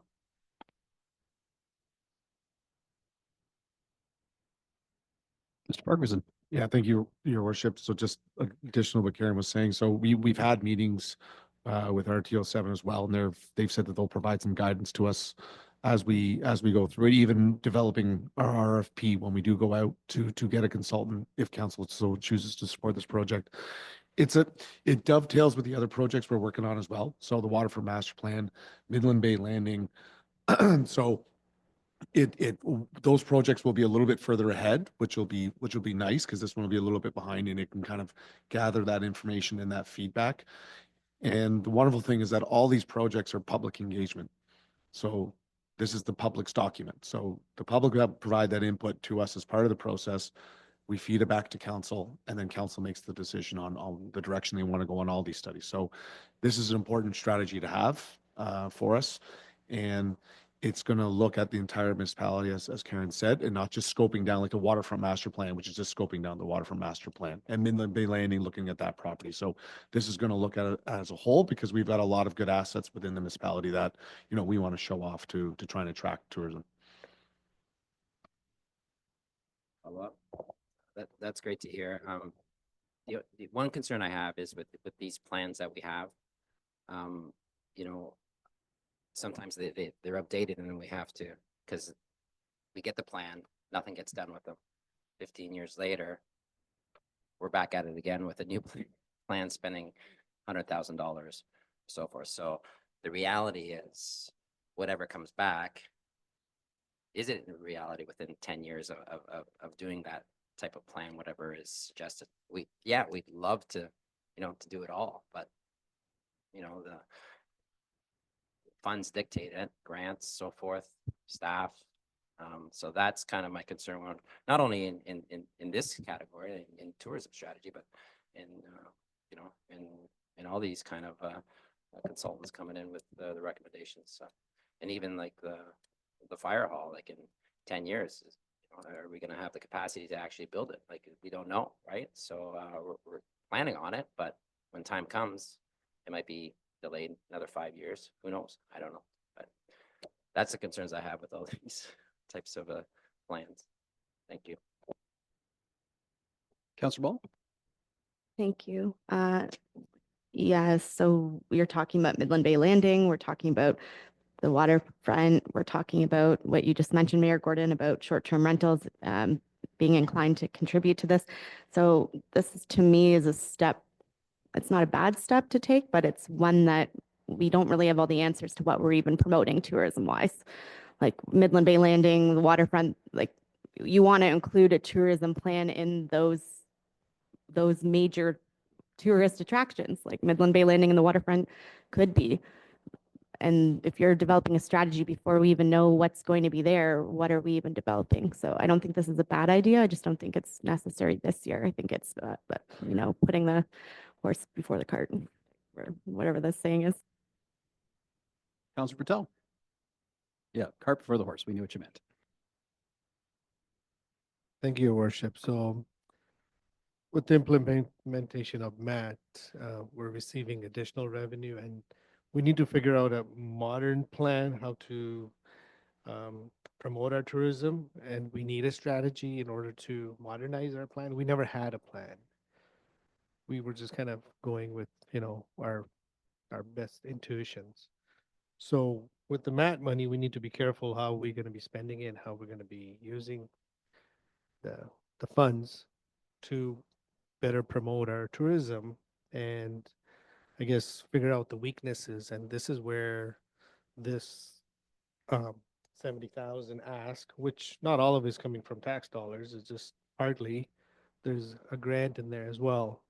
So I think we have to try modernizing it. We should, not have to. So that's why I just recommend we go with it. Thank you. Councillor East? Thank you, to Your Worship. I just wanted to first of all thank Karen and her staff for the incredible job that they've been doing with tourism and building it. I don't think you hear that enough. So thank you. Maybe I can weigh in on this one. So the plan here is it's going to be a living document. So we don't have to wait until we have all of our attractions, whatever they may be over the next decade or so built, because those are going to be the what to do when you come to Midland. We need to make the plan for day trippers. You know, what brings you to Midland for the day? The overnight, the stay and play packages on what attractions and accommodations can we bundle? And then the longer incentives like the cycle tourism from Sumo County, where people will travel through our area on bicycle and stay and play for, you know, several days and then carry on through the loop. Whatever happens at our waterfront, which is going to be something amazing, that will form as part of it, and that'll become one of the offerings at some point, I'm sure. But I'm just cautious, don't wait for everything to be built before you get your plan, right? You want to build your plan first, and then you build around your plan. So having the consultants and the input from the RTO7, which is our regional tour operator, who's also, they're the people that help us spend the 50% of our MAT.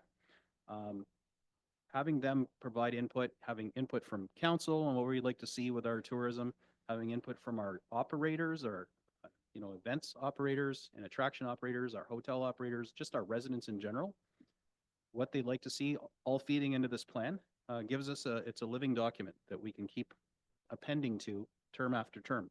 So we just hand it off to the next term, and as more new exciting things happen, there's more things to bundle. So this is the first step. Arguably, we could have done this first before implementing MAT, but we didn't. And I'm not going to say it's a bad thing, but I don't think we should delay doing this, because otherwise we've implemented this accommodation tax, and we're kind of listless in the way we spend it. We need to be really careful that we honor our pledge to the people that are collecting this for us, that it will be spent on tourism activities. And the next question that they ask me is, well, what's the plan? I'm like, stay tuned. So this is, in my mind, money well spent, and we don't know what we don't know. So I definitely support this. The fact that it's funded from some alternative sources is a bonus in my mind. Councillor Bell. Thank you. I just have a question. I mean, if we do this and it's all in great, they have great strategies for us. We're seeing in this budget that our department doesn't have the capacity to fulfill anything else at this point. So this would be an additional requests for them that they can't fill. So I'm just wondering, I just don't see the point if we can't even do anything with it. Well, as we, okay, I'm making assumptions here, but if we implement a short-term rental framework in our community, not a punitive one, but one that loops in our operators so they're contributing to MAT as well, then there's a lot more funds coming in. And the idea is that there could very likely be one FTE in our municipality responsible for this, paid entirely out of the MAT with still loads of money left over to actually run all the sponsoring and the ads and all the campaigns that are involved and maintaining the databases and updating the websites or whatever. It could be fully funded. We're not there yet. We don't want to deplete all the funds from MAT in year one by hiring a person and blowing them all. There is a proposal that we're going to discuss later that sees us consuming some of MAT to help out getting that started. But to your point, this needs to be a revenue generator that, much like growth paying for growth, tourism paying for tourism. So I think this is step one. At some point, I think we're going to see at least an FTE, if not a half FTE, assigned to making all this magic happen, and it could very well grow into its own department at some point as we grow. So I think you're right, but I don't know that we're premature. I think we're probably actually right on the right path. Just my opinion, of course. Councilor Meredith? Thank you, Mayor Gordon. Well, tourism is we strongly depend on tourism in the town of Midland. We are the one area where the public art that's even downtown and throughout the community is popular. And when we're talking about this mural restoration, I know last year you got a grant. There's some grant money. Is there any more availability for grants for 2025 you're applying for? And secondly, I know last year with the BIA, we actually didn't, because of time constraints, there was 30 some odd thousand left on the table, which could have contributed to like the downtown art and so forth. So I want to make sure that we're working together, open dialogue when it comes to anything that the BIA can help out with the town in their boundaries, and to have a good relationship there. And we may be, I'm not sure what our ED Jordana right now is working on, possibly for grants in the downtown core with art. I'm hoping that you're in conversations with her to capitalize on those if need be. Thank you. Through to Councillor Meredith, I haven't applied for any grants for 2025 for mural restoration. Finding grants for public art is a bit of a challenge. Finding grants for mural restorations even a little harder. When we got the rural economic development one, I tied it with new ones and restoring older ones. I do believe rural economic development might be changing some of their program guidelines, and we might not be eligible for public art anymore. I have to look that up, but I'm not sure if we'll be able to find additional funds going forward in terms of grants. But I will keep looking, and whatever I have the opportunity to, I will apply for it.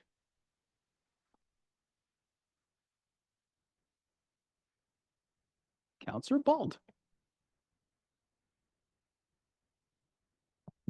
Okay, so I just wanted to tell a little story about on the beer store. Okay, and there's a very large mural, and that is J.W. Bald. Okay, so he was my great grandfather or something. And actually he never drank any any booze or beer. It's really hilarious. And I know they were trying to put it back to, I don't know how do they paint it over? Yes. Okay. So anyway, it's very nice. He was a very Presbyterian person. No booze, no nothing, no cigarettes. So anyway, that's my little thing here. God love you. Councillor East. Thank you, through your worship. I support this as well. I think it's a great initiative to get things on the move. It would have been great to have something like this supported right now, especially in the middle of Snowmageddon in Midland. Like the thing is, we hotels, restaurants, we should have all been working in tandem already. We really missed a great opportunity, and we haven't yet because we're still getting snow. But I'm just saying, if this was in place, we would have had a plan, and we could have had that plan ready the minute that we started getting slammed with snow in the winter. Because the one thing that we're missing right now that we're underutilizing is tourism in Midland in winter. You know, Winterama, taking advantage of the snow that we have in the snow belt. So I fully support it. I say let's get moving on it. And in a case where we have an opportunity like this, let's not miss it again. Like the restaurants, the hotels, you guys should all be working together. We could have been capitalizing on this with large amounts of money. So I fully support you.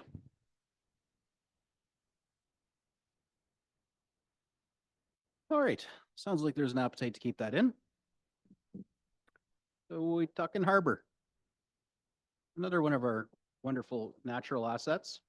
We got some dock replacements. That's kind of an ongoing thing. Docks die and they need to be replaced.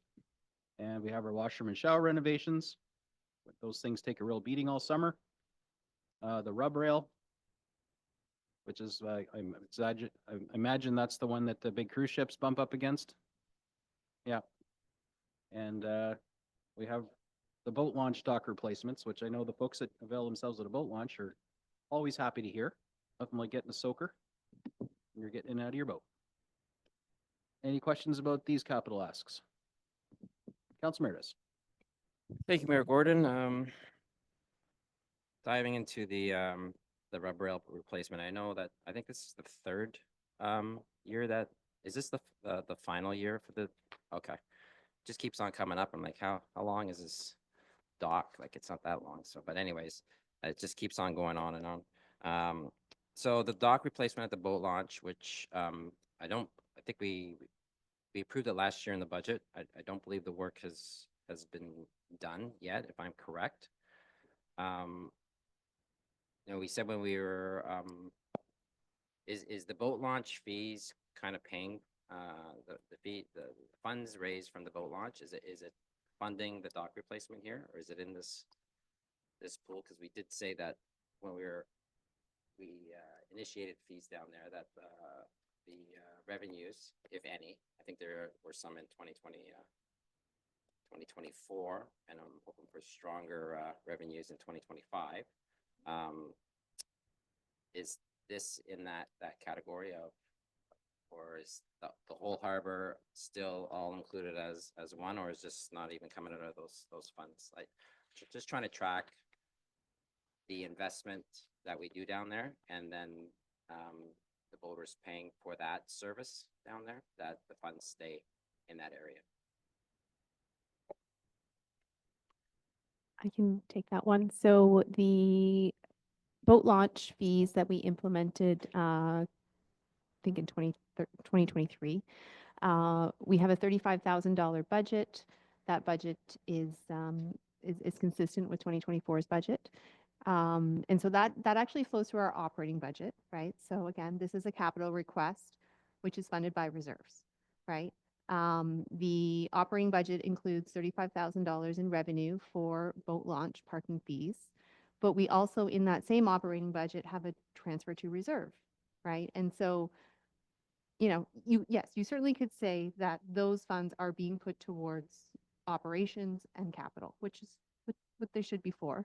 The total amount that we are actually contributing to the reserve for the harbor, which would also include boat launch, is $131,000. So again, we are contributing much more than we are bringing in, so the tax base is still supporting that boat launch and the harbor operation in total, right? Yeah.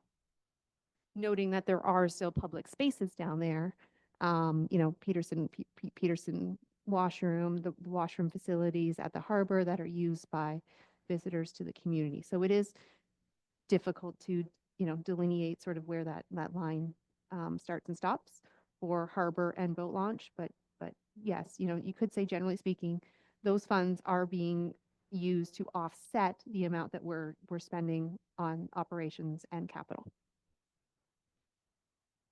Okay, thank you. I just want to make sure that we're continually, as every year in the harbor, we're continually doing upgrades, whether it's cameras, washrooms, so forth, that, we don't just stop at the boat launch docks, right? We make sure that they, the loading and uploading areas are in good standard, and there are always improvements if people are paying for that service down there. I want to make sure that they're seeing that their money is going into investing into upkeeping and maintaining our boat launch, because right now it's part of the bottom of the barrel, right? So we want to make sure that it was, when these fees were brought up, that we want to make sure that there was money spent on the boat launch as well. So whether it comes from the harbor, then that's fine. But as long as we're doing the necessary improvements for our users, and then I'm happy. Thank you. Well said. That was our pledge. Councillor Ball. Yeah, I guess thank you. More on that is, I thought that when we approved them, that we did make that pledge that we were keeping track of the funds going in to go directly to maintenance in that area. So is that not what's happening? Because we can pledge here, but I mean, we're only here for another budget cycle, right? So if staff keeping track of that to make sure that's a recommendation for the following council, that the boat launch fees are going towards maintaining that in the future. I'd have to pull the motion for when that was passed. Again, I certainly remember the sentiment. And as I said, we are collecting revenue. The revenue is much less than what we're actually spending, right? So yes, that revenue is helping offset these replacements that we've been doing over the last couple of years and will continue to do. We will continue to put money into reserves for the replacement of that asset. Yeah, as I recall, when we were debating that, the money was going into the harbor. There's not like a boat launch GL per se. It's just going into the harbor. But the implication of us implementing the fees was it was a non-tax supported revenue source to try and offset the expensiveness of running the harbor in totality. So it could be that the boat launch is helping to fix up the bathroom or to fix the rub rail, but it's also contributing to some percentage for the new docks at the boat launch rather than entirely on the taxpayer. But to your point, Councillor Meredith, if we beef up our presence down there to have more compliance, that'll make the people that are happily paying less grumpy when they see people basically doing, launching and retrieving without paying. So I think that compliance is something that our residents are expecting, and that's something we'll talk about later in the budget process. So, point well taken. Any other discussion on these line items? All right, we're at the 4 o'clock mark, the 30-minute countdown. Next.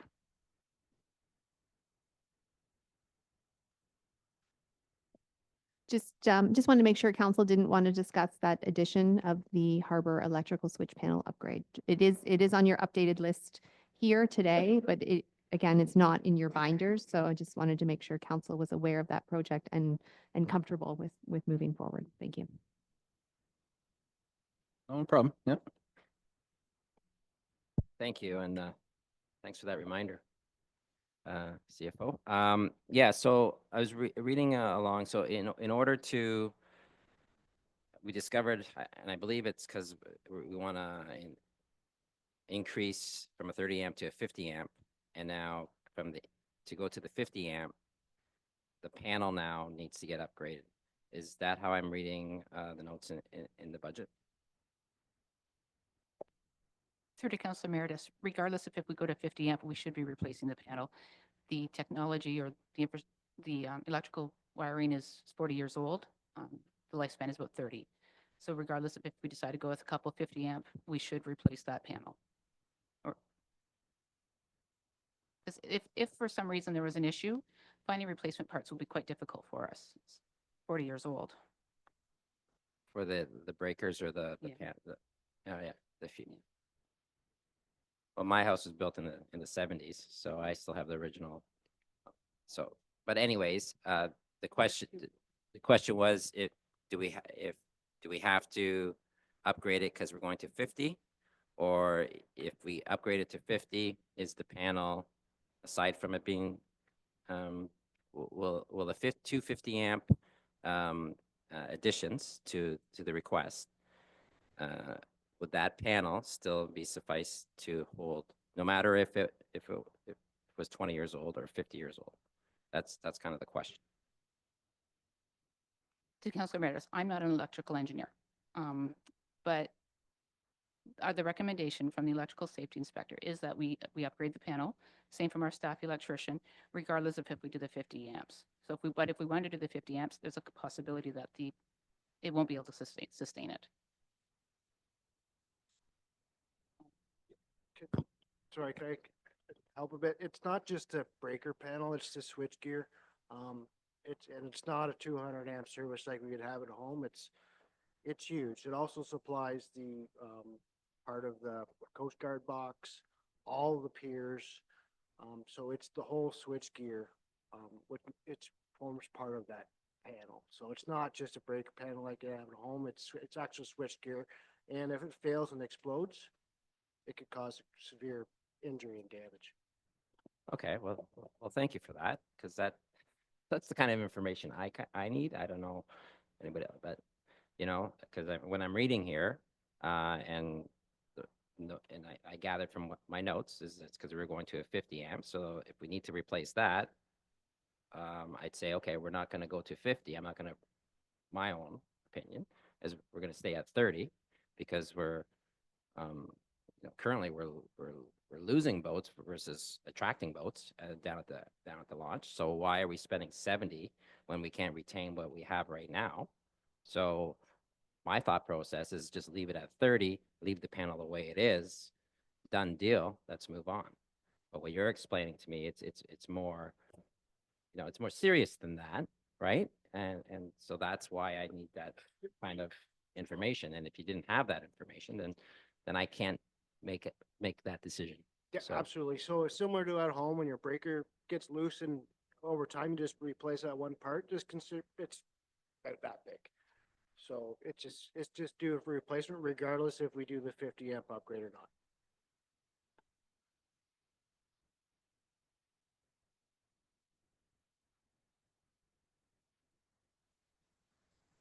All right, I think we're moving on to the next pack. Okay, operations is our final page on 152, and there are a number of projects. Again, it'll be great to get through these by the end of the day.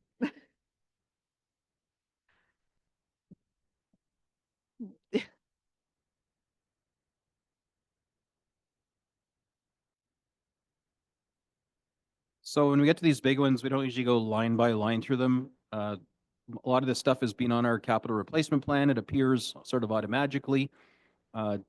It's up for replacement. If there's a special case where we've had to jam something on this year, staff can call it out. But council, I would, page 152. And so if you have questions about it or concerns about any of these line items, we'll just take them like that rather than walking down the whole list, because this is like vanilla bread and butter operations for a municipality on this page. So, Councillor Ball. Thank you. I guess my first one is this finally the council HVAC. The desks, I think, are astronomically priced. Like we should be taking some notes from Staples or something. Like $30,000 for 3 desks is wild. The glass door replacement, I think, is high.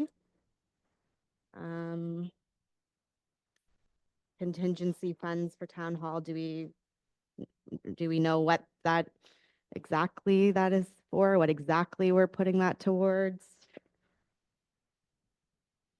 I guess I'll let you answer those ones first.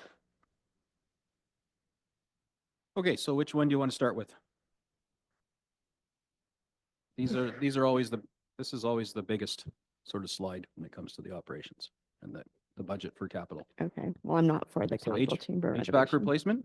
Yes, is the council getting an HVAC system replaced? Because I thought we already approved that. And then I was told that was not what we approved. So I'm just, I'm confused with the HVAC system in general because we are on very different pages, I think, all of us, of what exactly we were approved to replace before. Okay, well, this page says it's unit number 7, which is getting replaced. It's kind of a cyclical, never-ending process of replacing. So which one is number 7? Mr. Reichel? You know, top of your head? Over there. That's over the east wing, kind of over the police station area. It services the CAO in that corner of the building.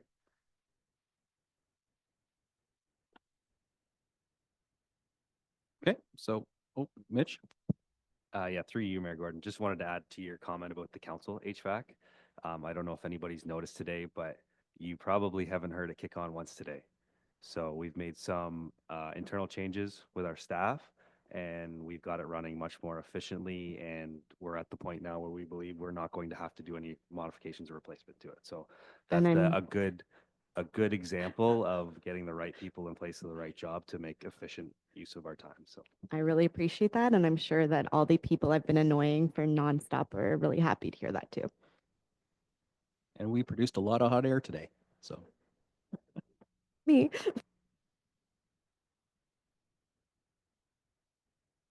Okay, so you content with that? That ask, okay, what's the next one on the list? The Curiosity desks. list. I'm not for the council chamber renovations. Again, we didn't approve that last year. The replacement desks is astronomical. Like I just can't even, I can't even fathom where we even got that number from. So the desks is a different one. The council chamber renovation is the glass doors. So, yep, No, there's two. There's the doors as well as the council chambers. I think that we also. Oh, yes. Yeah, you're right. Yeah, I think this cost is high. I was just wondering if we got multiple quotes on that or not, or if this is just a general budget that we're going to aim to go below.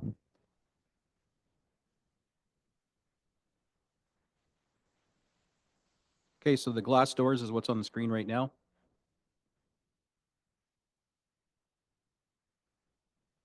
And so a lot of this is around privacy. When we go in camera, it's, if there's anyone sitting in the hall, like they're basically in the meeting with us. So, Or are we aiming to go below that? Is this just a ballpark large number we've put up?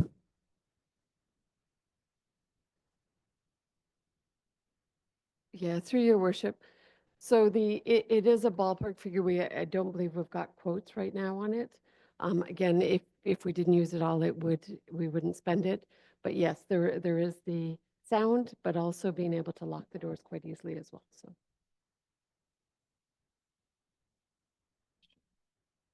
So question on these are, so they're going to be glass panels like they are now, but they're going to be sliding, locking, soundproof. Is that kind of, because I think you're going to be shy on 20K if you're implementing all glass with all this special sound barrier, locking sensors. I don't know what but I think you're going to be short on 20K on that.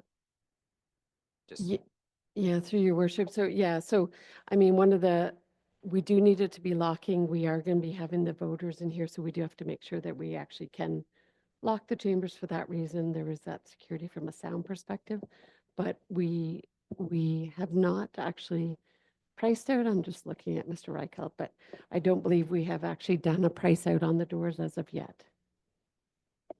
so there's no actual type of drawing plan and so forth. So I'm sure that if it goes over 20, you'll find it from possibly the desks if they get.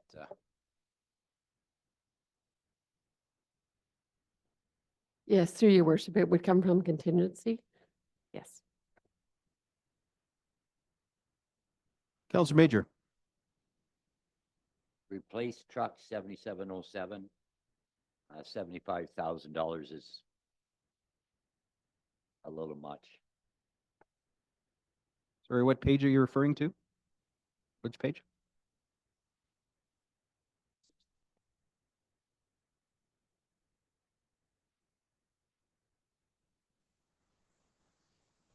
Okay, so we're on the doors though. So are we content with the door? The estimate, I mean, again, budget's just an estimate. Approximately 20 grand being pegged for door replacement, which are likely not going to look like that. They're probably going to be doors that look more like the ones at the back of our place because you can put soundproofing. And if I could add on that, if we added a white noise speaker in the vestibule there that could be activated with a switch from inside, that would go a long way to making it basically impossible to hear what's going on in here if you're in the outside area. So we don't have to invest in like the best soundproof doors. If we put in an electroacoustical device, you know, from Amazon, basically, with a toggle switch in here, so it's not on all the time, driving people bananas, but it's very effective too. So just throwing it out there, always trying to, you know, not do things the cheapest way possible, but you know, there's a combination of ways we can accommodate, I think, what we want. Clearly, the see-through glass is not working for us, and it doesn't do anything for audio, but we could do something with something more solid and electroacoustical. Just an idea for staff to consider. Councillor Patel? Thank you, Worship. So would the doors be like a frosted glass? Because when you're sitting here, it's hard to see here, to see there. And that screen is always turned off. So if it's a frosted glass, then it makes it for anyone sitting in this region to be able to use that projector. Thank you.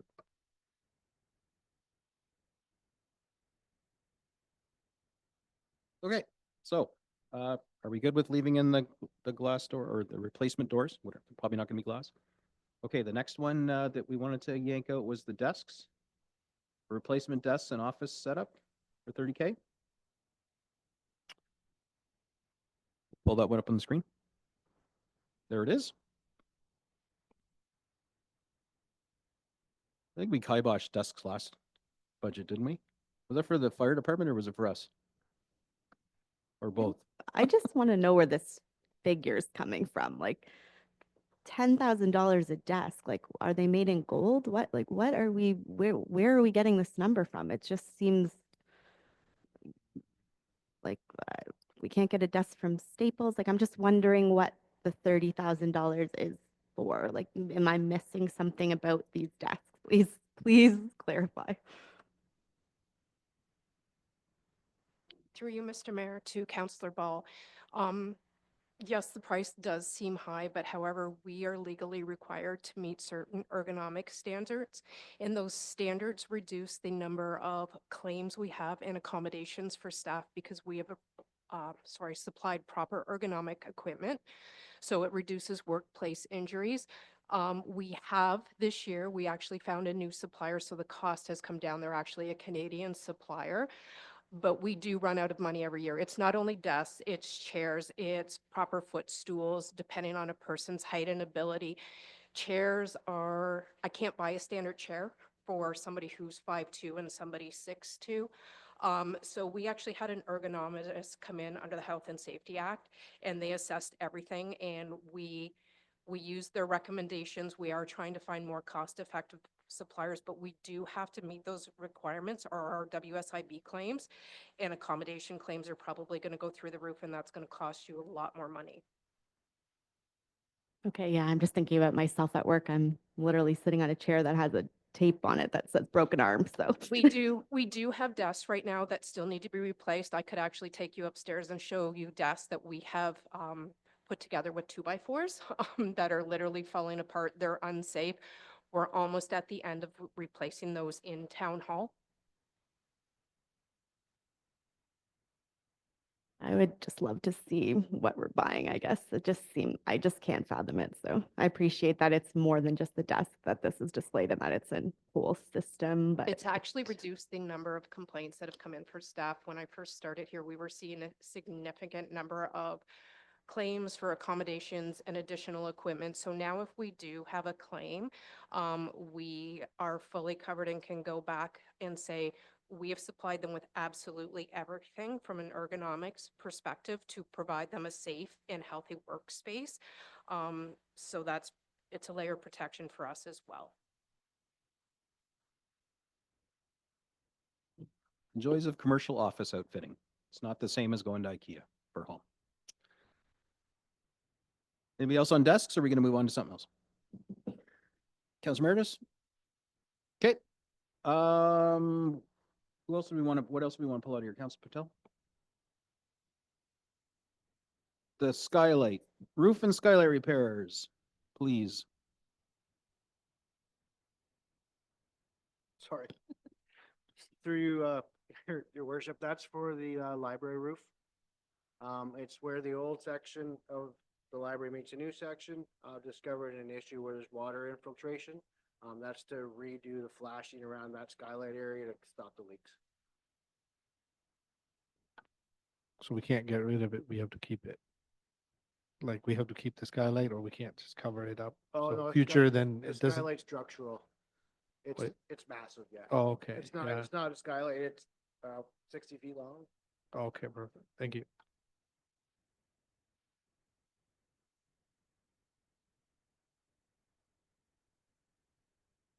All right, any other call outs here? Nice to see a sidewalk machine. We beat the heck out of those things. Yeah, go ahead. The under operations 162 the emergency outdoor electronic message board. What did we say that was grant contingent, or? But that was going to be, the mobile one was through a grant, was it not? Yes. Okay, so it's 66% grant funded. So approximately 34,000 grant funded of the 50. So to be fair, the summary does not say that. So if we are successful in getting that grant, we will update the funding in one of our reports to council. So you will see that come through. Today, the ask is showing as tax supported reserves. okay. So We could also move it to grant contingent. That would be totally fine as well. If that makes council happy. that's the way I'm going. So grant contingent on that one. If council agrees or disagree, we can ask the question whenever it's appropriate. It just wouldn't be fully funded from the grant. So there'd need to be something in the tax supported column and then something in the grant supported column. Correct. If so, we get a grant, then we can proceed. If we don't, then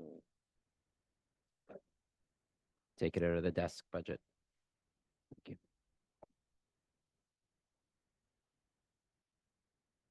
I can update the motion to say the funding is grant contingent. That's no problem. Council, are you content with that? Updating the mobile sign for grant contingency, knowing that we got a grant coming, it's just not reflected here yet. Right. Lovely. Council Major. All right, I like the one part where you're dealing one piece of, I think it's a sander in on some other piece of equipment. But I'm still going back to the truck 7707. Yeah, through your worship, truck 7 Park 7 is a 2011 GMC, it's 85,000 K, but that's 85,000 in town K. It's rotting out. It was due for replacement a couple years ago and it was deferred to this year. It's just at end of life. And you cut the price. Yeah, we get the truck for about 60 to 65. Then we have to upfit it. We have to add telematics, arrow sticks, lights, running boards, backup alarms, radios. So it comes in between 70 and 75 out the door. Okay, because the truck itself, 75,000 is, you No. know, and I know that that's too much. It's 75,000 turnkey.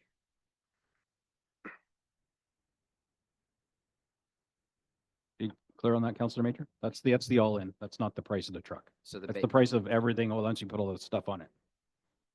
Right on. Yeah, if I can intervene. So the base cost of that truck is about 60K, roughly around there. Roughly, and I'm basing it on last year's prices. Right. It depends on how the RFQ comes in. Councillor Ball? Thank you. I just wanted to know, with all of these trucks being replaced, we have operators for all of these, or is an operator cost going to come again after? I just want to make sure. Through you, Mayor Gordon, Councillor Ball. Yes, everything you see on this list is a replacement. Anything that's an additional piece of equipment to the fleet would come through a service level change.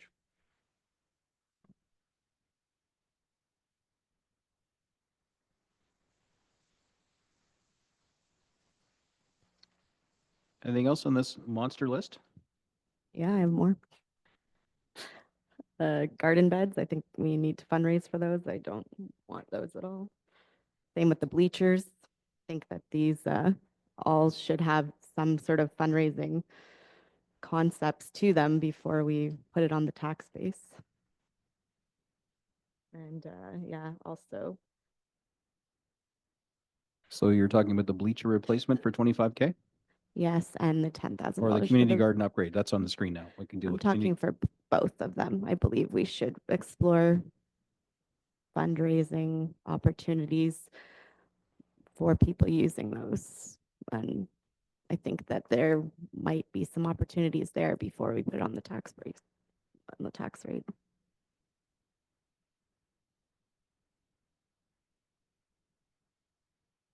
Okay, so what's your suggestion on the community garden upgrade?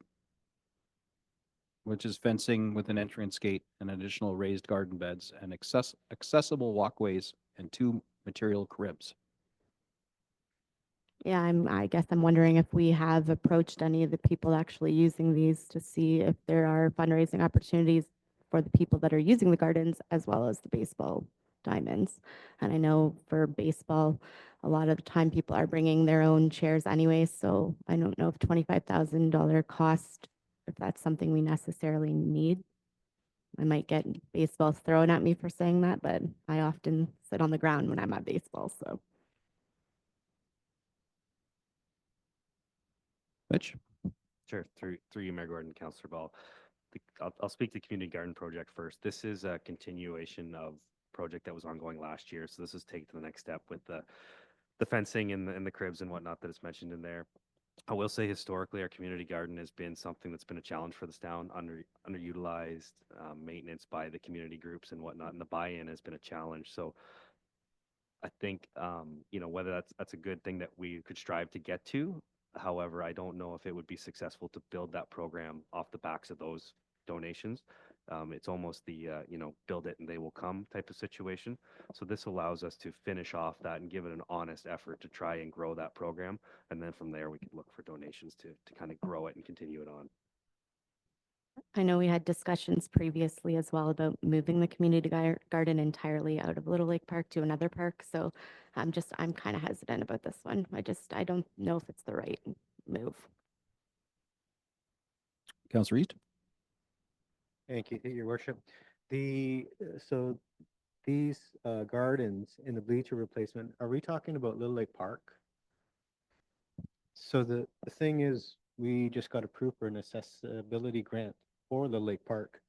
Why couldn't we compound that, the bleacher replacement, because obviously that's accessibility, and then the garden portion of it, like why can't we roll those into the grant?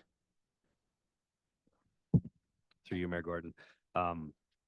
The bleachers are not in Little Lake Park. They're in Tiffin Park at the baseball diamond. So they're completely separate, and everything under the grant is spoken for as far as project goes. So when you apply for grants, you normally have to stipulate what your scope of work is, and as those projects are ongoing, that money is accounted for already. Just to add a little bit of context to the bleachers, and Mr. Murnahan here can correct me if I'm wrong, but we have 2 bleachers there now and they're failing. They're very old, and this $25,000 replacement is for one smaller bleacher than what is there today. So taking to Councillor Ball's point about a lot of people, a lot of spectators bring their own chairs to things like this nowadays, this is kind of anticipating for that. If we wanted to maintain the bleacher service level, it would cost more money to have bleachers the same size. So we are taking that into account. It's one smaller bleacher, but it still gives us the opportunity to provide some seating at the diamond.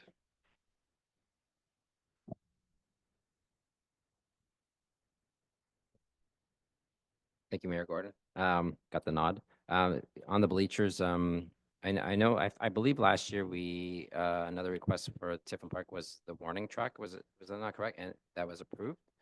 Yes. Yeah, and the warning track is still not done, I believe. The reason why Scheduled for the spring. Okay. Yeah, Perfect. it's contracts, everything are all done up. We're working with the user groups and whatnot, and it'll be done in the spring and have no interruptions. Okay, great. The whole 'Cause diamond will be redressed. I actually had an outing with some of the players of the men's league at Chuck's Roadhouse, and they were talking about the warning track. And I said, "Well, you're getting new bleachers." He says, "Well," they're like, "We don't need bleachers. We want a warning track, right?"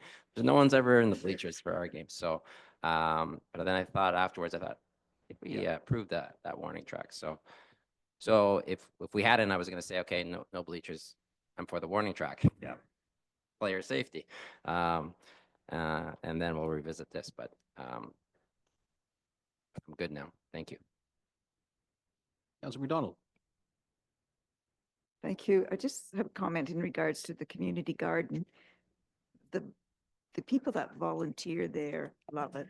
And if we can upgrade it, I think it will attract even more gardeners. And what's better for our health than to be an active gardener? And the bleachers, I'm glad to hear that they're going to be safely replaced in a smaller scale. I think if we took them away entirely, there'd be some pretty disappointed people. So that they're not outrageous amounts, but I think they'll be gratefully accepted by those who will take advantage of it.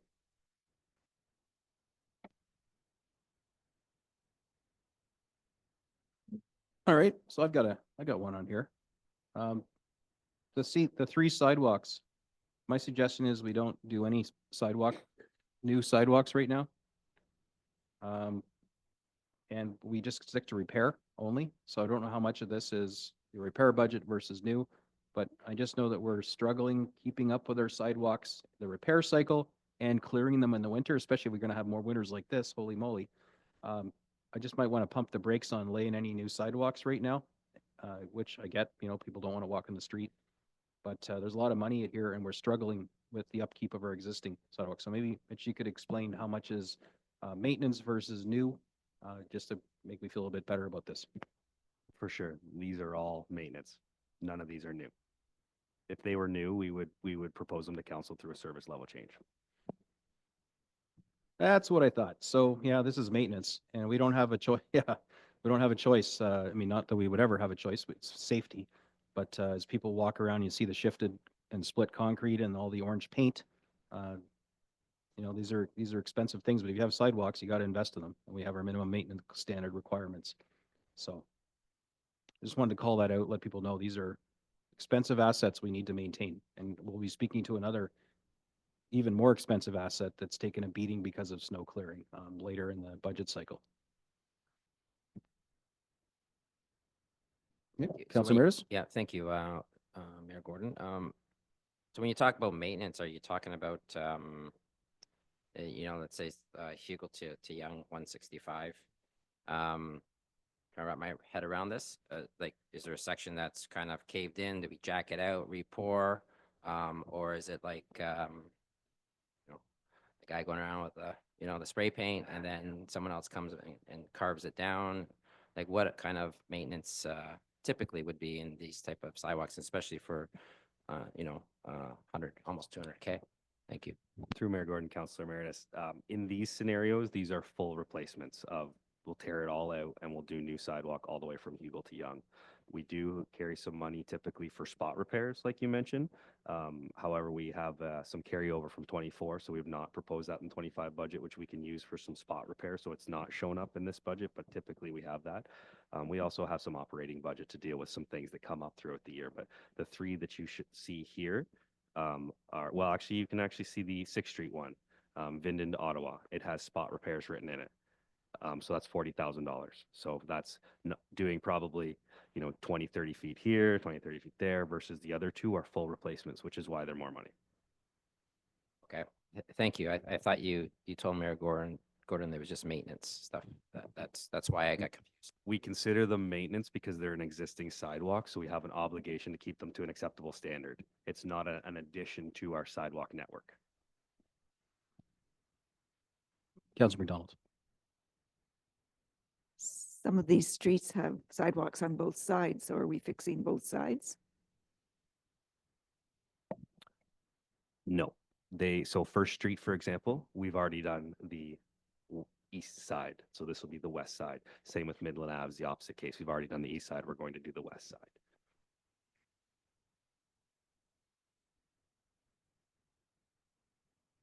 All right, well, we're at the 4:30 mark. And there may be a lot more to discuss on this, or maybe not a lot more. Councillor Ball? I just have the last one, the roads condition assessment. I think we talked about this last year too, and I think we must have deferred it. No? Or maybe that was the sidewalk person. We were joking about the fact that we would walk around and do it. So maybe this is the. That's Okay, correct. Yeah. perfect. Last Thank year you. was a sidewalk assessment. This year is a road assessment. Okay, I think the same stance for that one is what I'm leaning for here. I think our residents on Facebook are doing a great job of notifying us which roads need help, so. So if I can add a little bit to this one, we have an obligation annually to inspect our roads, like formally, and we do that visually, and we're ongoing doing it, all year, especially in the wintertime with road patrol. So what this is for is to bring in a unit that actually scans the road for defects, and it helps us calibrate our visual inspections and then also guides our long-term replacement plans. So you typically see a roads assessment like this every 3 to 4 years, and then we do the visual inspections in between. It's important for us to have, accurate information on that periodic basis because it drives that 10-year plan of which roads are deteriorating at the rate that we expect them to deteriorate, and then what rehabs can be done. I prefer not to do roads when they get to the point of failure. So when you get the resident complaints and the potholes and things like that, a road is not savable at that point. If you catch it 75%, 60, 50% of it's through its life, you can rehab it back to 80% at a fraction of the cost. And that's one thing that the town historically, I'll be honest, hasn't been great on. And we need to get ourselves out of this hole and to that. And that's where this program will help drive that. Thank you for the clarification on that. And it's similar, I guess, to what we're doing with our pipes at this point. Exactly. Thank you. All right, well, the objective was to try and end today at 4:30, so we're all bright-eyed and bushy-tailed in the morning. And a couple of us need to get down to county for the Age Friendly Awards, because I believe I have a Midland resident who will become a recipient, but I will wait until the big reveal happens. And there's a snow squall warning, of course, that just came through. So I have a couple of motions. Moved by Councillor Meredith, seconded by Councillor Patel, that the 2025 draft capital budget with a total new requested expenditures of $63,216,249 be approved as amended. Those two amendments are amend the information technology services capital budget as follows. One is to defer the indoor messaging system, $25,000 to 2026, and update the funding source of the outdoor electronic communications board at $255,000 to grant contingent. And secondly, to amend the operations capital budget as follows. Update the funding source of the mobile emergency outdoor electronic message board at $50,000 to 66% grant contingent, which is $33,000, with the remainder funded from the tax supported reserves. So council, this is based on the two amendments that we spoke about this afternoon. There is nothing removed.